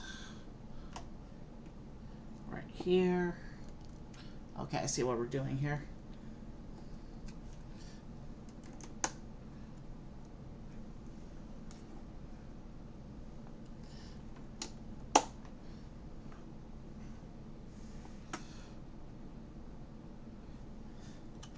Looks like we have some more of the stairs from the middle section.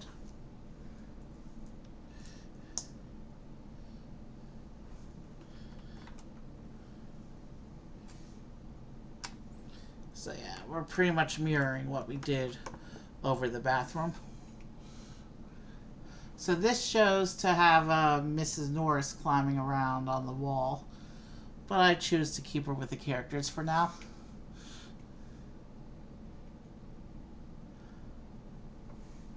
And so I guess that's this building section, because we're about to do an assembly for the bridge section. Yeah. This, I don't think this bit is meant to turn. It's just the way that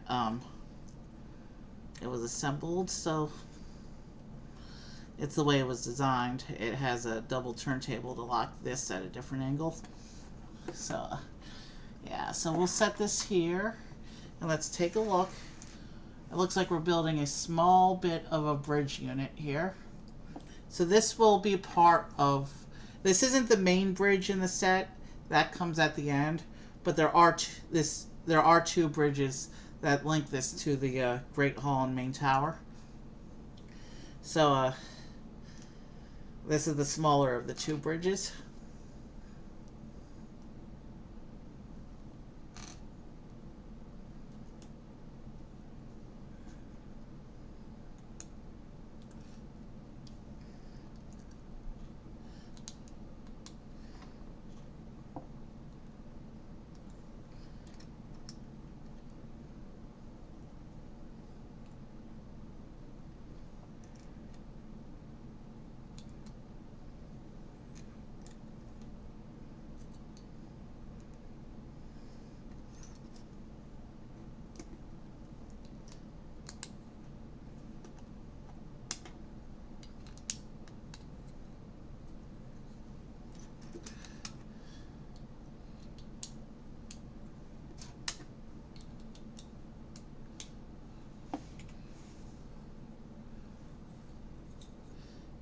The open end. So this is where we put the brick.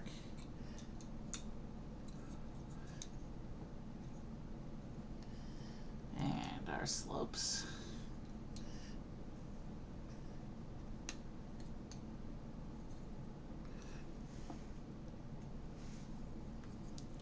And now we get this little section here.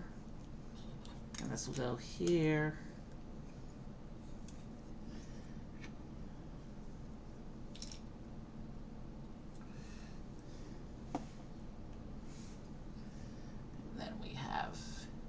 These little bits of archwork here, and I'll fix that in a moment once I go back topside.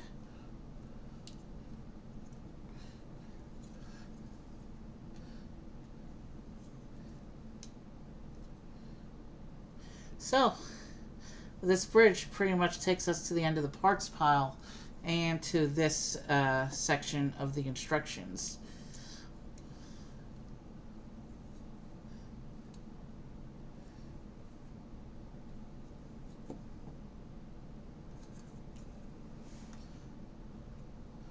So this will attach on. Okay, so that may be why we have rotational ability there. Okay, now it's starting to make a little more sense. I think we have rotational ability on that window because that's actually where the bridge connects, and it's adjustable. So that's cool. But you don't want to turn it too far or you knock the spider off that's inside. So they do have the spider inside as a locking mechanism. Let me go back to where that was so I can fix that. I think I know where the spider goes.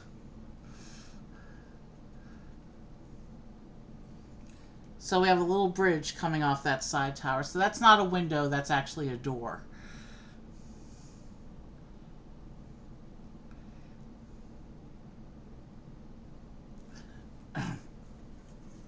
So let me put the other little spider back inside. All right. So that's ready to go. And this shows how to connect it. So let me turn off the instructions so we can get full camera view here.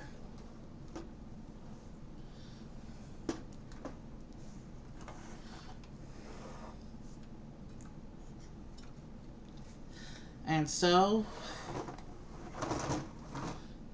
this section of the building will attach here to this part of the cliffs.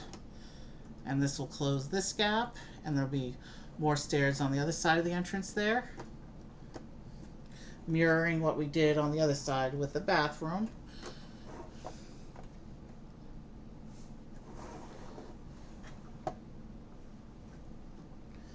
And with that section in place, there's that little section in there, the room we just made, with the knight statue, 2 spiders, some leaking water, and that's the famous graffiti.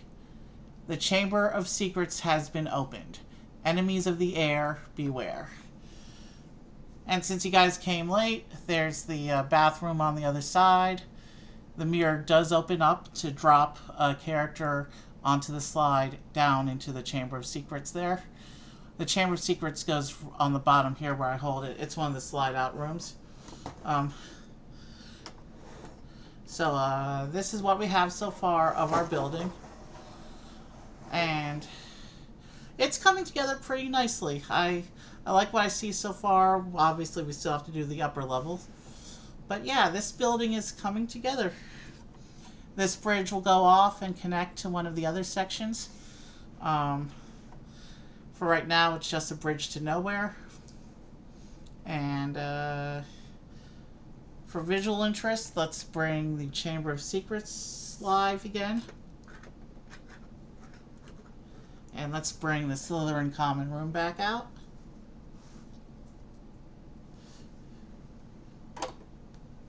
Which I'll just set in front of the cliff here. So there we have the Slytherin common room, which goes into this basement slot here. The Chamber of Secrets goes into the big middle slot there. And then we have the characters we've revealed so far. There's 13 total in the set. There's 9 of them out so far, but there's 4 more characters we will be seeing before we're done here. Obviously, we have the Basilisk, Fox, and Mrs. Norris also ready to go. And this is the East Wing building as we have done it so far. We still have to build the top level when I come back from break, but never underestimate the importance of a good stretching break in the middle of a long stream. We've been going just over 5 hours so far. We've got at least, I'm not even going to try to guess, but we've got several hours of build left, so we're definitely going to take a break here. This bridge is a little distracting to me, so I'm just going to rotate it off camera a little bit. That way you can imagine it actually connects with something. I kind of don't like looking at bridges to nowhere. They're kind of obnoxious.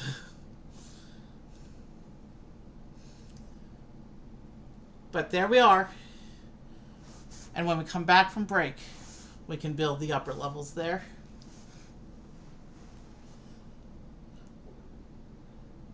Oh, I was going to show the tracker. We can do that when I come back from break. I'll show the tracker. Because we're done with the wizarding portraits for today.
Break was good, but we've still got several sections here to build.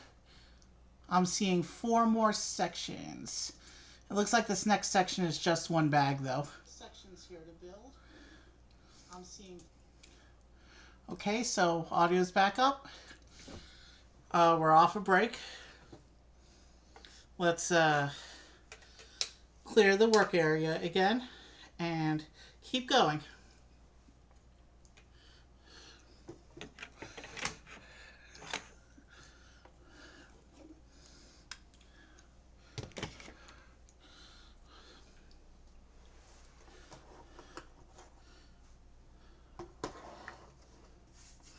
Okay, we are ready to proceed. Let's bring up the next section of instructions here.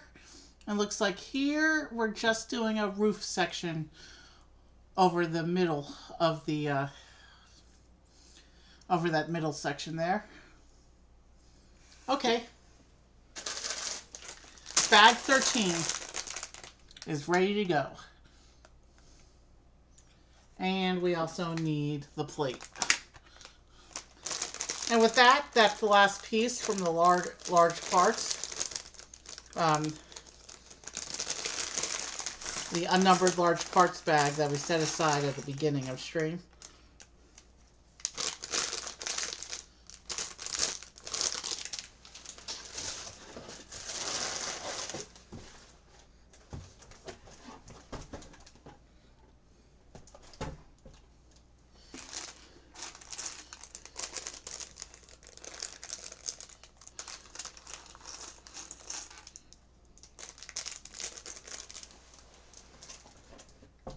Alright, we are ready to proceed with this section. And this section starts with our second ghost of the set. The only Hogwarts set to have 2 ghosts in it. This will be the Bloody Baron, the house ghost of Slytherin.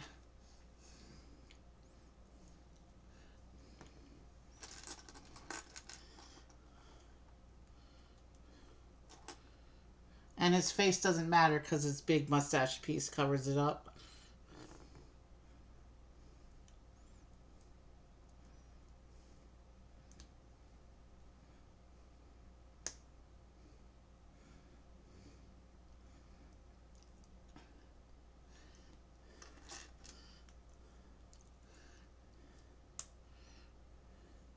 And Bloody Baron does get to carry a fencing sword. Oh, I just put him together off camera, sorry. And I just scattered his hair. This is not the ghost whose hair you want to be messing with. This is the ghost who will kill you if you so much as touch his hair.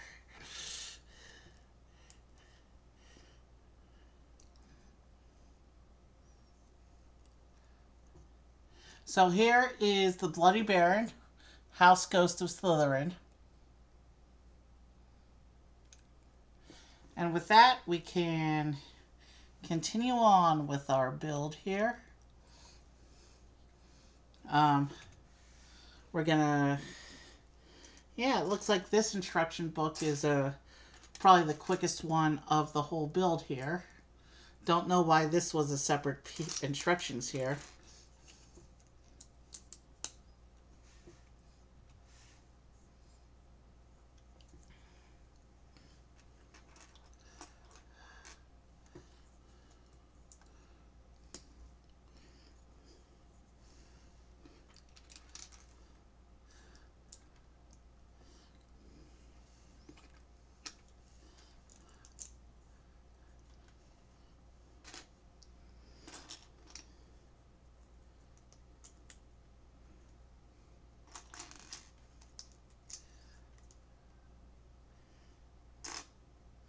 I was going to show the tracker, but I forgot.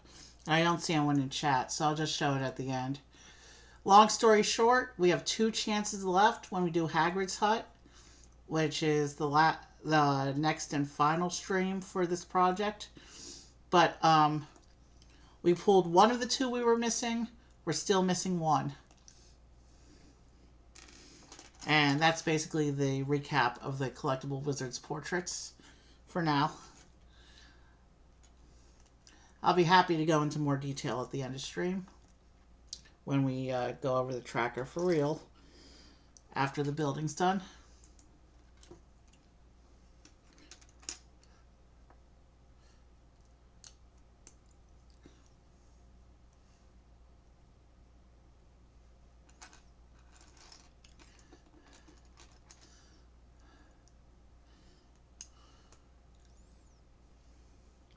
It's a brick.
Okay. Right now we're doing what looks like roof shaping. And then, of course, we have the upper sections of the towers to do as well on either side.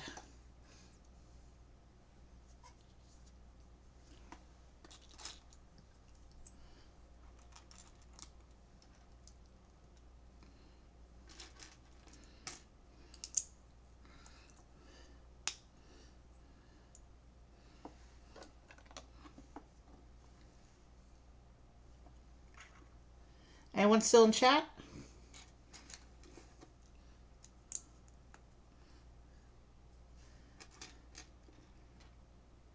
I know we took a little break in there since the last message.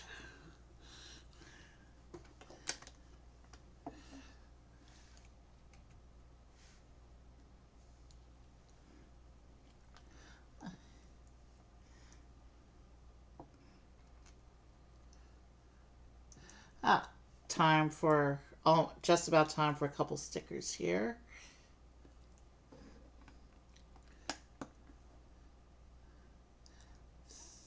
Three stickers to be exact, one of which is a circle. Alright. Circle stickers are rough for me. We'll see how well I can do this.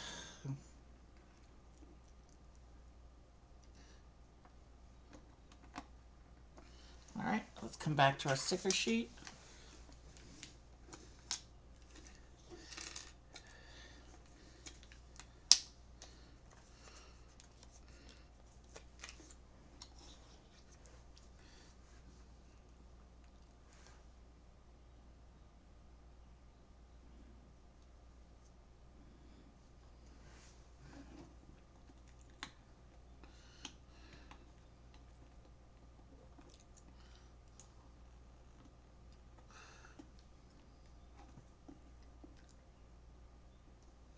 Alright.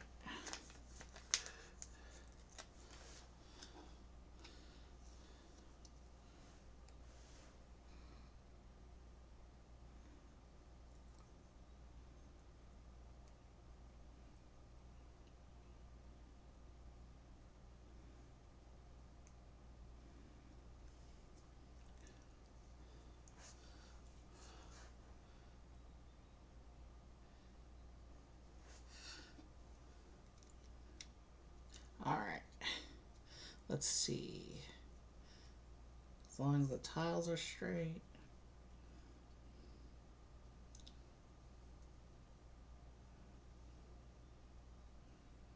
Okay, good enough. Now for the circle sticker.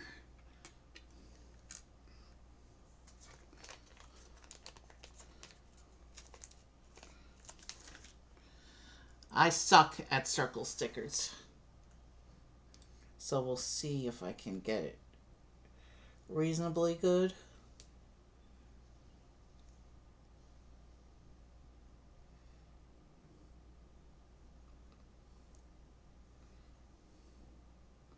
Okay, not terrible. It's passable. We can use this.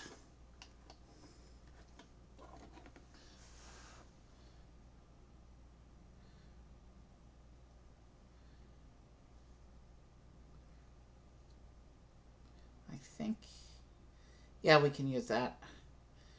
It's not perfect, not even close to perfect, but serviceable. So here's a little bit of a roof facade, and now we're going to do the roof piece itself.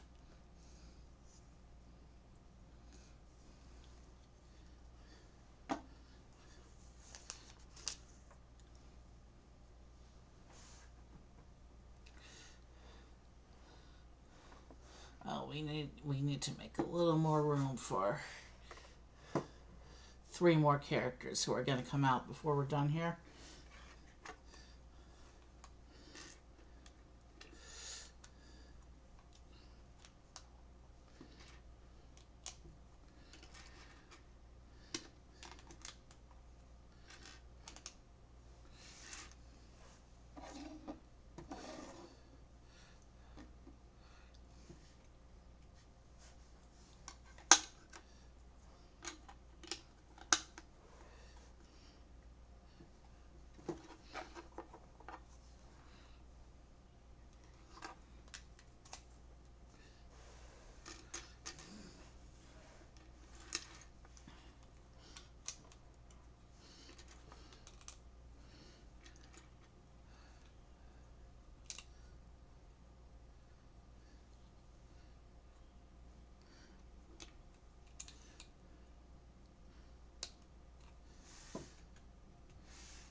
All right.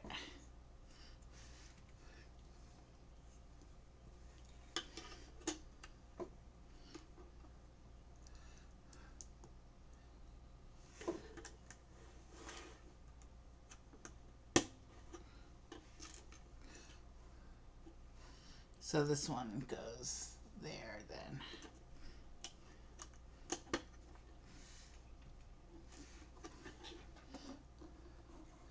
So if I take this, these clip on like this.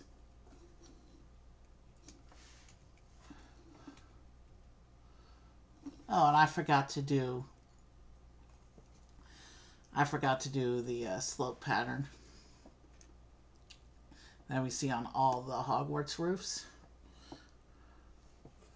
So that's oriented like this. So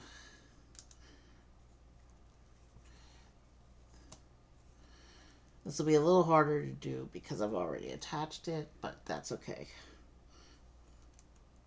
I can still get my fingers around there.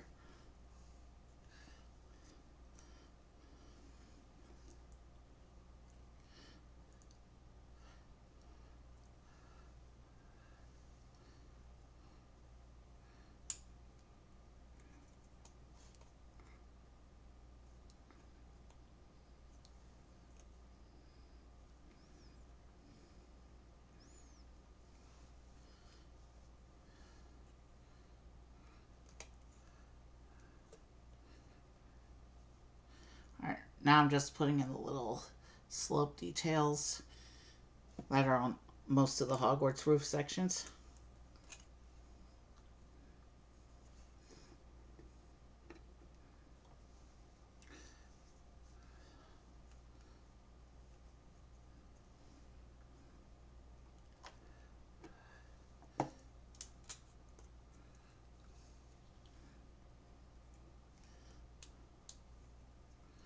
Okay.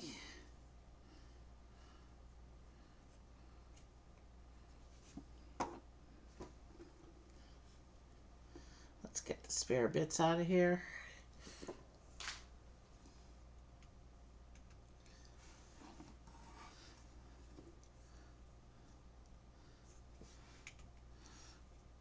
So here is the roof section completed. Now we will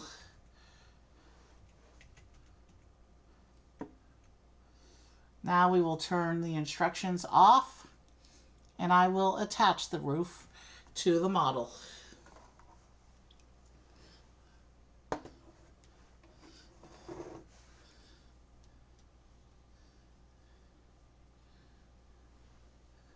So these two pentagons line up with these two towers in front here. And then this whole 1x1 plate section presses in with the other.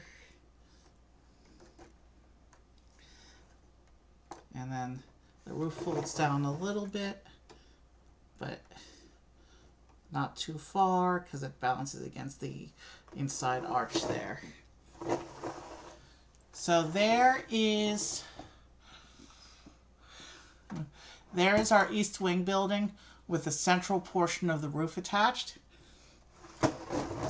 And that's what it looks like from the inside in the shadow of that central roof there. Let's put this back into instruction zone so that we can bring out the next part of the castle. We're going to be working on the tower over the girls' bathroom. I think it's the girls' bathroom. I mean, that's where Moaning, Myrtle, and Hermione were, so.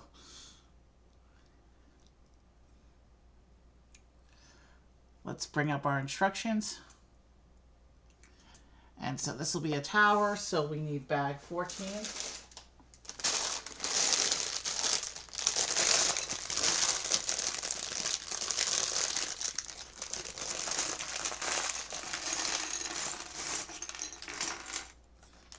We will get our next character here.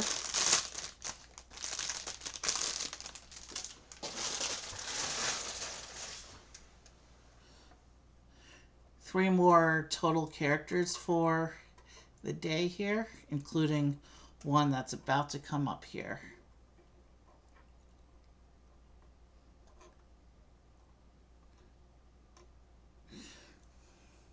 I think we have enough room for the last few characters now.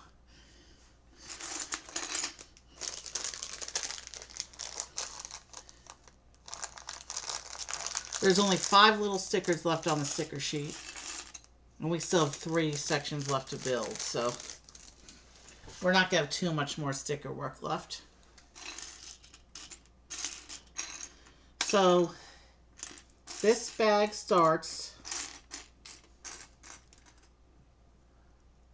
with Lee Jordan. He's a Gryffindor student.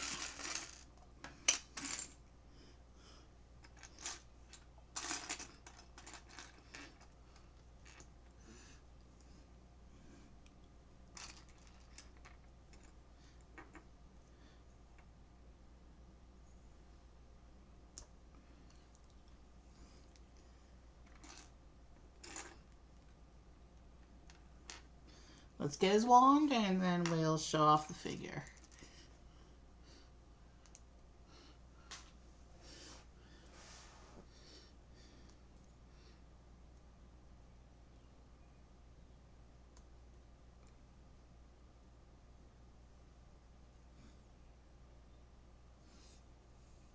So here is Lee Jordan.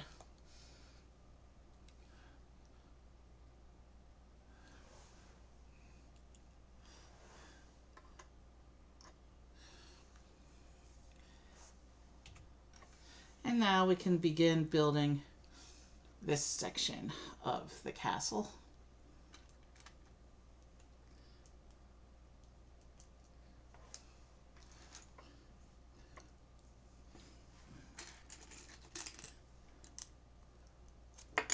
Now let's use the correct piece.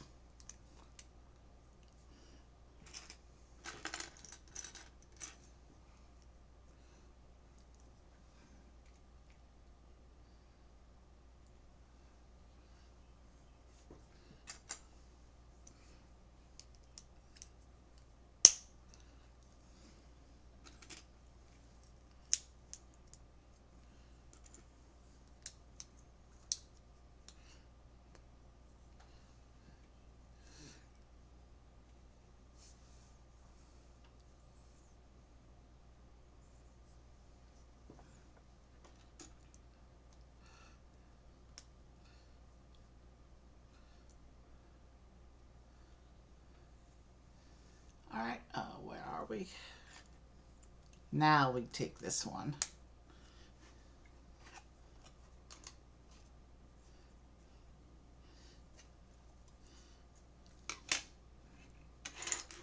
Oh, this room is almost heart-shaped. Almost.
Okay.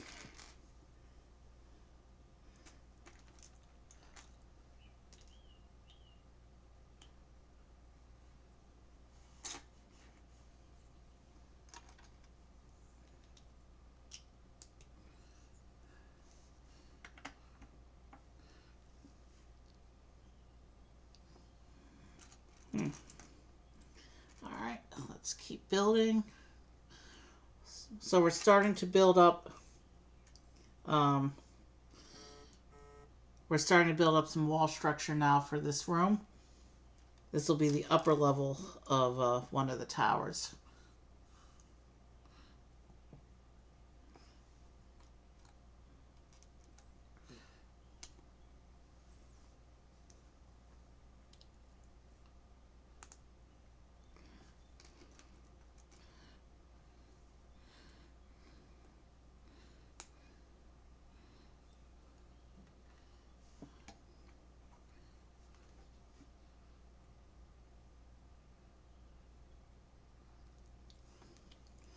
All right.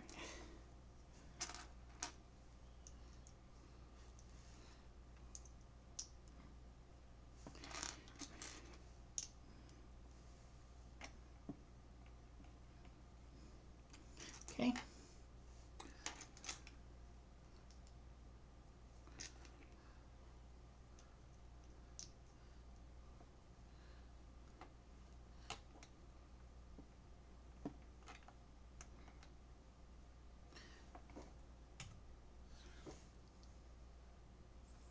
All right.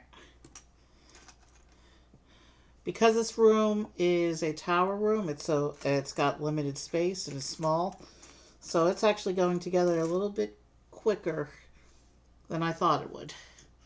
That's a good thing because we still have a lot of build to do today.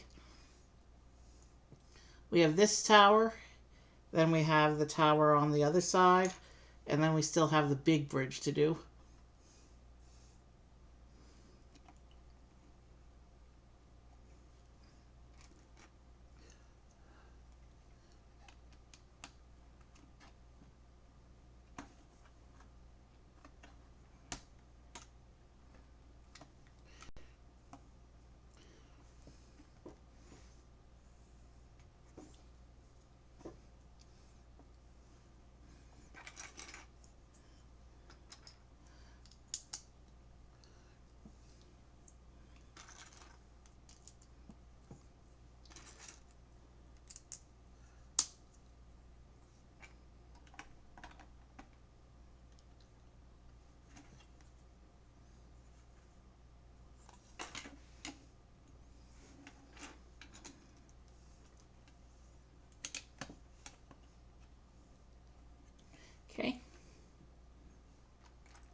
This one goes here.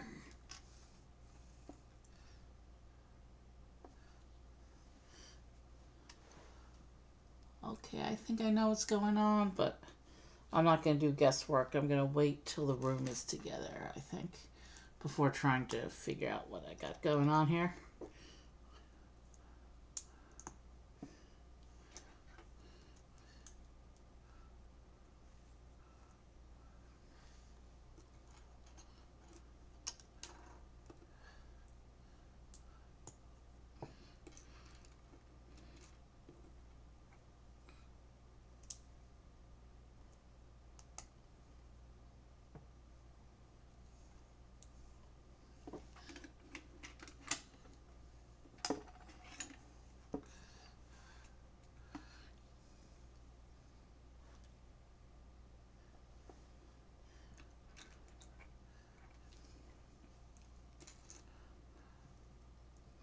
Interesting.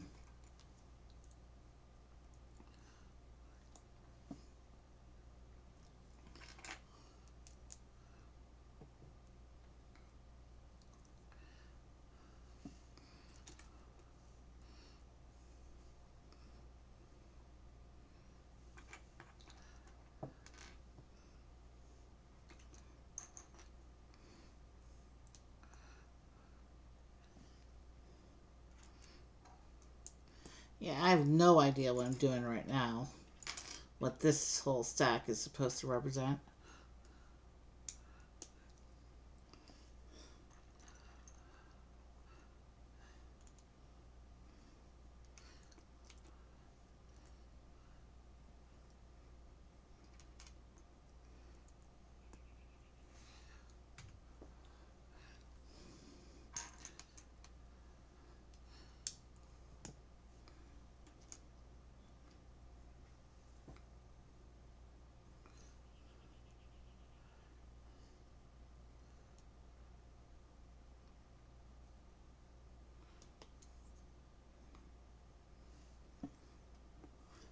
Oh, I think I know what's going on here. This looks like it's a part of a bookshelf. Once this thing gets turned sideways, it looks like a bookshelf.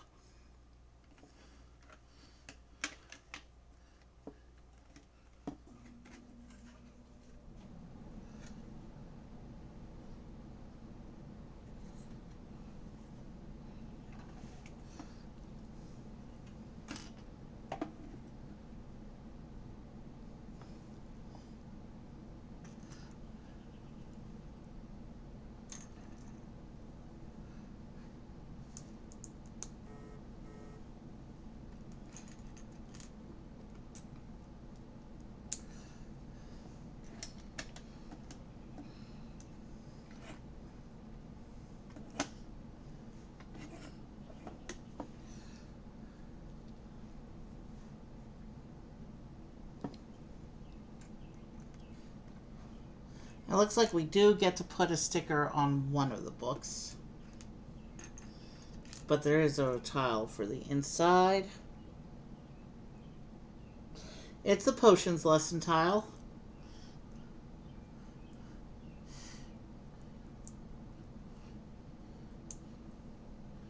Well, it makes sense. We are on Snape's end of the castle here. We do need to get the sticker for the book cover, though.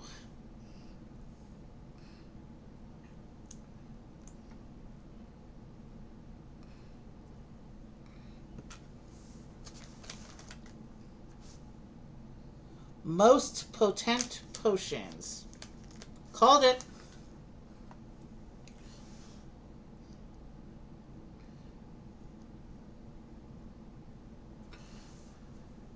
So here is our potion book.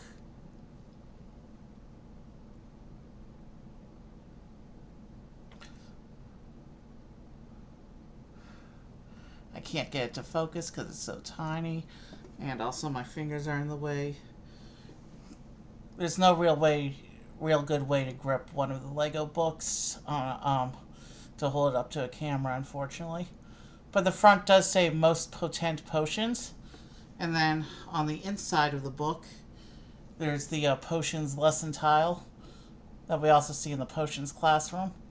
That represents the inside of the book there. And even though I said props, I don't want to have loose pieces in. I am going to go ahead and slide that into the bookshelf. There's a hidden gap in the bookshelf.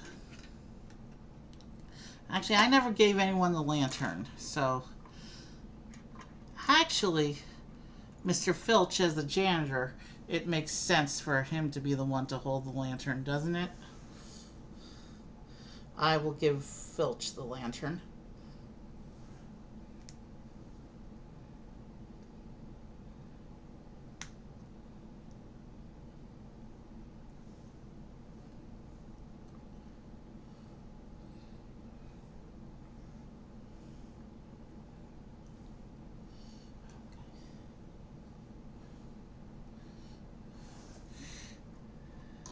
There.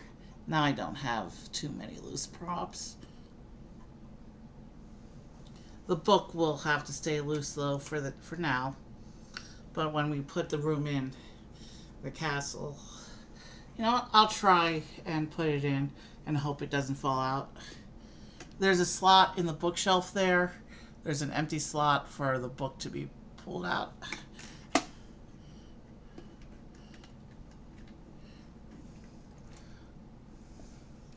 If it falls out once though, I'm setting it aside until the end of the build. Or at least until this section is on the tower.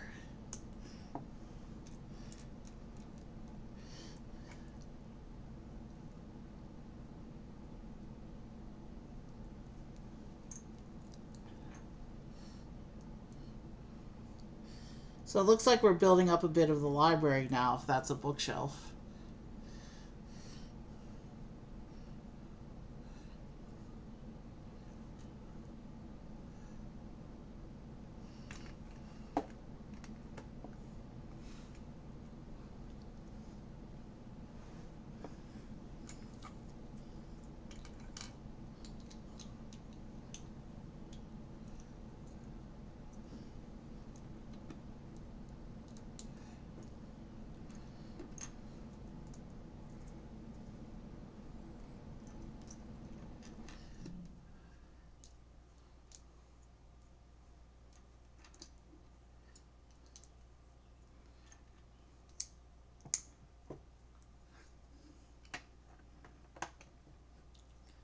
Alright.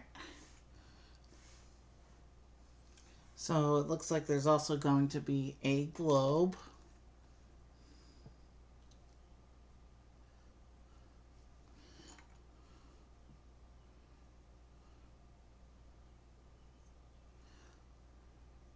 So here is the Lego globe.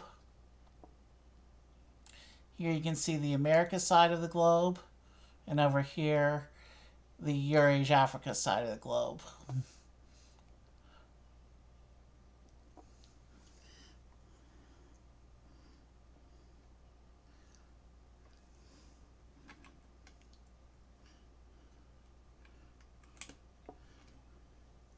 So yeah, if we have a globe present, I'm going to go ahead and assume that this is the library. The Hogwarts library is iconic, but we don't have it in the castle yet, so cool to finally see the Hogwarts library here.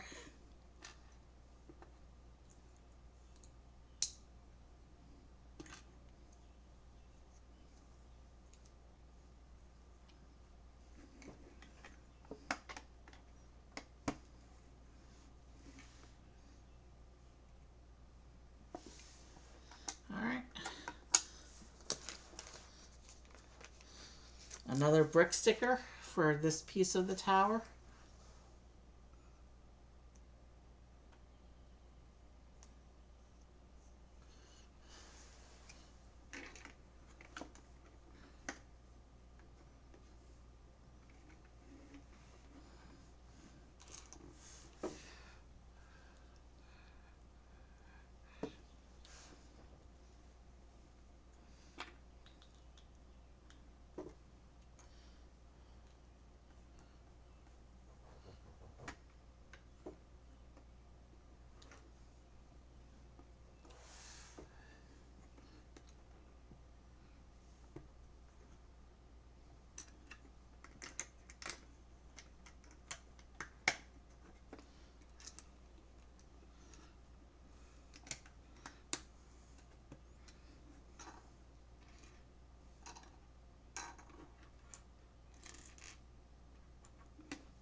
in the shadow of my hand.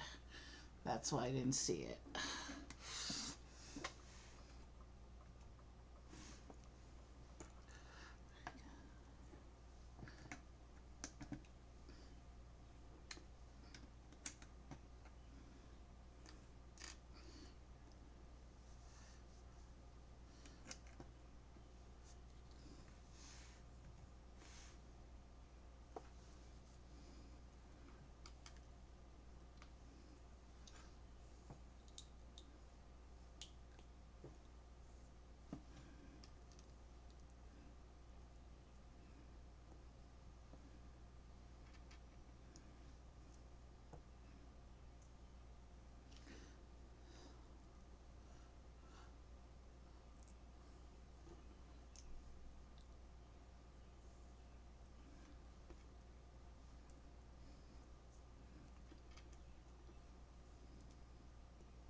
Okay.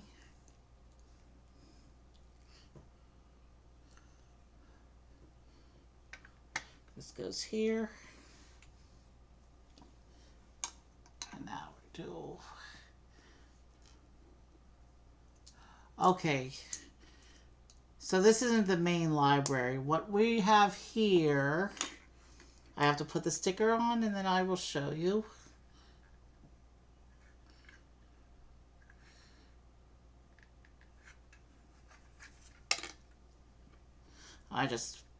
That was my fault. I held this up so I could see into it. But I have to put a sticker on, and then I can show you specifically. This isn't the main library. This is a special section of the library.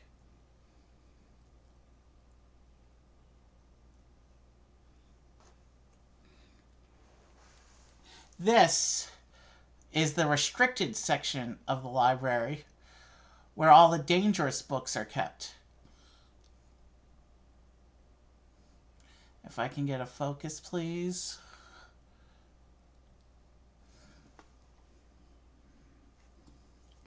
Oh, it's not quite straight enough. Very close to pretty good, but not quite there. You know what? I'm not going to worry about it too much. It's a magical place. It's okay for things to be slightly off if the kids are fooling around with spells and whatever.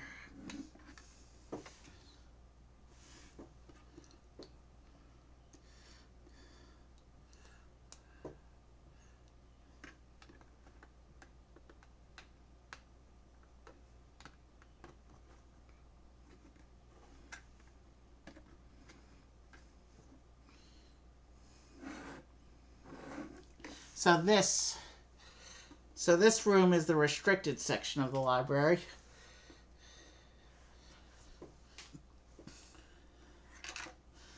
And since I will be moving this piece around, I will go ahead and pull that book out.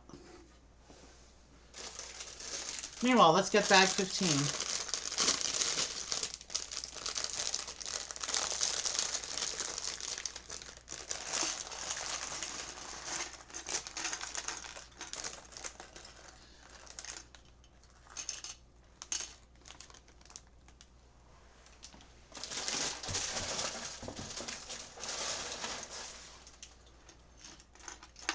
And let's set these two big roof cones aside because they're in the way.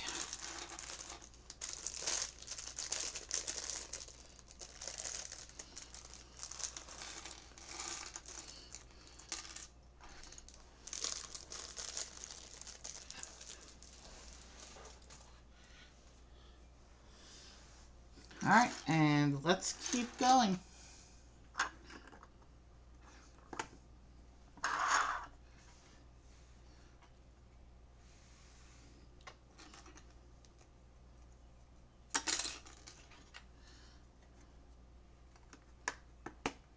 Let me see, can I still adjust the globe?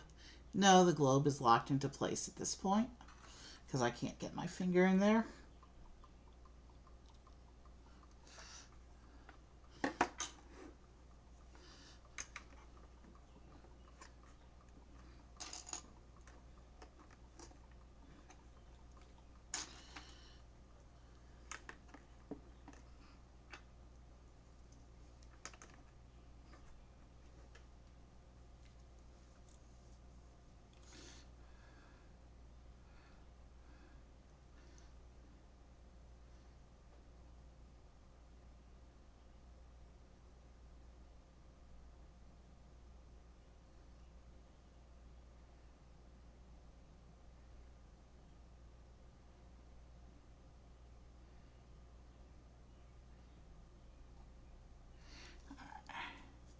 Sorry, I got distracted in a moment.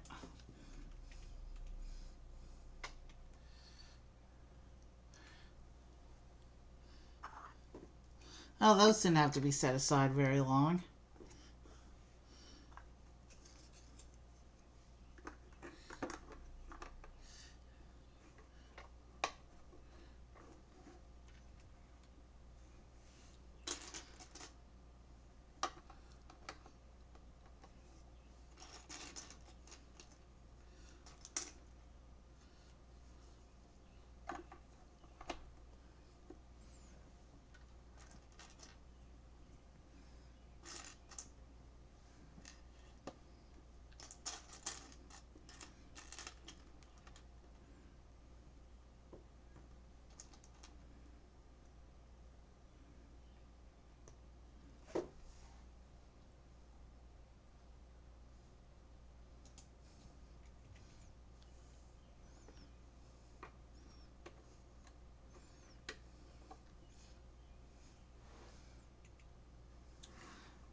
Okay, now we have an assembly for what looks like the tower on the other side.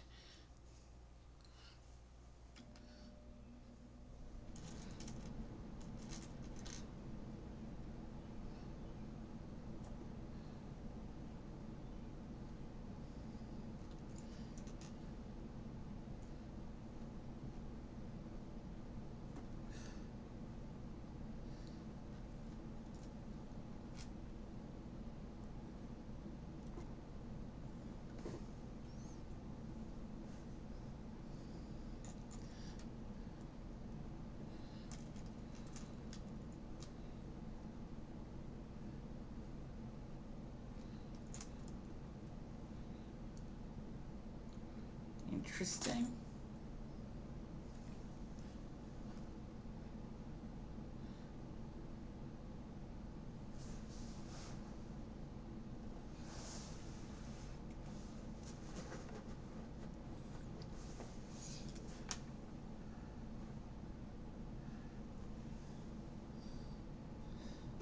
Okay, let me build the 4 of these and then I will put them on all at the same time. It'll be a little more efficient.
So this tower build is doing interesting structural things.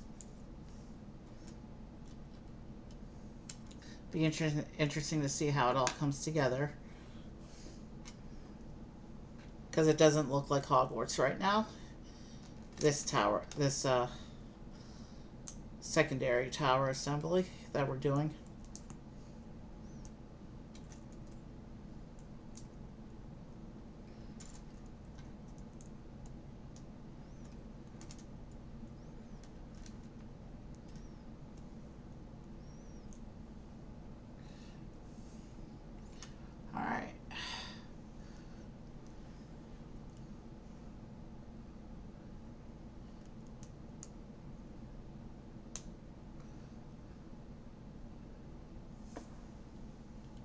I think I see how this goes.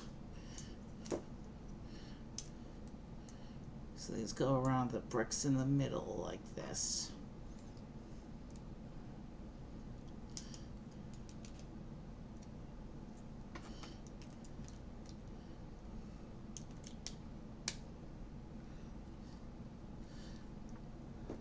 So, tower on stick.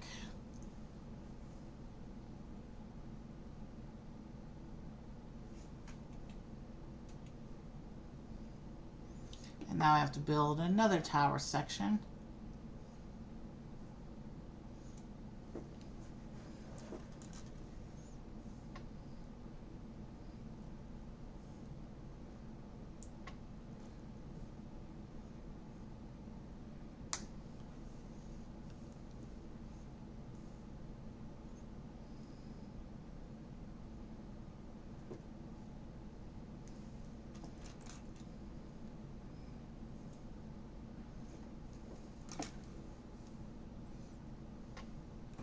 Here, let's move this here so you can actually maybe see my hands. But my fingers are still too thick and you still can't see through my hands.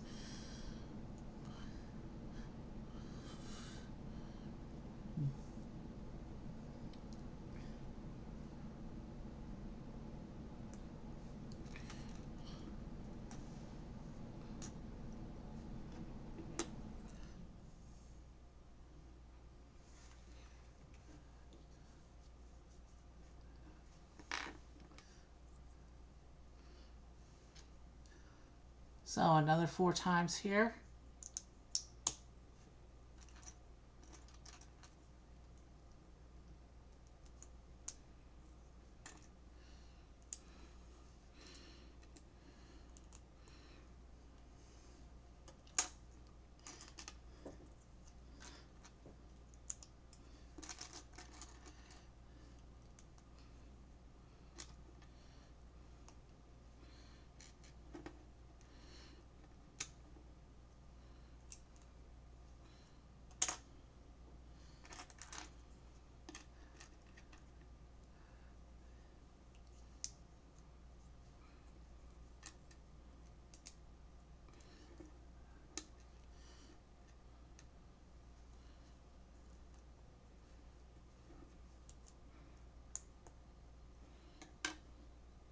One more of those little sections and we can move on.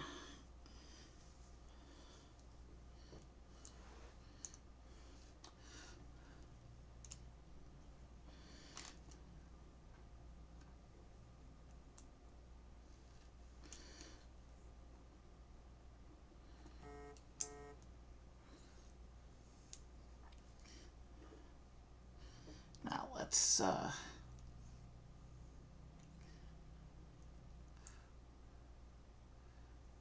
did I miss a piece? I did. Glad I caught that before it became a disaster. Let me get that attached real quick.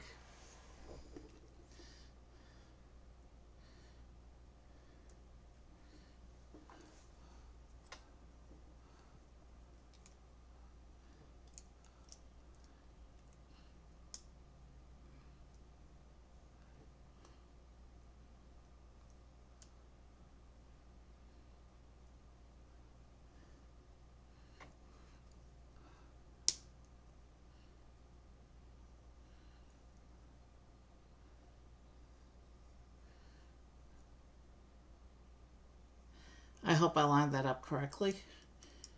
Meanwhile, let's keep going.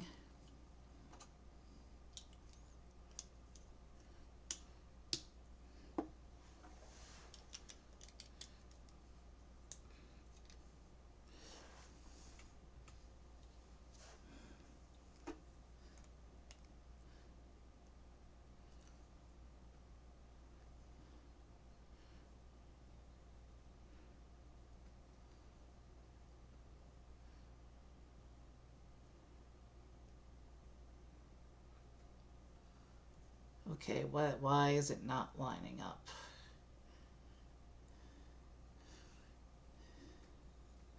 Did I put my slopes facing the wrong way?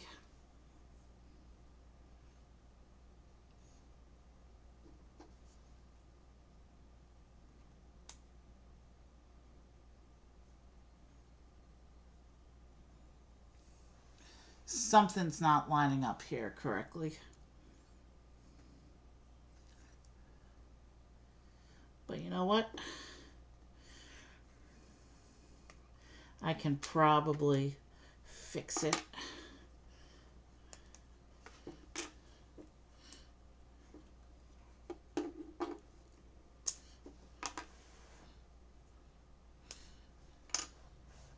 Let's see.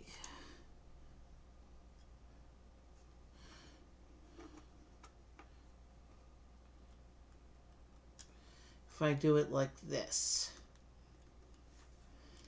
I thought I was following the instructions. I guess I accidentally reversed one of the tower sections. But if I do it like this, it should work.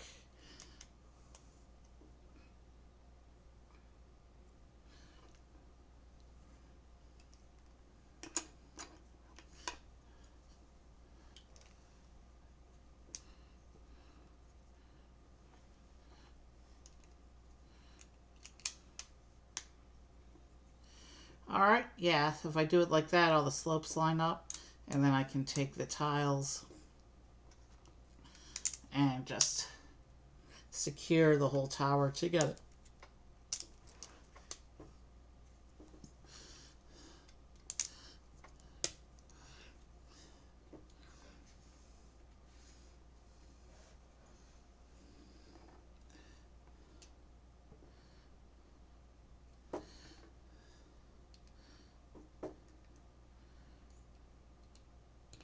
And with that, we got the spire on a stick there.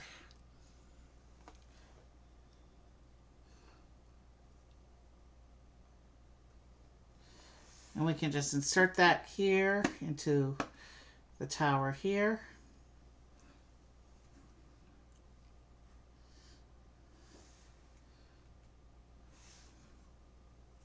And the section is ready to be attached. So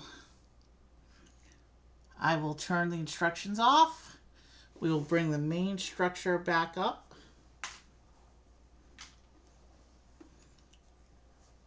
Before I do, here is the outside of the top of this side here.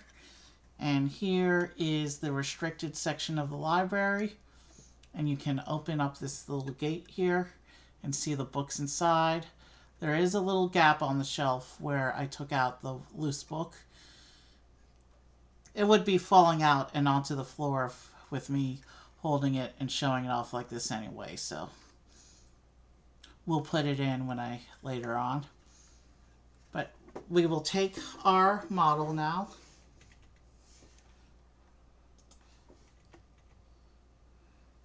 And I will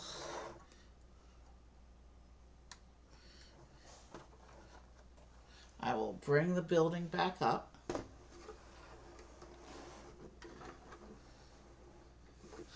And I will attach this tower to the top here.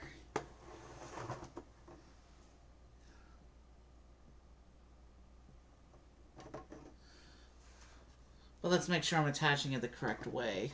I was leaving a huge hole in the floor.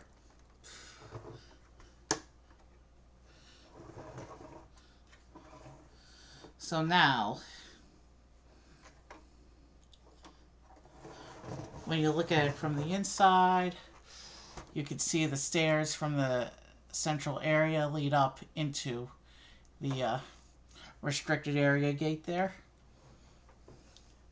And I'm not going to switch to the other camera until we're done, but I will try to show you. This camera isn't going to be able to show you the towers on top, but let's see if I do it like this. You can see the towers that we just added up there on that side. So, back to behind the instructions, and we can queue up the next section. Now we're doing the main room of the library, which is the upper tower on the other side.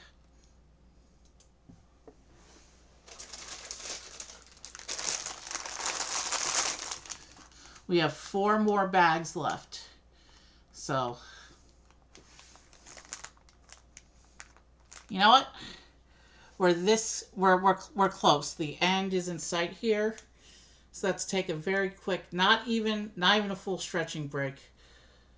I just a little bit of tinkle time and we will proceed.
All right, let's press on through. I think we can make it till the end now because there's only a few bags left at this point.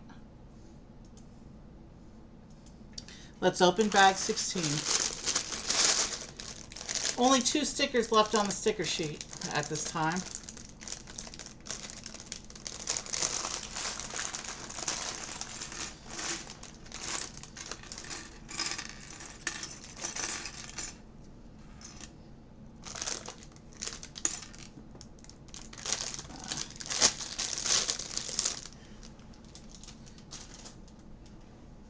There's been surprisingly few floor yeetings today,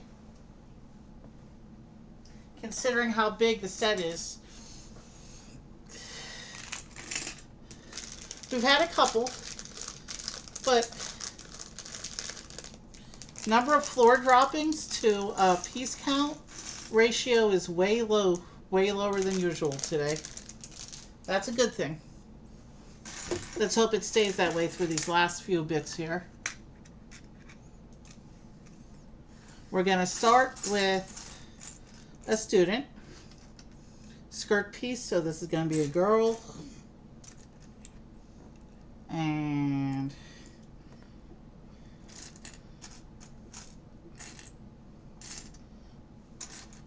school uniform is a Slytherin one. So according to the box, this is Millicent Bulstrode.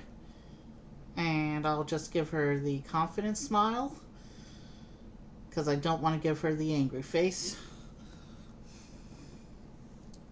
I don't even know her story relevance. So Millicent Bulstrode can just have her overconfident Slytherin style.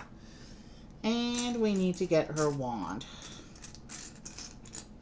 And then we can start building the other tower, the main library portion.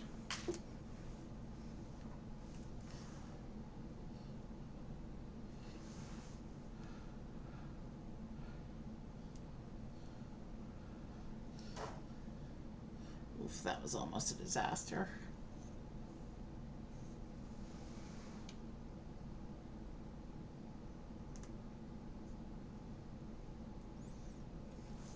So this is Millicent Bulstrode, our Slytherin student. Well, one of two in the set. We'll put her over here into the lineup. And we need to make room for one more character over there, because there's still one more character in the final section after we do the library. So let us go ahead and begin building the main library room now.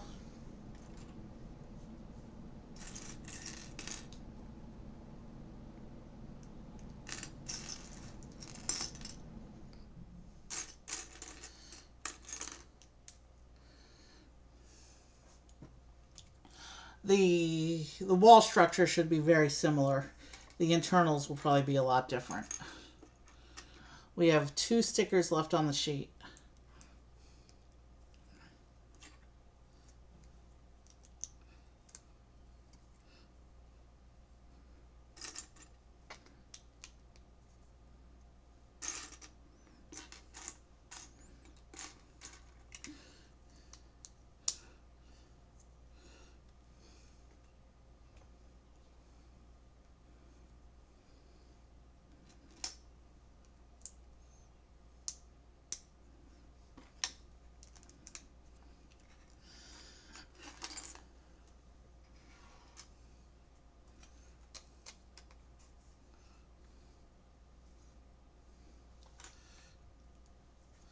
Okay.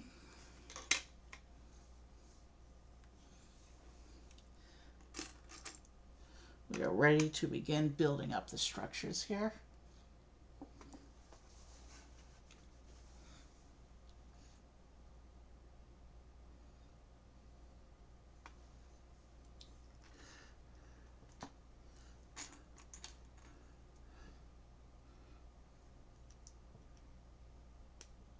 It's a brick, and what may be our last classic Hogwarts window of the day.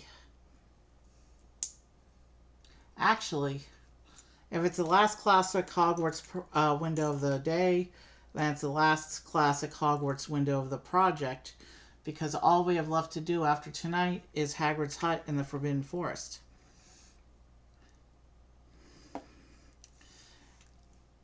And those sit on the grounds. Those aren't part of the castle proper. They're part of the whole grounds, though, so they still need to be done. Here's the last of our wall brick texture stickers.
These go here.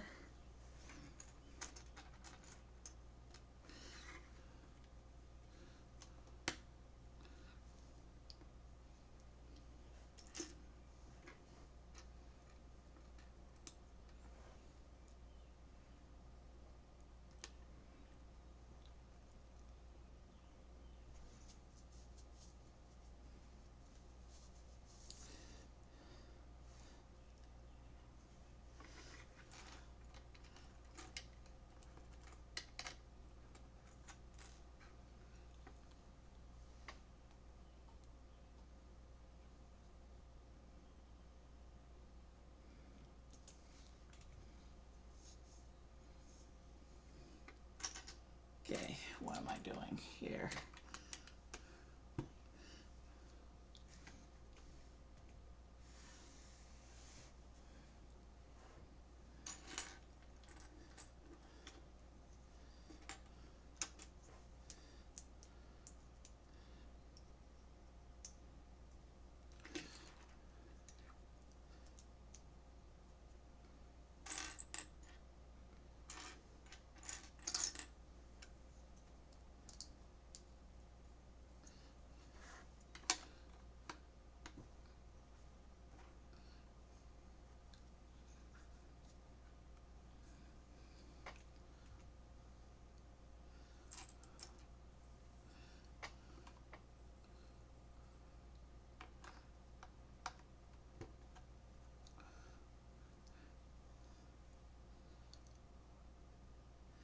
All right, yeah, all right.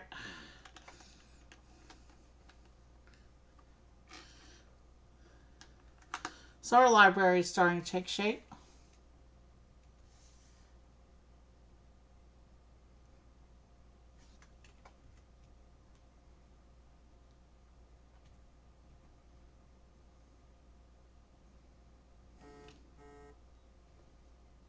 Where was I?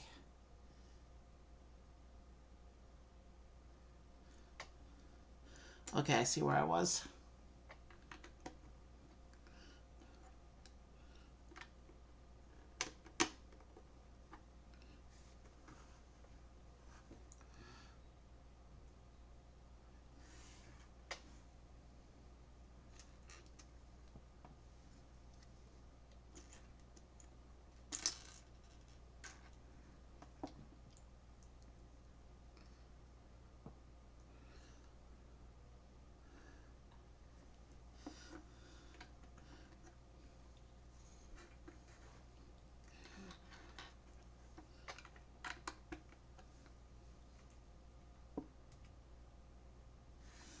Okay.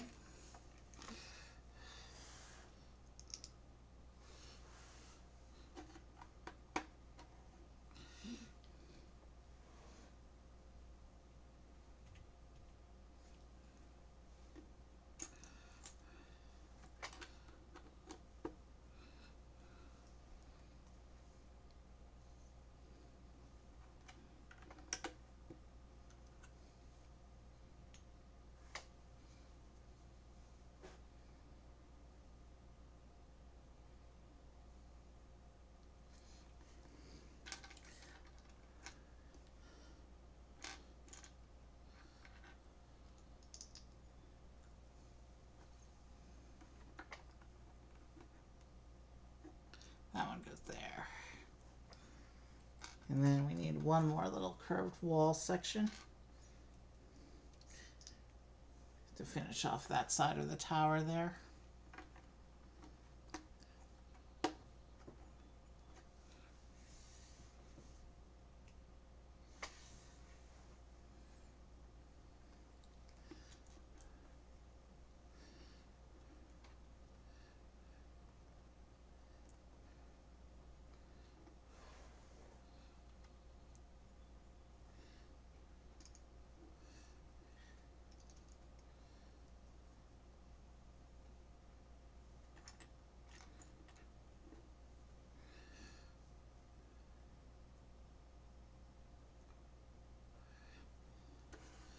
Okay, so there's a little fireplace in this bit of the tower here.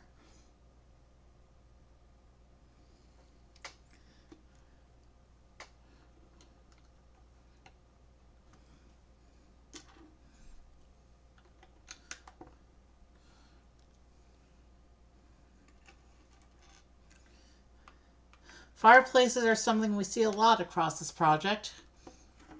Here's the last one we put together for the castle proper, but I think there's one in Hagrid's hut as well. So we're not quite done with fireplaces yet.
Okay.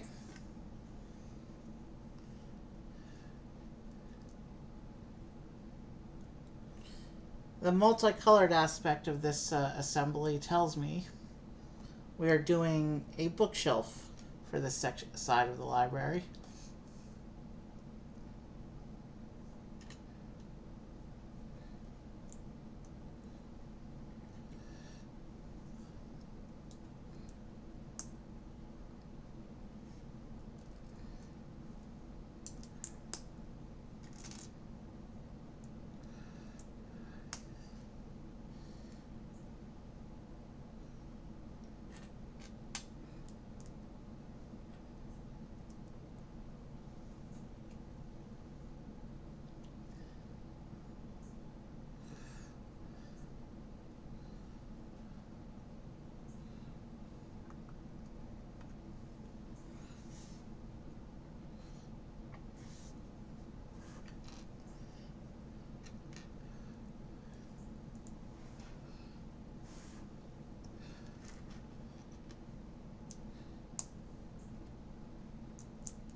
Okay.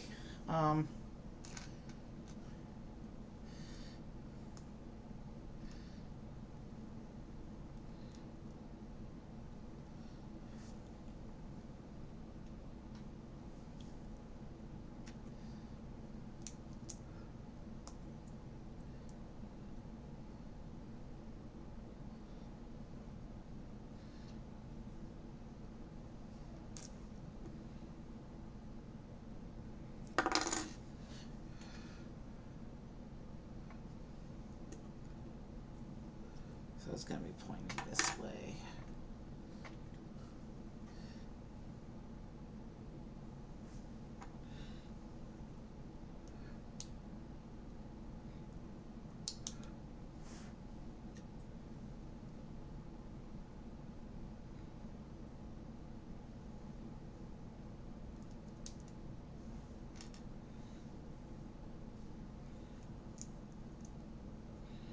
Okay, we're going to keep filling in sections of this bookshelf.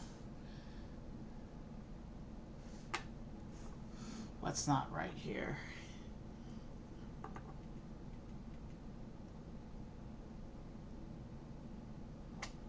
Oh, I see. That's how it goes. Non-standard attachments there.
We're almost done with the bag, which means we're about halfway done with the library.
Let's do the pieces in the correct order.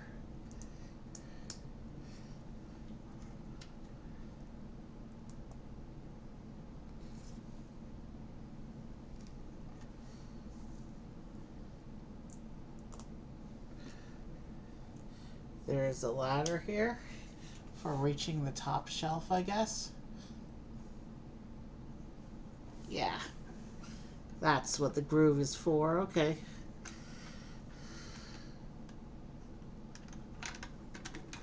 So I have to line up the ladder here.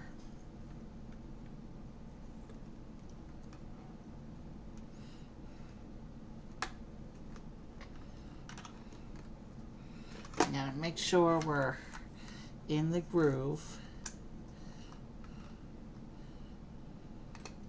And then the ladder should keep its place.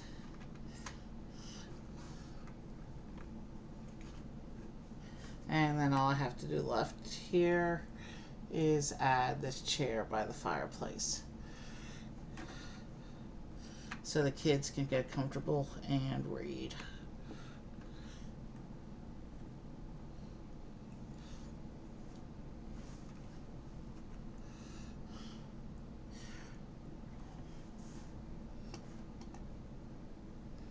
So at the halfway point of the library, here is what the inside of the library looks like. You have the fireplace over here with a comfortable chair so a student can get warm and read their book. Over here you have a colorful bookshelf and a ladder for reaching the top shelves of the books. And that just slides along the bookshelf like that.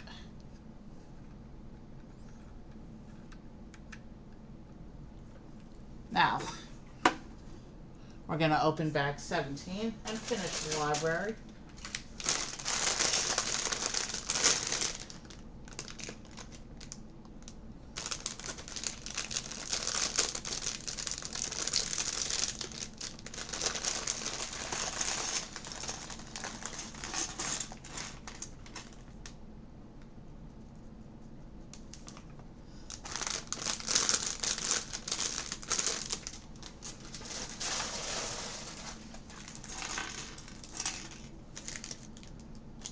We still have one more character according to the box. That character must be over there in the last two bags. Let us get into the tower now.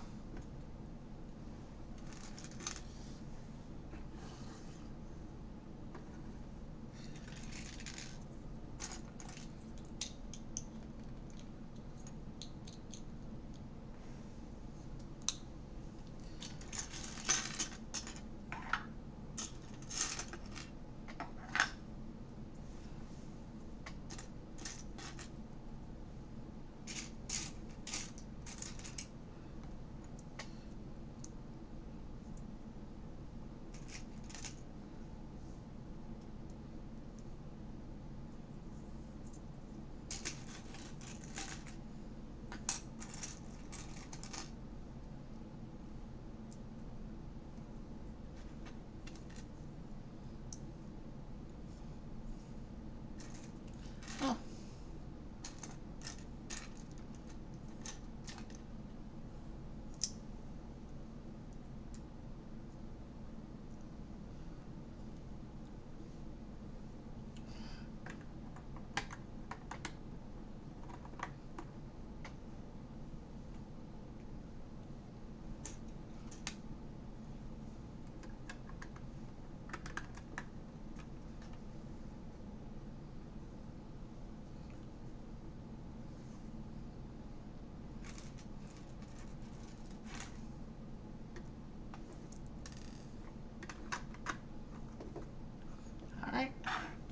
So we're setting up the big part of the tower.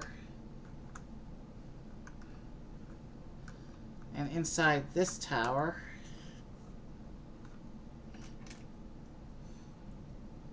okay, so there's going to be a couple of things inside the tower here.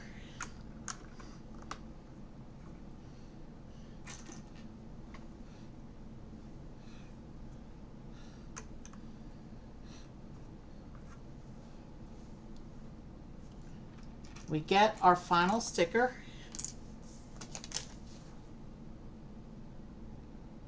Which is about Acromantula. It's an article about a spider, or a lesson about a spider spell. I don't remember what Acromantula is, whether it's a specific kind of spider or a spider summoning spell. I don't remember what it is. But here is the Acromantula sticker.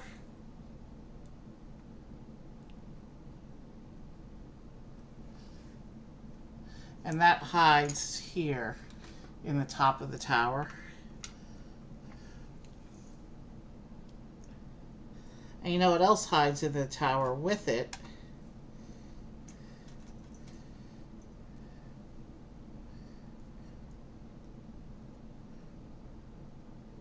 Is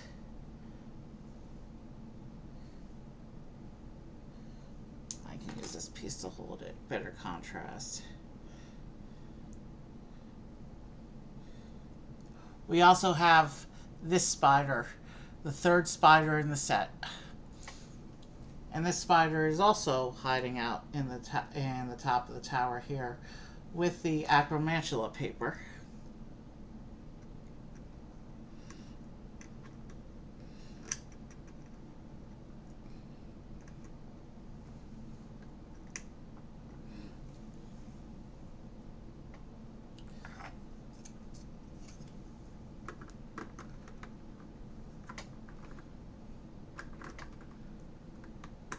And then we just cover the whole thing over. No way to see the hiding spider stuff once the tower is assembled. Our sticker sheet is now empty. And again, it's the mirror back. That's why it's so reflective. Let's enjoy the fireworks for a few moments. That's a nice sparkly effect. I like the way the light is hitting it on the camera there. Nice and sparkly. Looks like magic spells going off. Random magic spells going off across the paper, doesn't it? But really, the show must go on, and I'm wasting time now, so let's keep going.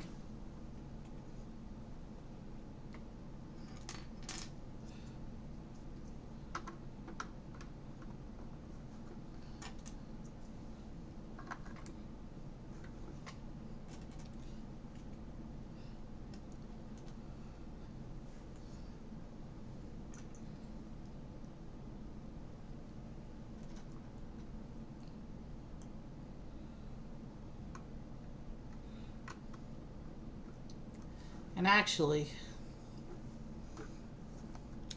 if I carefully pull off the tower assembly, I can open it up to reveal the spider inside. But why would I do that? It's just a hidden secret.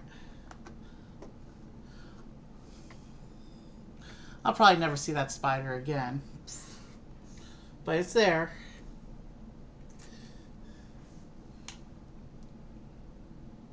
And now we're going to start the smaller tower.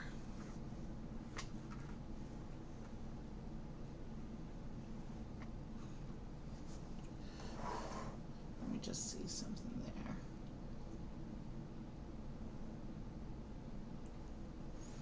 Interesting. There's kind of a whole backstage area going on here. That's not going to be accessible once we place this on. Maybe that area gets covered up. Looks like we're working on our second spire on a stick now.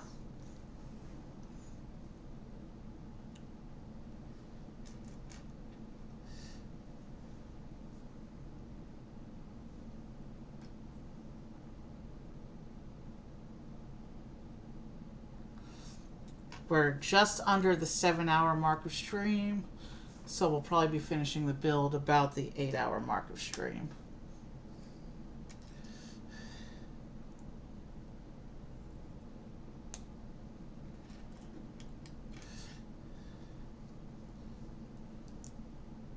So yeah, we're not going to hit the... We made good pace today, and we're not going to hit my record.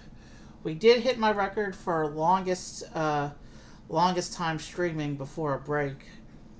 We went the first 3 hours until we took our first break.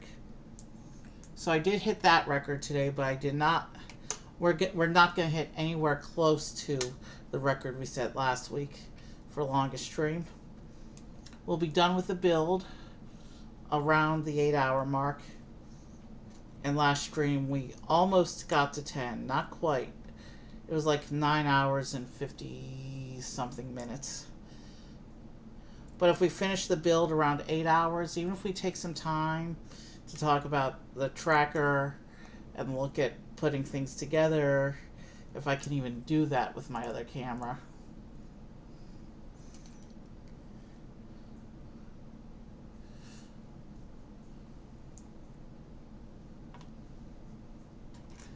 Alright, I need 2 more of those spire sections here. And then I can put them around the central pillar.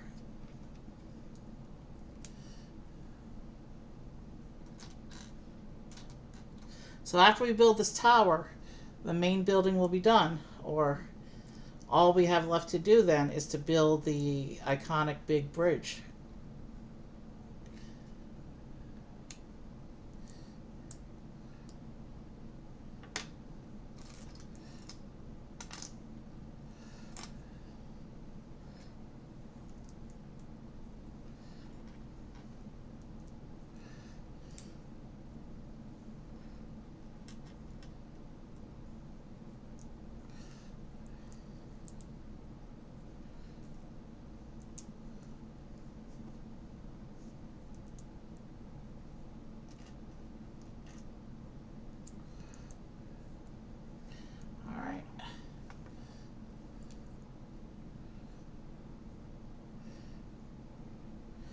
let's line everything up and put the spires pieces on.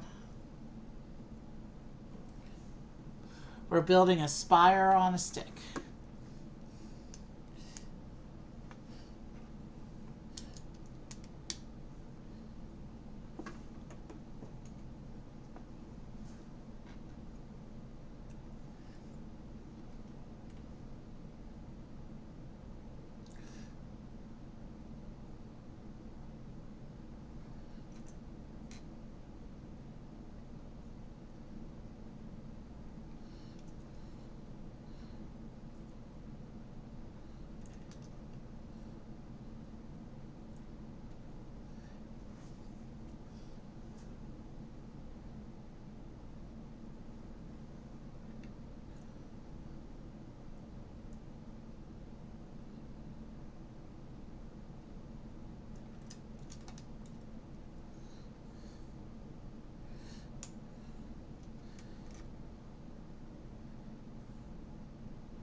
Okay.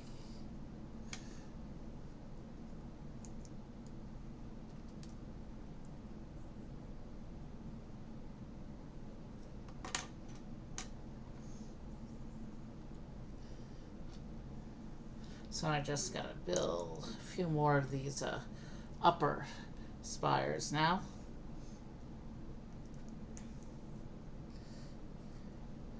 And then we can connect them all, put together our final tower. And then all we have to do after that is the bridge. And we will get one more character when doing the bridge, according to the box.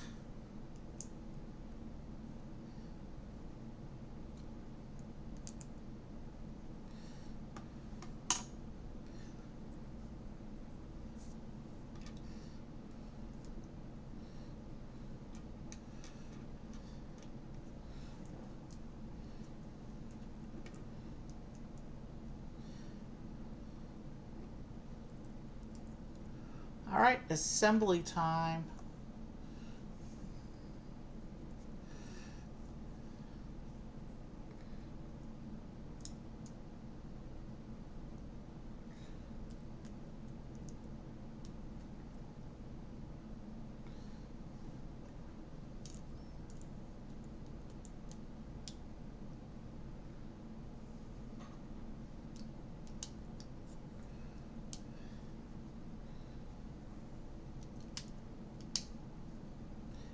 Okay, did I put them facing the right way this time? I did. All the slopes are lining up. And now I can just tile all that up. Lock in the spire, put the spire top on, and then we are done with the building proper. And all we have to do is build the bridge.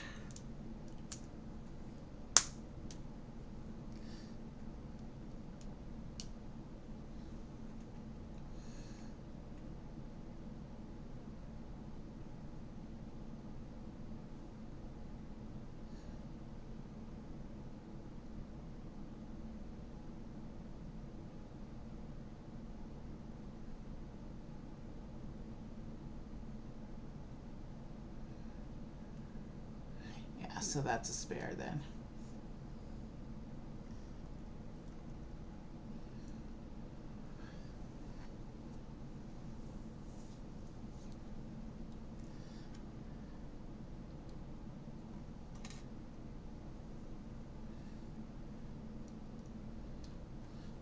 All right. We have a spire on a stick, and now all we have to do is set that into the roof of our library building here. Or I should say the library tower, because most of the building's over there.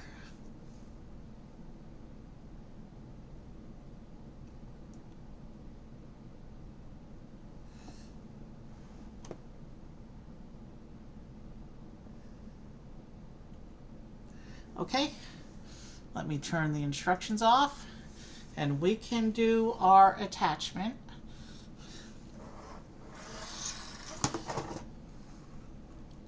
One more look at the library before I put it in. And the tops of the towers there. And it would help if I could do this without actually accidentally knocking a piece off. But yeah, actually the little... Yeah, alright. So yeah, this lines up with the top of the stairs off the central area there. And presses into the top like this.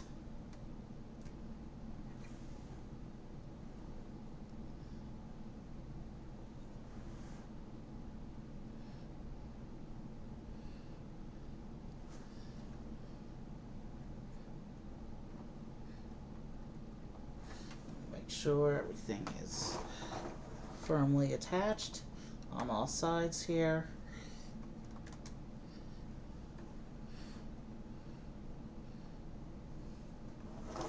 Okay, so the building is together. We have both sides of the library go on.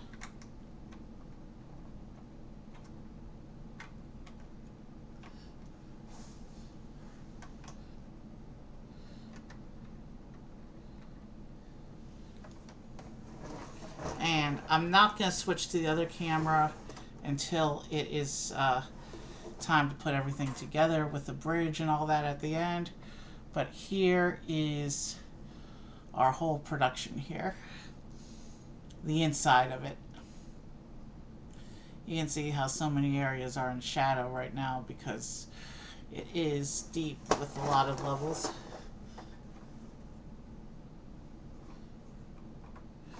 We do still have that secret actuator there. I will now set this back where the instructions are going to go, and we will bring up the final instruction book here. Our last two bags. The big bridge.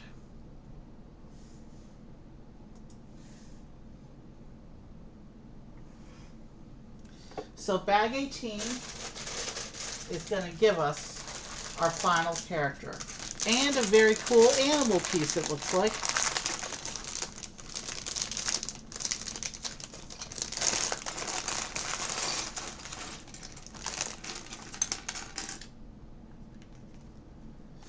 Oh, wow. Okay.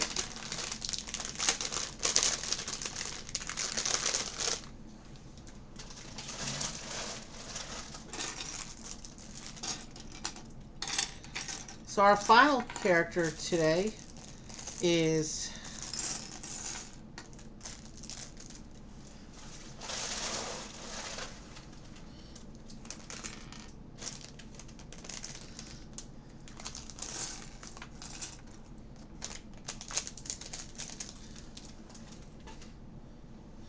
all right.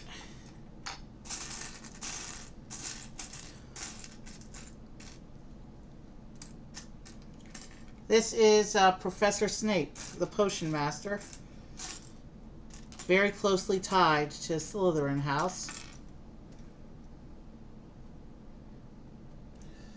And this will be his third and final appearance in the castle. He ties McGonagall for having the most appearances by Professor. There are 3 Snapes and 3 McGonagalls in the castle project. Dumbledore, Lupin, and Lockhart each appear twice in the castle project. Let's give him the wand, and then I will introduce his animal friend.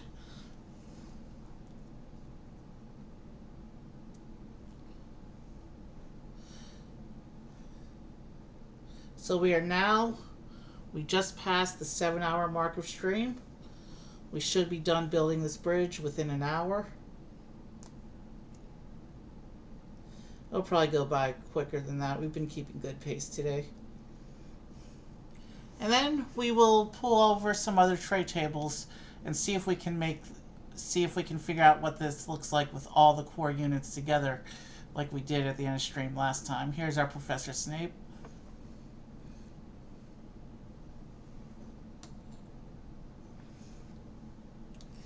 I just barely fit everyone. And now the animal. This is really cool.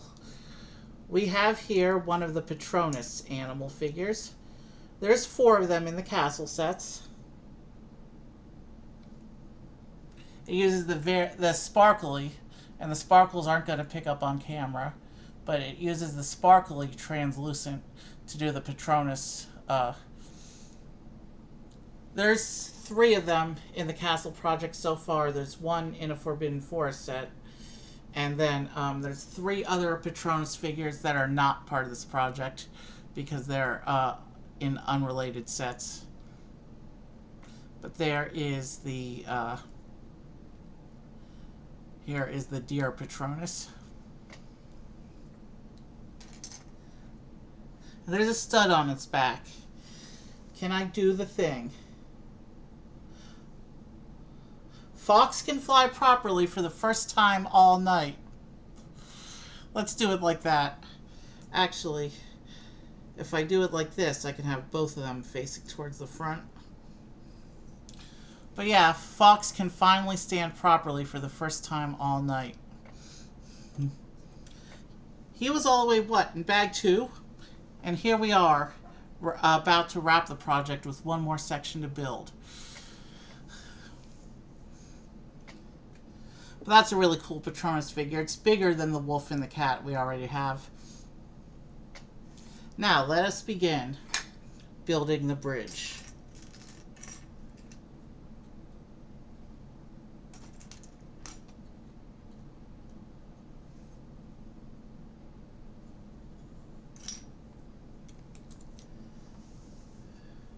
We're not going to go and get all the small sets and combine them up today. That would just be ridiculous, but it would be cool if we can get the whole project together on camera. At least the core.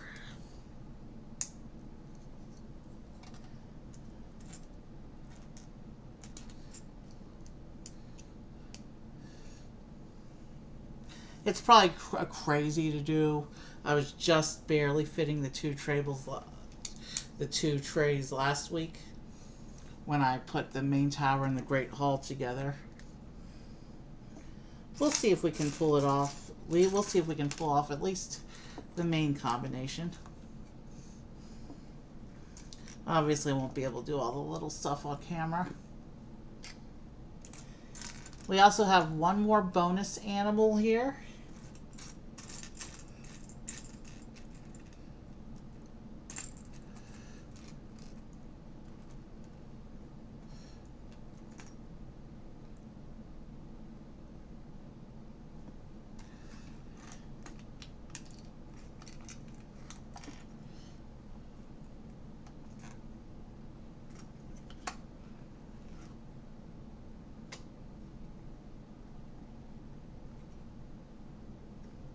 So we have a little frog sitting under what's going to be where the bridge is.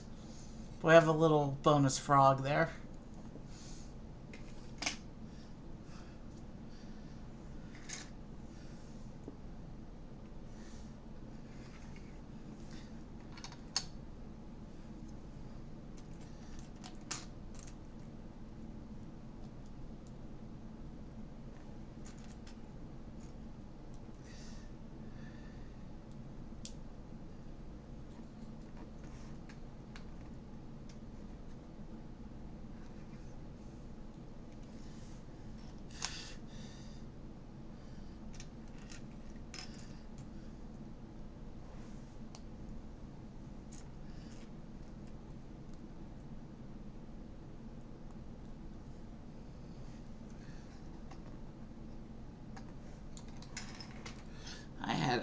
the whole structure off camera, sorry.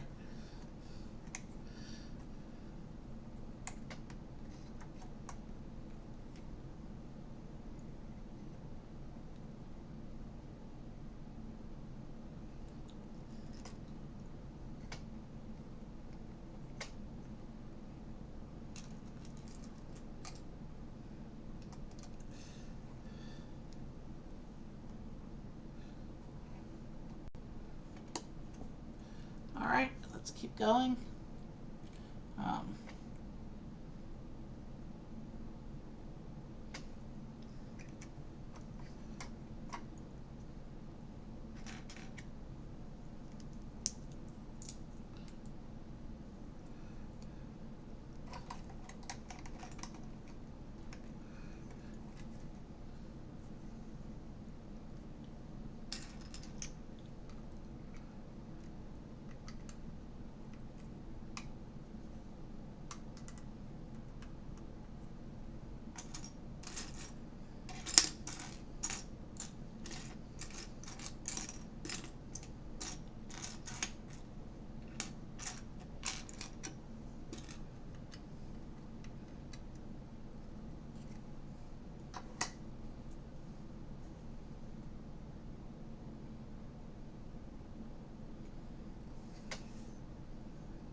So we're building the foundations for the bridge right now. And this is the bridge that will, the second of two bridges that will connect this section of the castle to the rest of the main sections.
Where's the other little piece?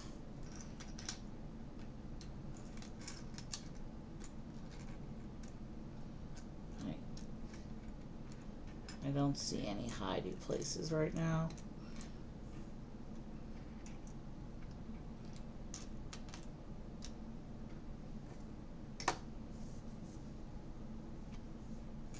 It is a structural piece we can't go on without finding it.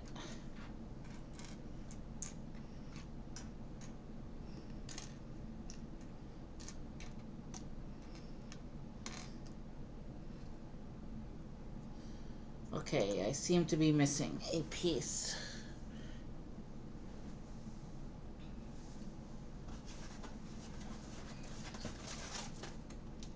It's not in the bag.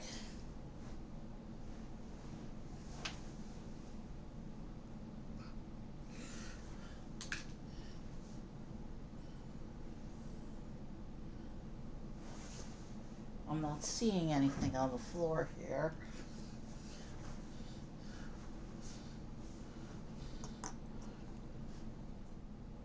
Oh, you know what the problem is? It's a me problem, not a missing piece. I was looking for the wrong piece. That's a me problem.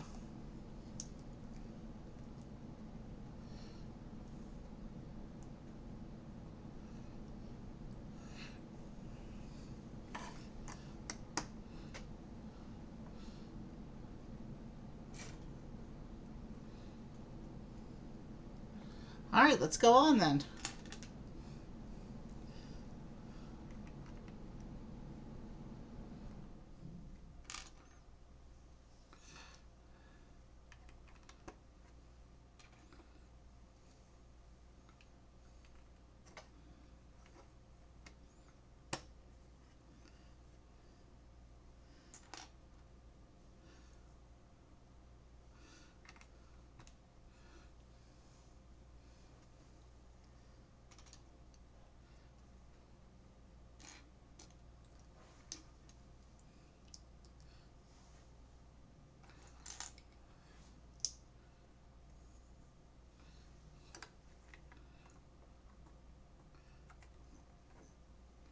Okay.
Oh, now let's put things in the correct places.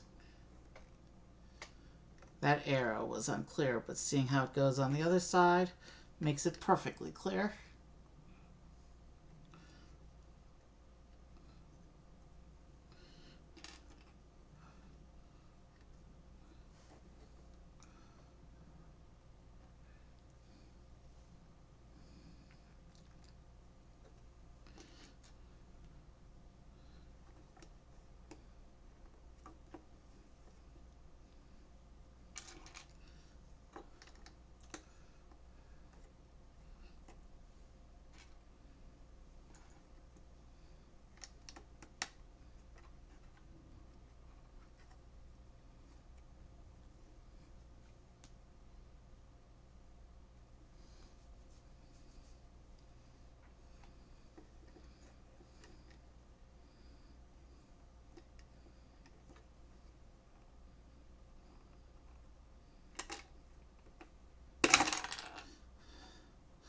It would help if the pieces didn't want to fall off while I was trying to build, but that's okay.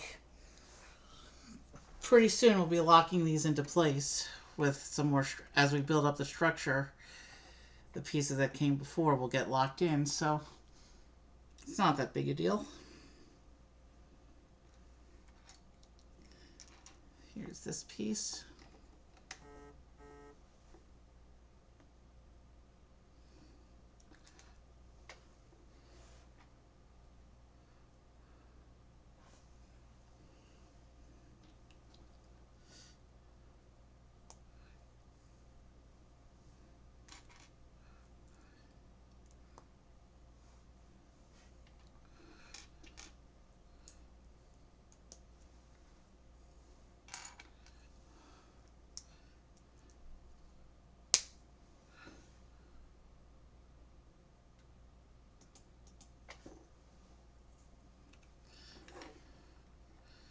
This should lock some of it together.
Okay. Why isn't that connecting in? Okay, I think we're good now.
Okay.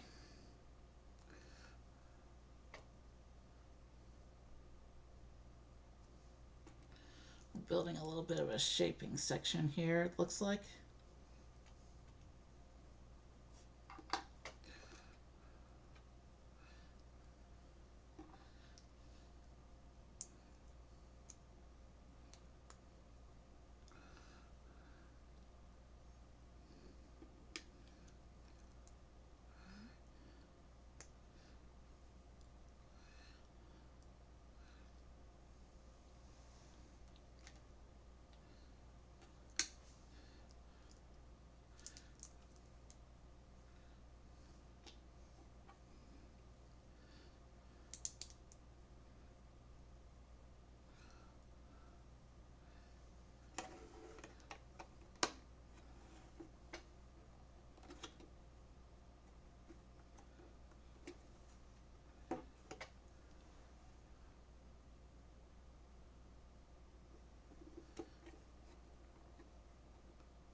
Interesting.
Alright, these all go up here.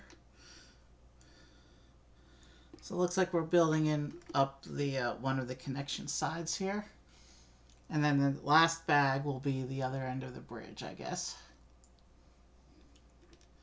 Because this looks like only one end of the bridge. And in fact, there's hardly any bridge right now, so I'm guessing the other bag is the actual bridge structure. This is just one end of it.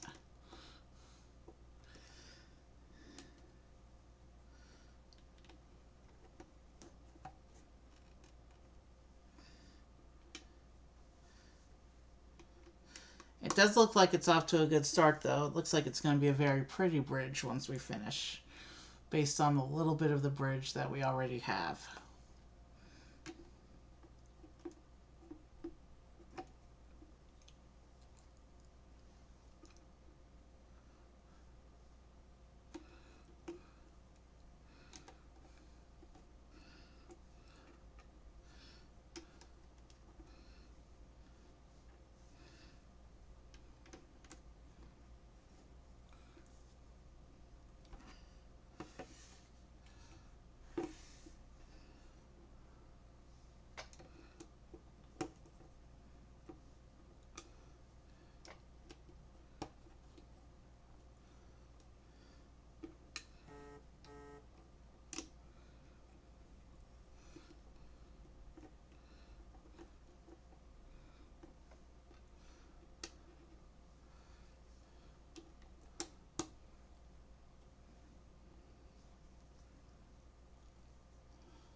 Time for the final bag of the night, which is going to be the main part of the bridge structure, it looks like.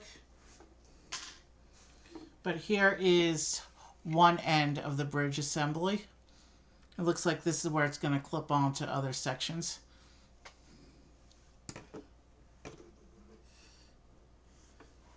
Let's get this last bag out.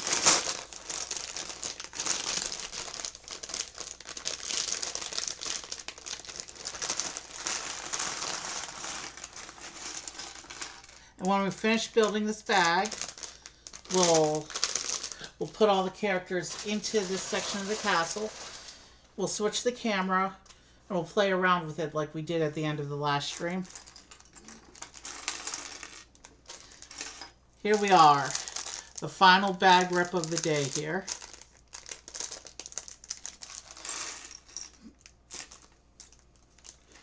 Before we play around with it, I will pull out the wizard portrait tracker one more time tonight, now that it's fully updated. And let's get on with our build. Our final parts pile of the day here.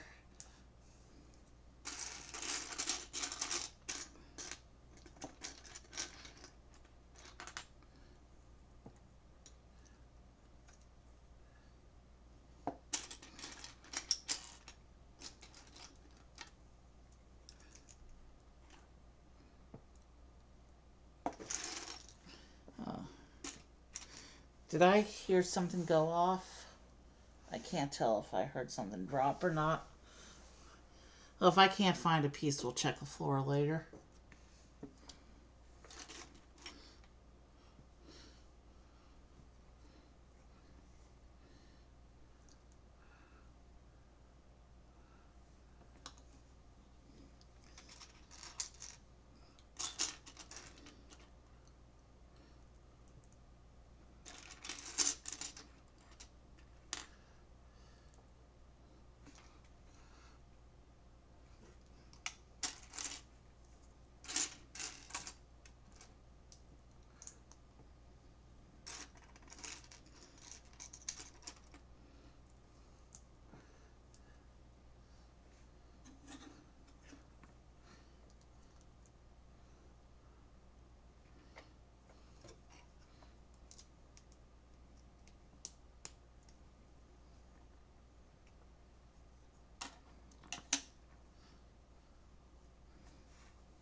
Right now what we're doing is we're building up the bridge supports, and the bridge itself is going to take shape.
As you can see, we're very quickly putting shape to the bridge here.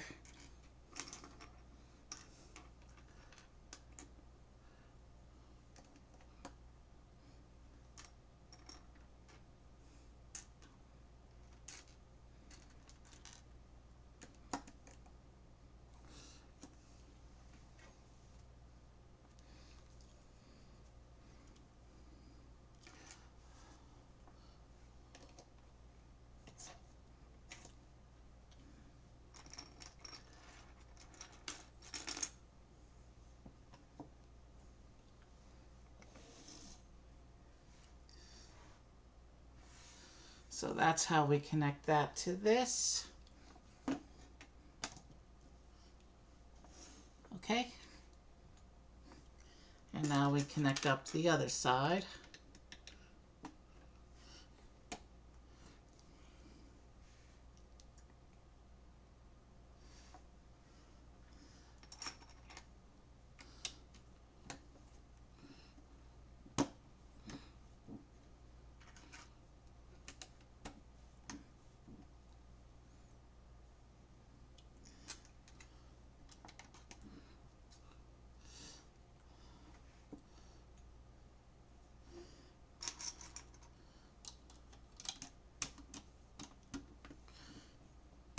The bridge has a beautiful shape going on here.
Okay.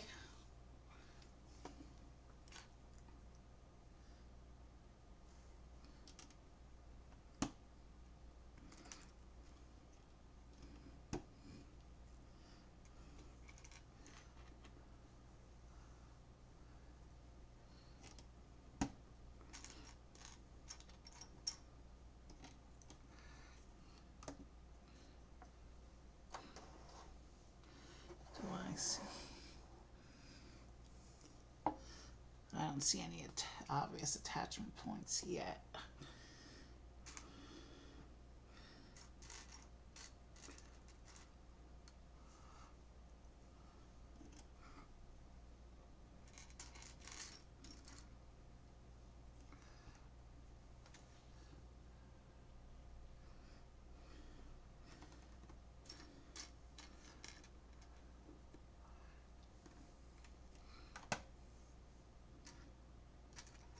All right.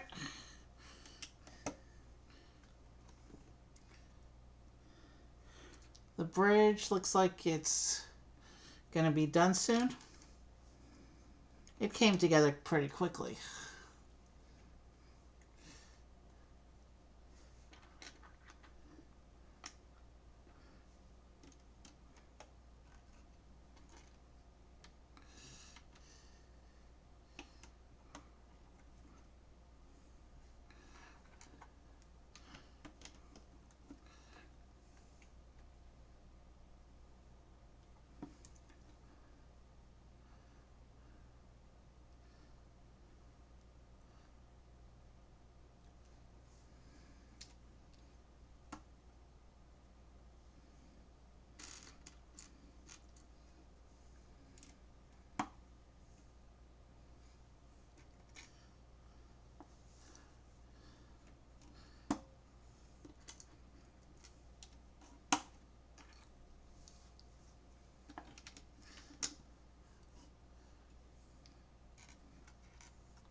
All right.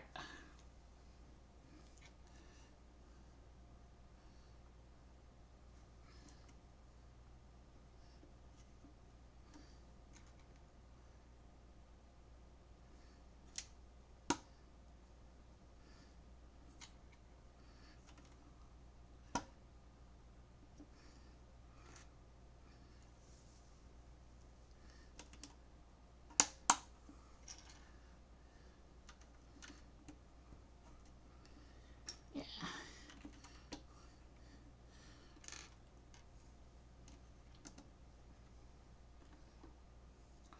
So we're building up some more of the supportive structure. This will allow us to put the walkway in shortly.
And now we're putting the walkway in.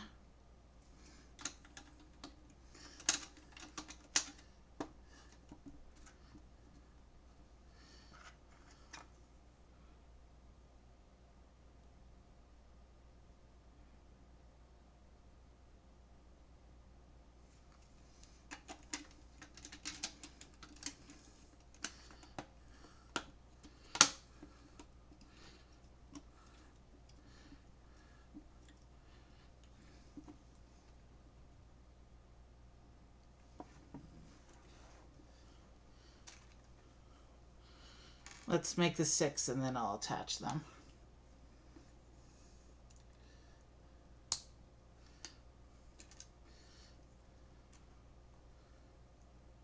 We're very close to done with the bridge here.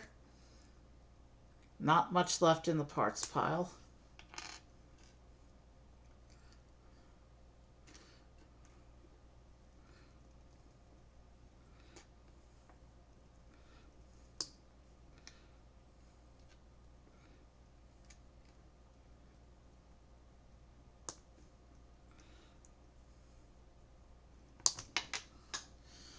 I'll pick that up in a moment. Let me get the rest of them put together. Let's not lose the momentum.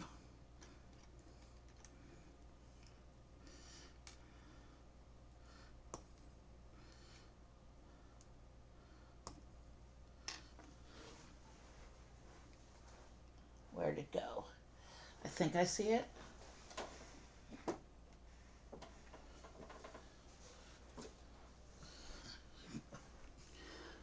We are good to continue.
Okay.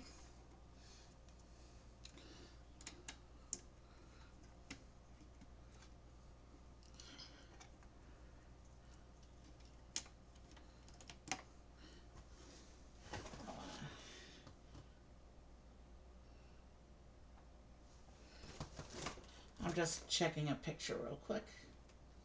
I want to make sure I'm doing that right. Yeah. Okay.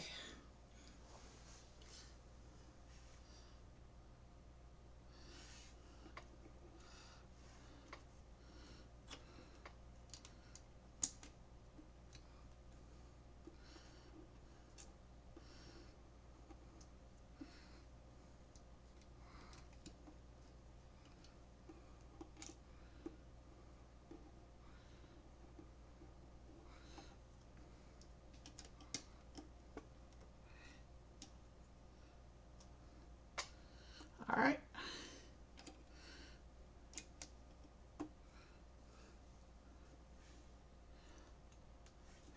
Now I just gotta do those tiles on the other side. Yeah, this is a beautiful bridge.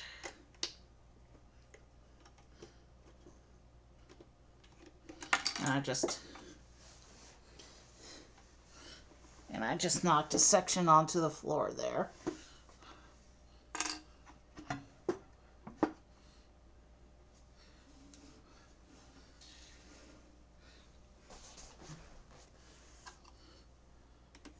Let's put that back up. And I will finish with the last couple tiles on this side.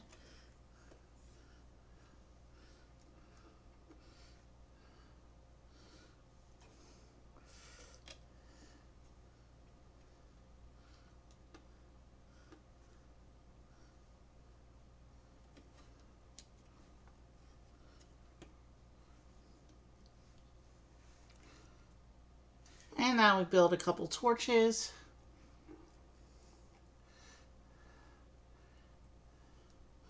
And the presence of the torches suggests that this castle is meant to be set at night. Or they could just be magical torches that are lit all day. This is Hogwarts after all.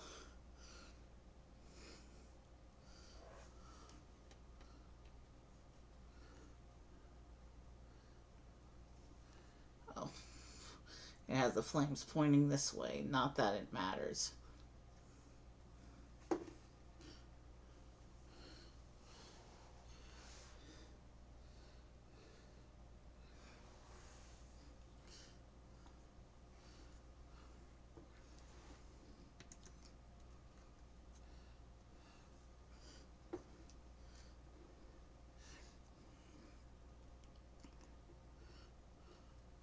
This is a beautiful bridge, and the bridge is done except I put that torch in the wrong way, so let's do it correctly.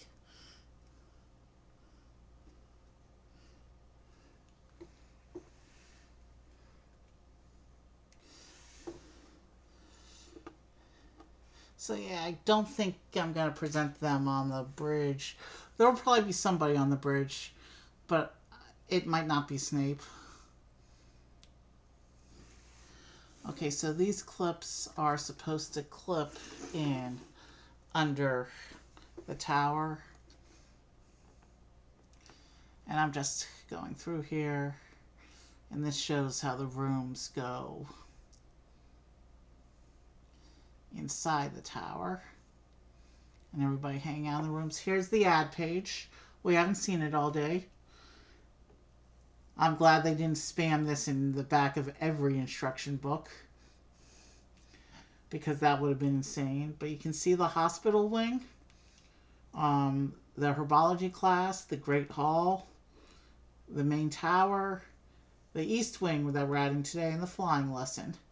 Here you can see the sorting ceremony showing the Patronus in there.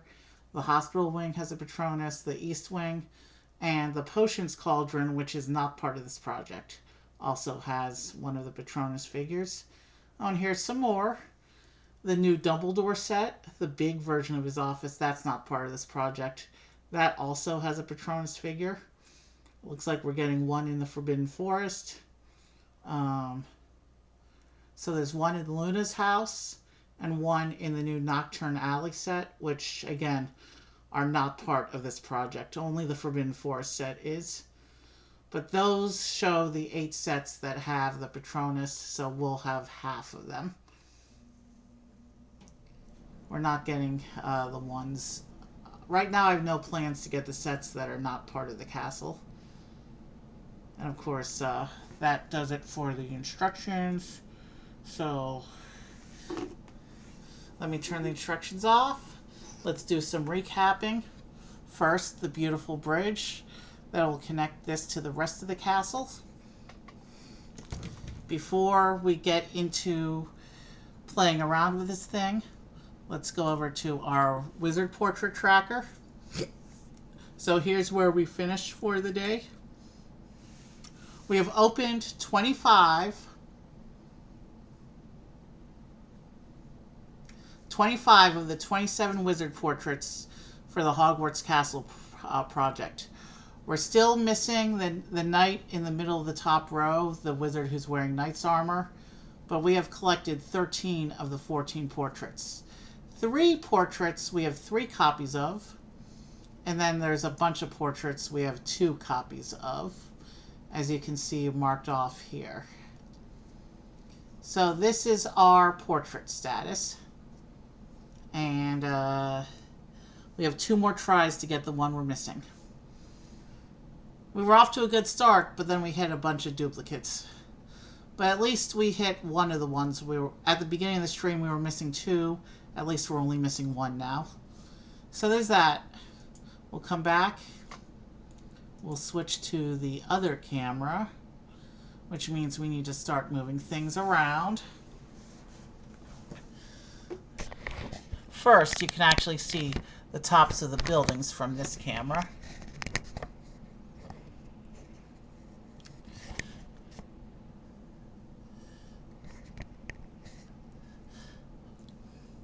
Before I do the bridge connection, we'll take the brick separator and we will set it aside because we're done building.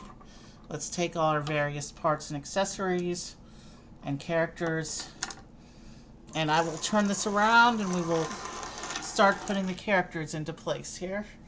But first I'll pull this back so you can get a slightly better view of what's going on here. And before I start putting characters into the rooms, we also need to bring down the Chamber of Secrets and the Slytherin room. Need to be accessible.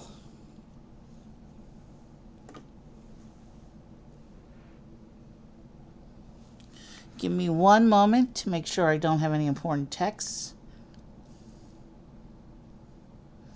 And I do see a notification that Brett went live, so we will be doing our normal Saturday night Brett raid. Alright, once we place all the characters.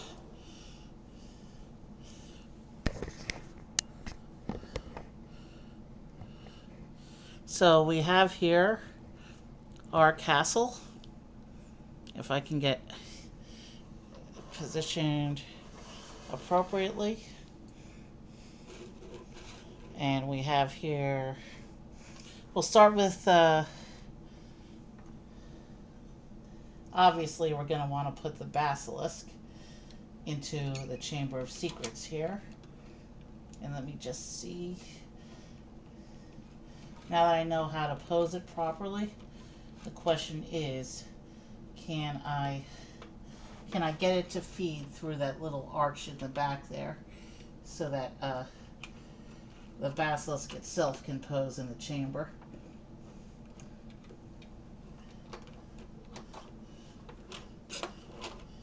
And actually, I don't want to have it sticking out the back, because then the basilisk will be sticking out the front.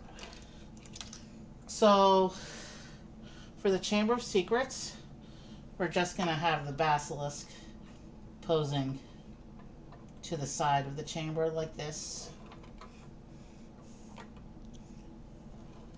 But really, what we want to do is we want to have the two modular rooms actually back inside the castle, because we're going to attempt the attachment. So what we want to do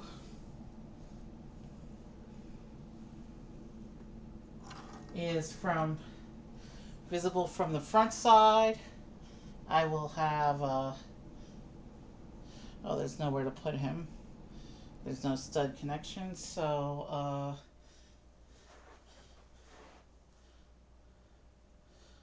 we'll have Bloody Baron and Millicent Bulstrode down here in Slytherin House in the chairs.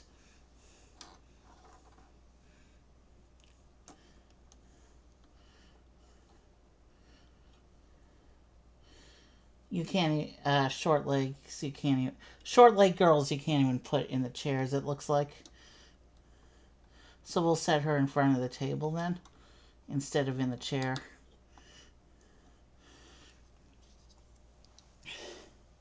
So here's the Slytherin house with Millicent by the table, and over here we'll have the Bloody Baron hanging out, because this is his house.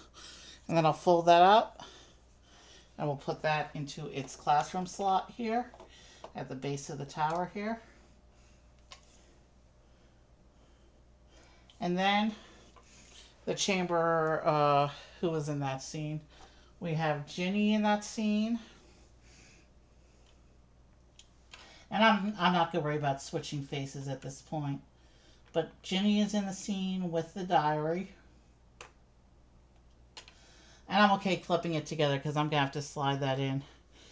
We have Tom.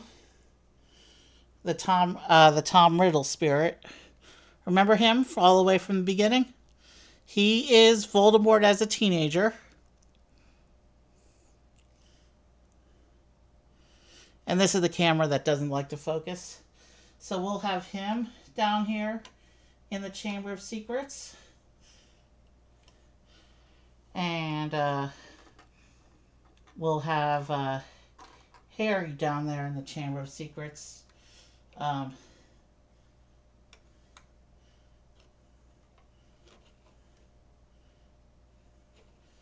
And Fox was down there too.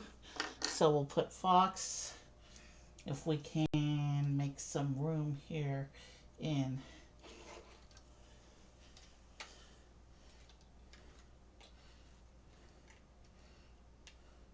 We'll just put Fox here behind Harry. Yeah, that will work. It looks like there's just enough space there.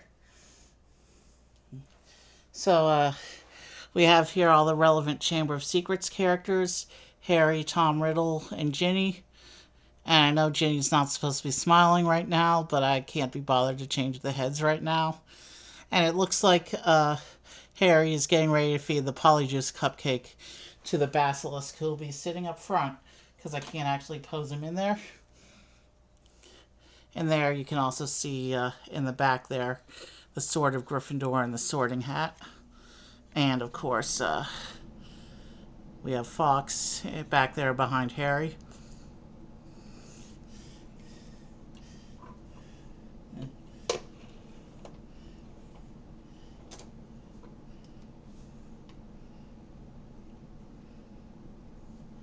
And we'll have the basilisk up here in front to fight Harry.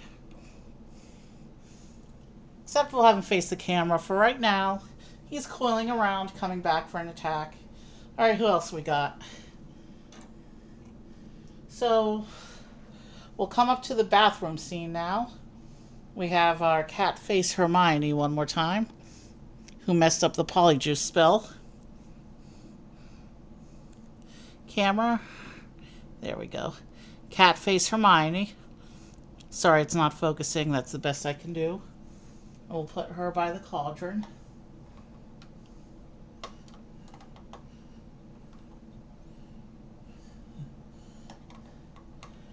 The skirts on the short legs make posing things awkward. And also, we have the Moaning Myrtle ghost, who will also go into the bathroom, because that's where she lives. How do I want to put her? I don't want to block. She can be watching Hermione's potion too, I guess. And since the picture specifically called out Lockhart going down the trapdoor, we'll also put him in the bathroom. So this is Lockhart. And he'll be looking in the mirror. I'm not going to demonstrate this slide again, because it's actually hanging over the table slightly. A couple more characters here. So we have Filch and his cat, Mrs. Norris. And I'm going to have them in the little corridor there, where it says the chamber has been opened.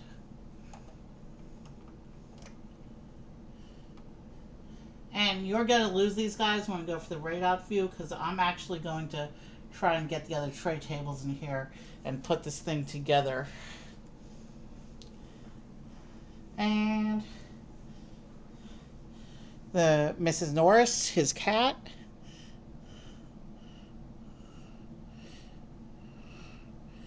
And she can stay with him in the corridor.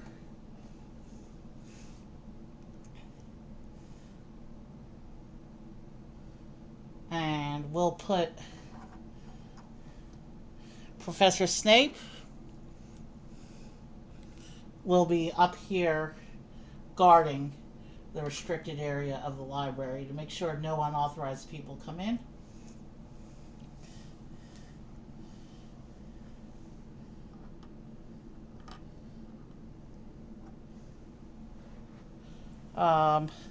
Lee Jordan here is going to be on. He's going to be chilling by the fire here.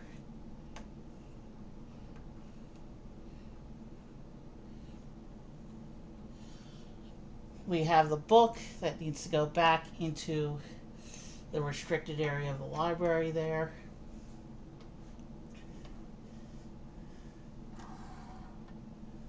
We still have Draco, Ron, and the Stag Patronus to deal with. So let's come around back to the front here. And we'll bring out the bridge and connect the bridge.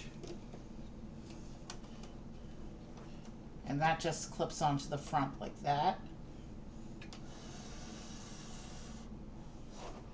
I know I'm a little off camera now, but we got the bridge there. So let's put Draco on the main bridge here, coming out of the East Wing, because that is where all the Slytherin stuff is. And we'll put Ron over here on the smaller bridge. And he'll be walking towards the, and he's going to be walking towards the other section of the castle. The Patronus, even though it's nowhere near its person, is going to take an appearance here. And we'll let the Basilisk hang out to the side here for now while I go get the other table.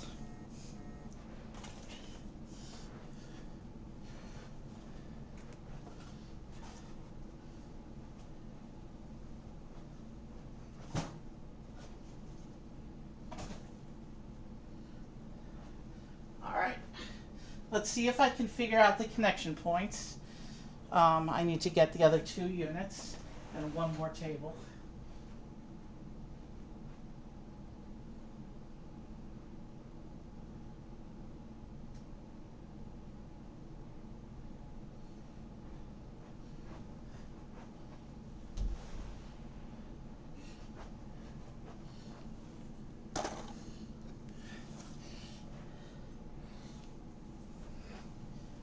I'm just getting stuff. I want to see if this thing works now.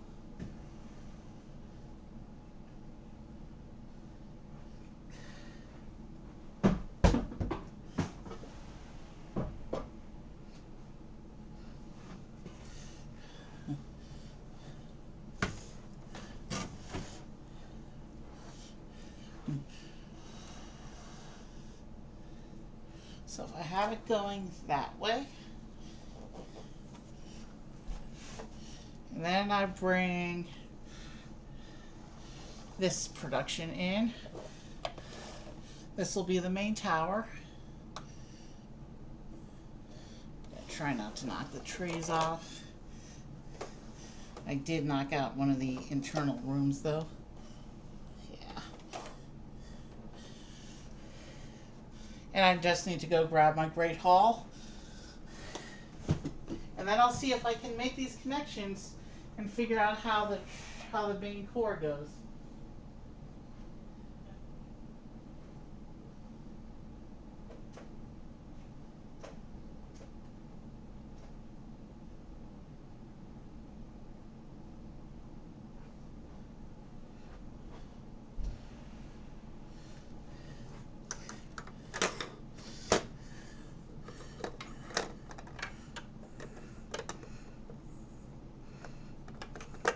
Okay, I'm having a little bit of a mishap with my Great Hall.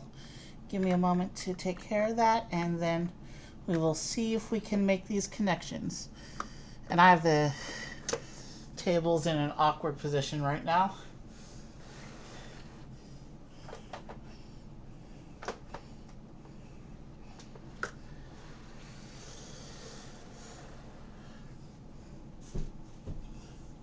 Wow. I did not leave myself maneuverability space. But let's see if we can... You know what? In order to make this work, I can give myself a little more room by pushing my chair out of the computer area. So, let me see if I can do that. Why do I have a cable sticking out of this drawer out of here, over here? I can trip over that.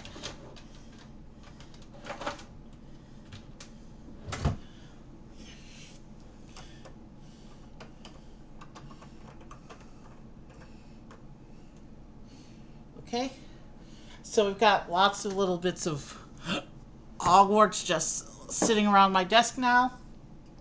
I'll pull my chair out to see if we can make a little more room and figure out this connection here.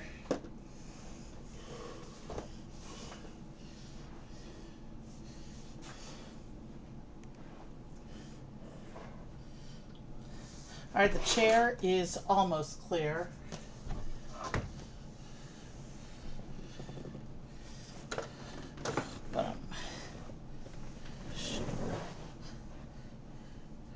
The Great Hall's table is a little crooked.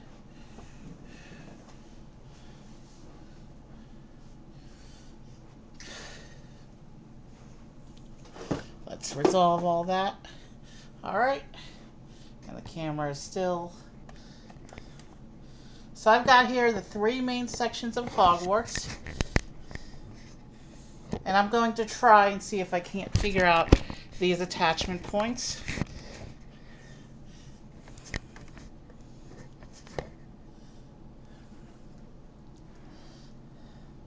You know what? The basilisk is just in the way right now, so I will set him aside.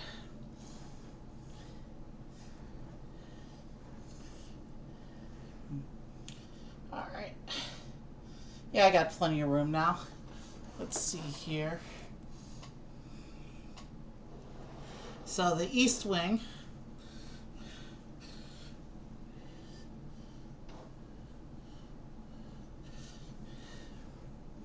I know how the main tower and the Great Hall connect, so let's start there.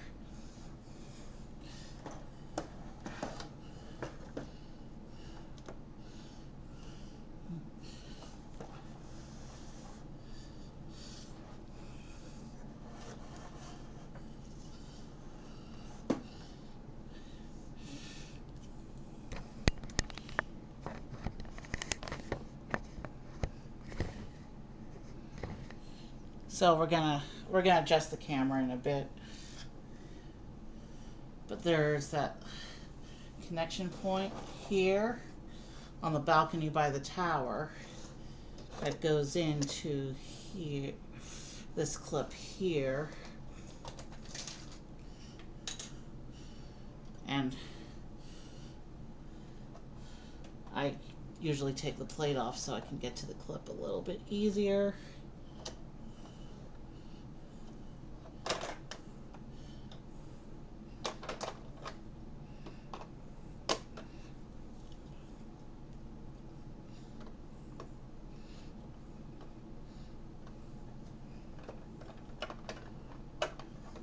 Hold on a second. I'm having continued issues with the first bathroom from the Great Hall. That was one of the slide out rooms.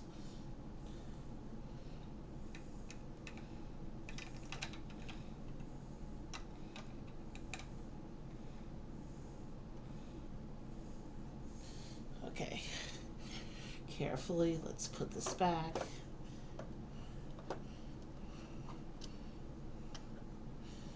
Obviously, I won't be able to do the whole grounds on camera, on stream here.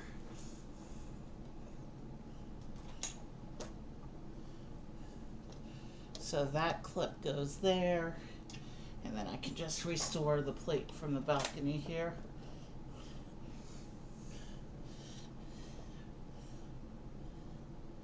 And I just put that on the wrong clip anyway, so it actually goes on this one here.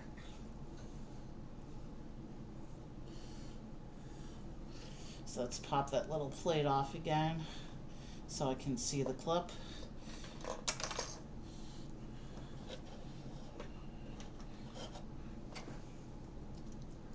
And the camera's not catching any of this right now, sorry about that. I need to fix this room, just came out, so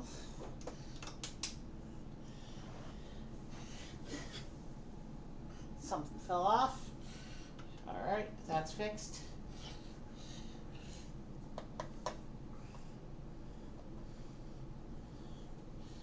Oh no, we want to make sure it lines up. There we go. Now the main tower goes to this clip on the Great Hall.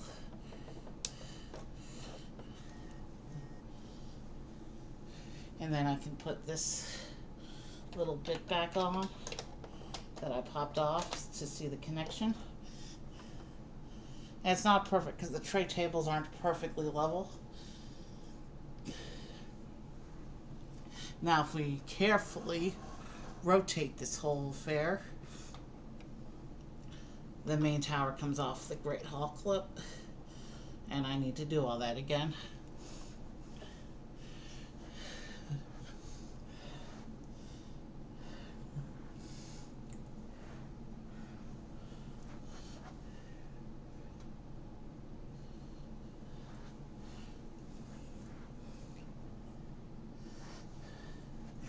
Let's get a little more camera air here.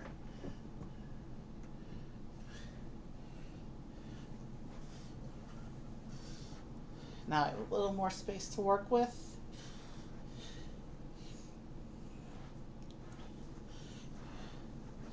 We'll bring this closer to the middle here. You can see where it kind of got the Great Hall and the main tower going here, but they're not actually connected yet. And let's carefully rotate these tray tables so that you get the front view of the whole system here. We want the exterior view right now.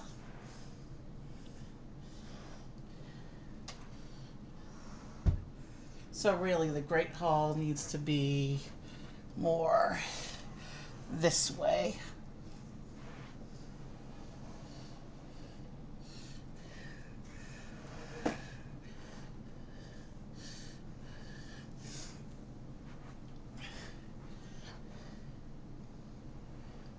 If I come back around, we just passed the 8-hour mark of stream.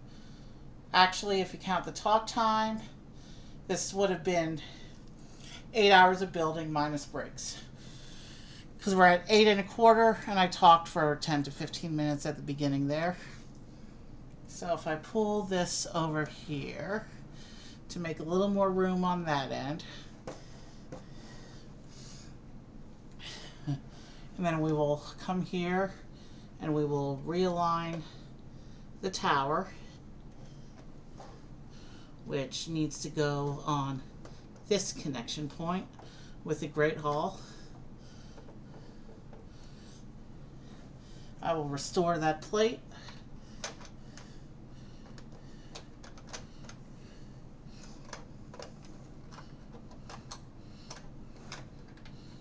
Yeah, but it has to be angled such that I can put the plate back on. That's the thing. And it has to be that second clip there.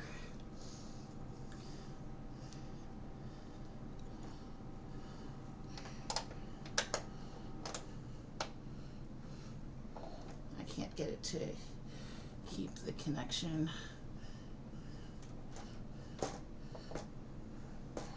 That might just be a matter of the tray tables not being even, but I want to try and make a connection if I can.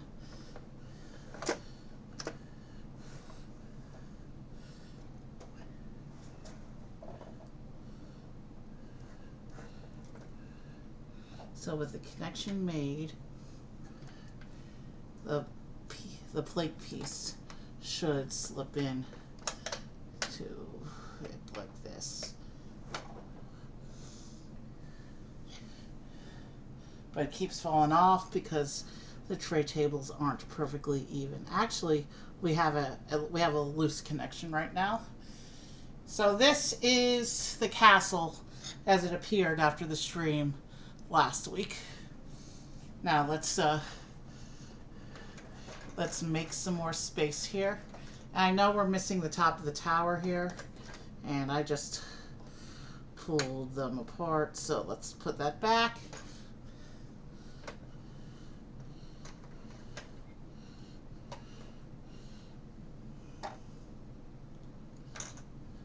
And the plate doesn't want to stay because they're not even. So I'll tell you what we're going to do. We're going to pretend the connection now that we know where it all goes. So I'll put the plate back on and line it all up. And now we need some more room behind the tower this way. So let me come back around, and we will bring the East Wing into the mix here and try to find where the two bridges connect.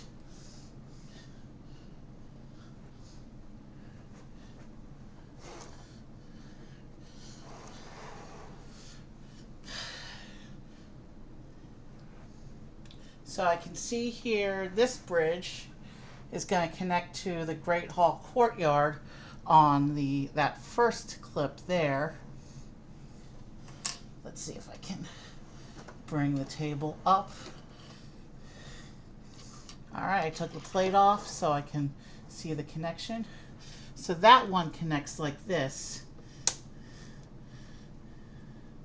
onto the courtyard like this on that first connection. And then we can put the plate back on to the end of the bridge there.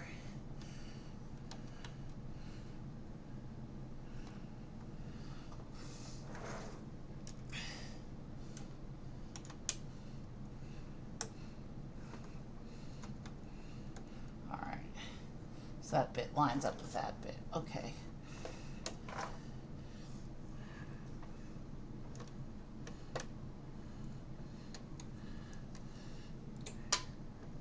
And I'm knocking bits off again.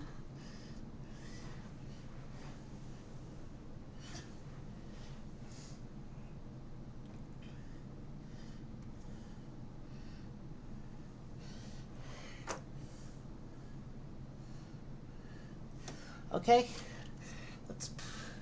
so that's how that goes. We'll put the plate back there. And again, they're not perfectly even, so it's not gonna look. But then we have this matching window on this side here for the main tower, and we can just set that bridge into the window like that, and we have our connections. Holy jeez, that's a huge affair. Now if I can gently pull this back a bit so that the camera gets a little bit more of it.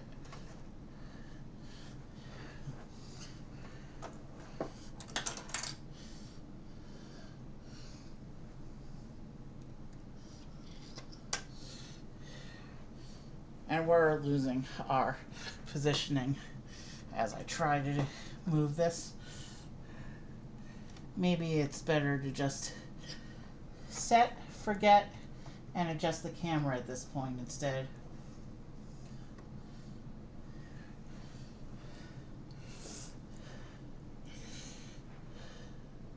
Yeah. Let's see, can we...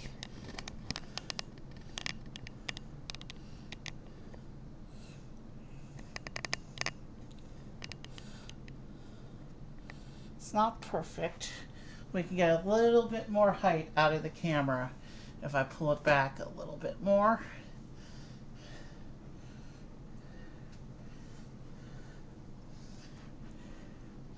And we did knock over a guy. It doesn't even matter which character at this point, but I think he's a Slytherin. The top of the tower is outside of the camera view. But yeah, you can see just how big this project is once we add the third core section. This is the best I can do. We're still cut off on camera.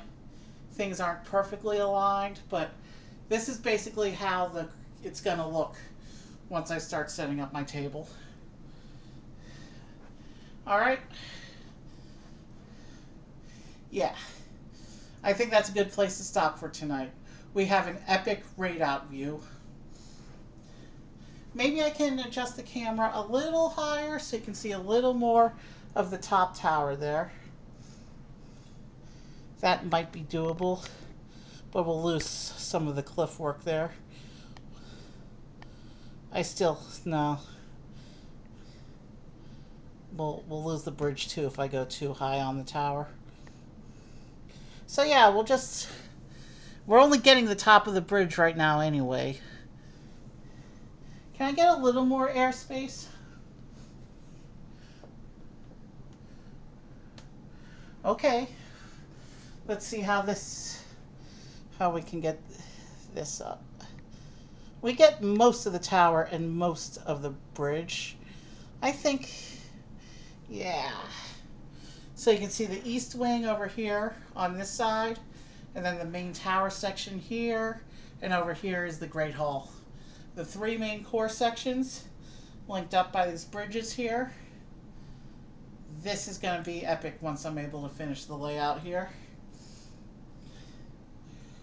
Alright, I'm going to come around in front and type out our raid, and then we are out of here. This was fun. By the time we raid out, just under 8.5 hours of airtime. As I said, we're going to raid Brett. He's playing a Lego game tonight, not Harry Potter.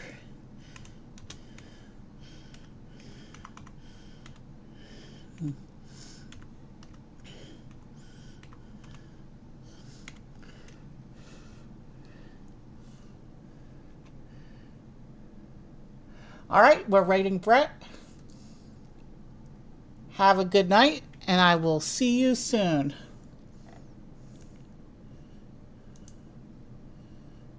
Have a good night, and I will see you soon.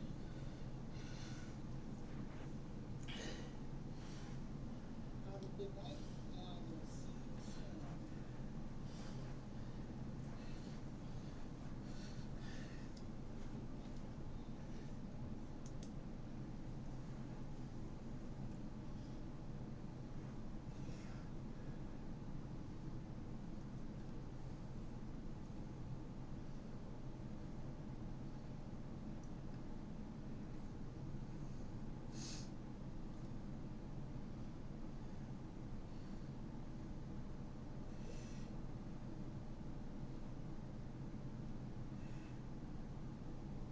I thought you were talking about the character. No, there's the super.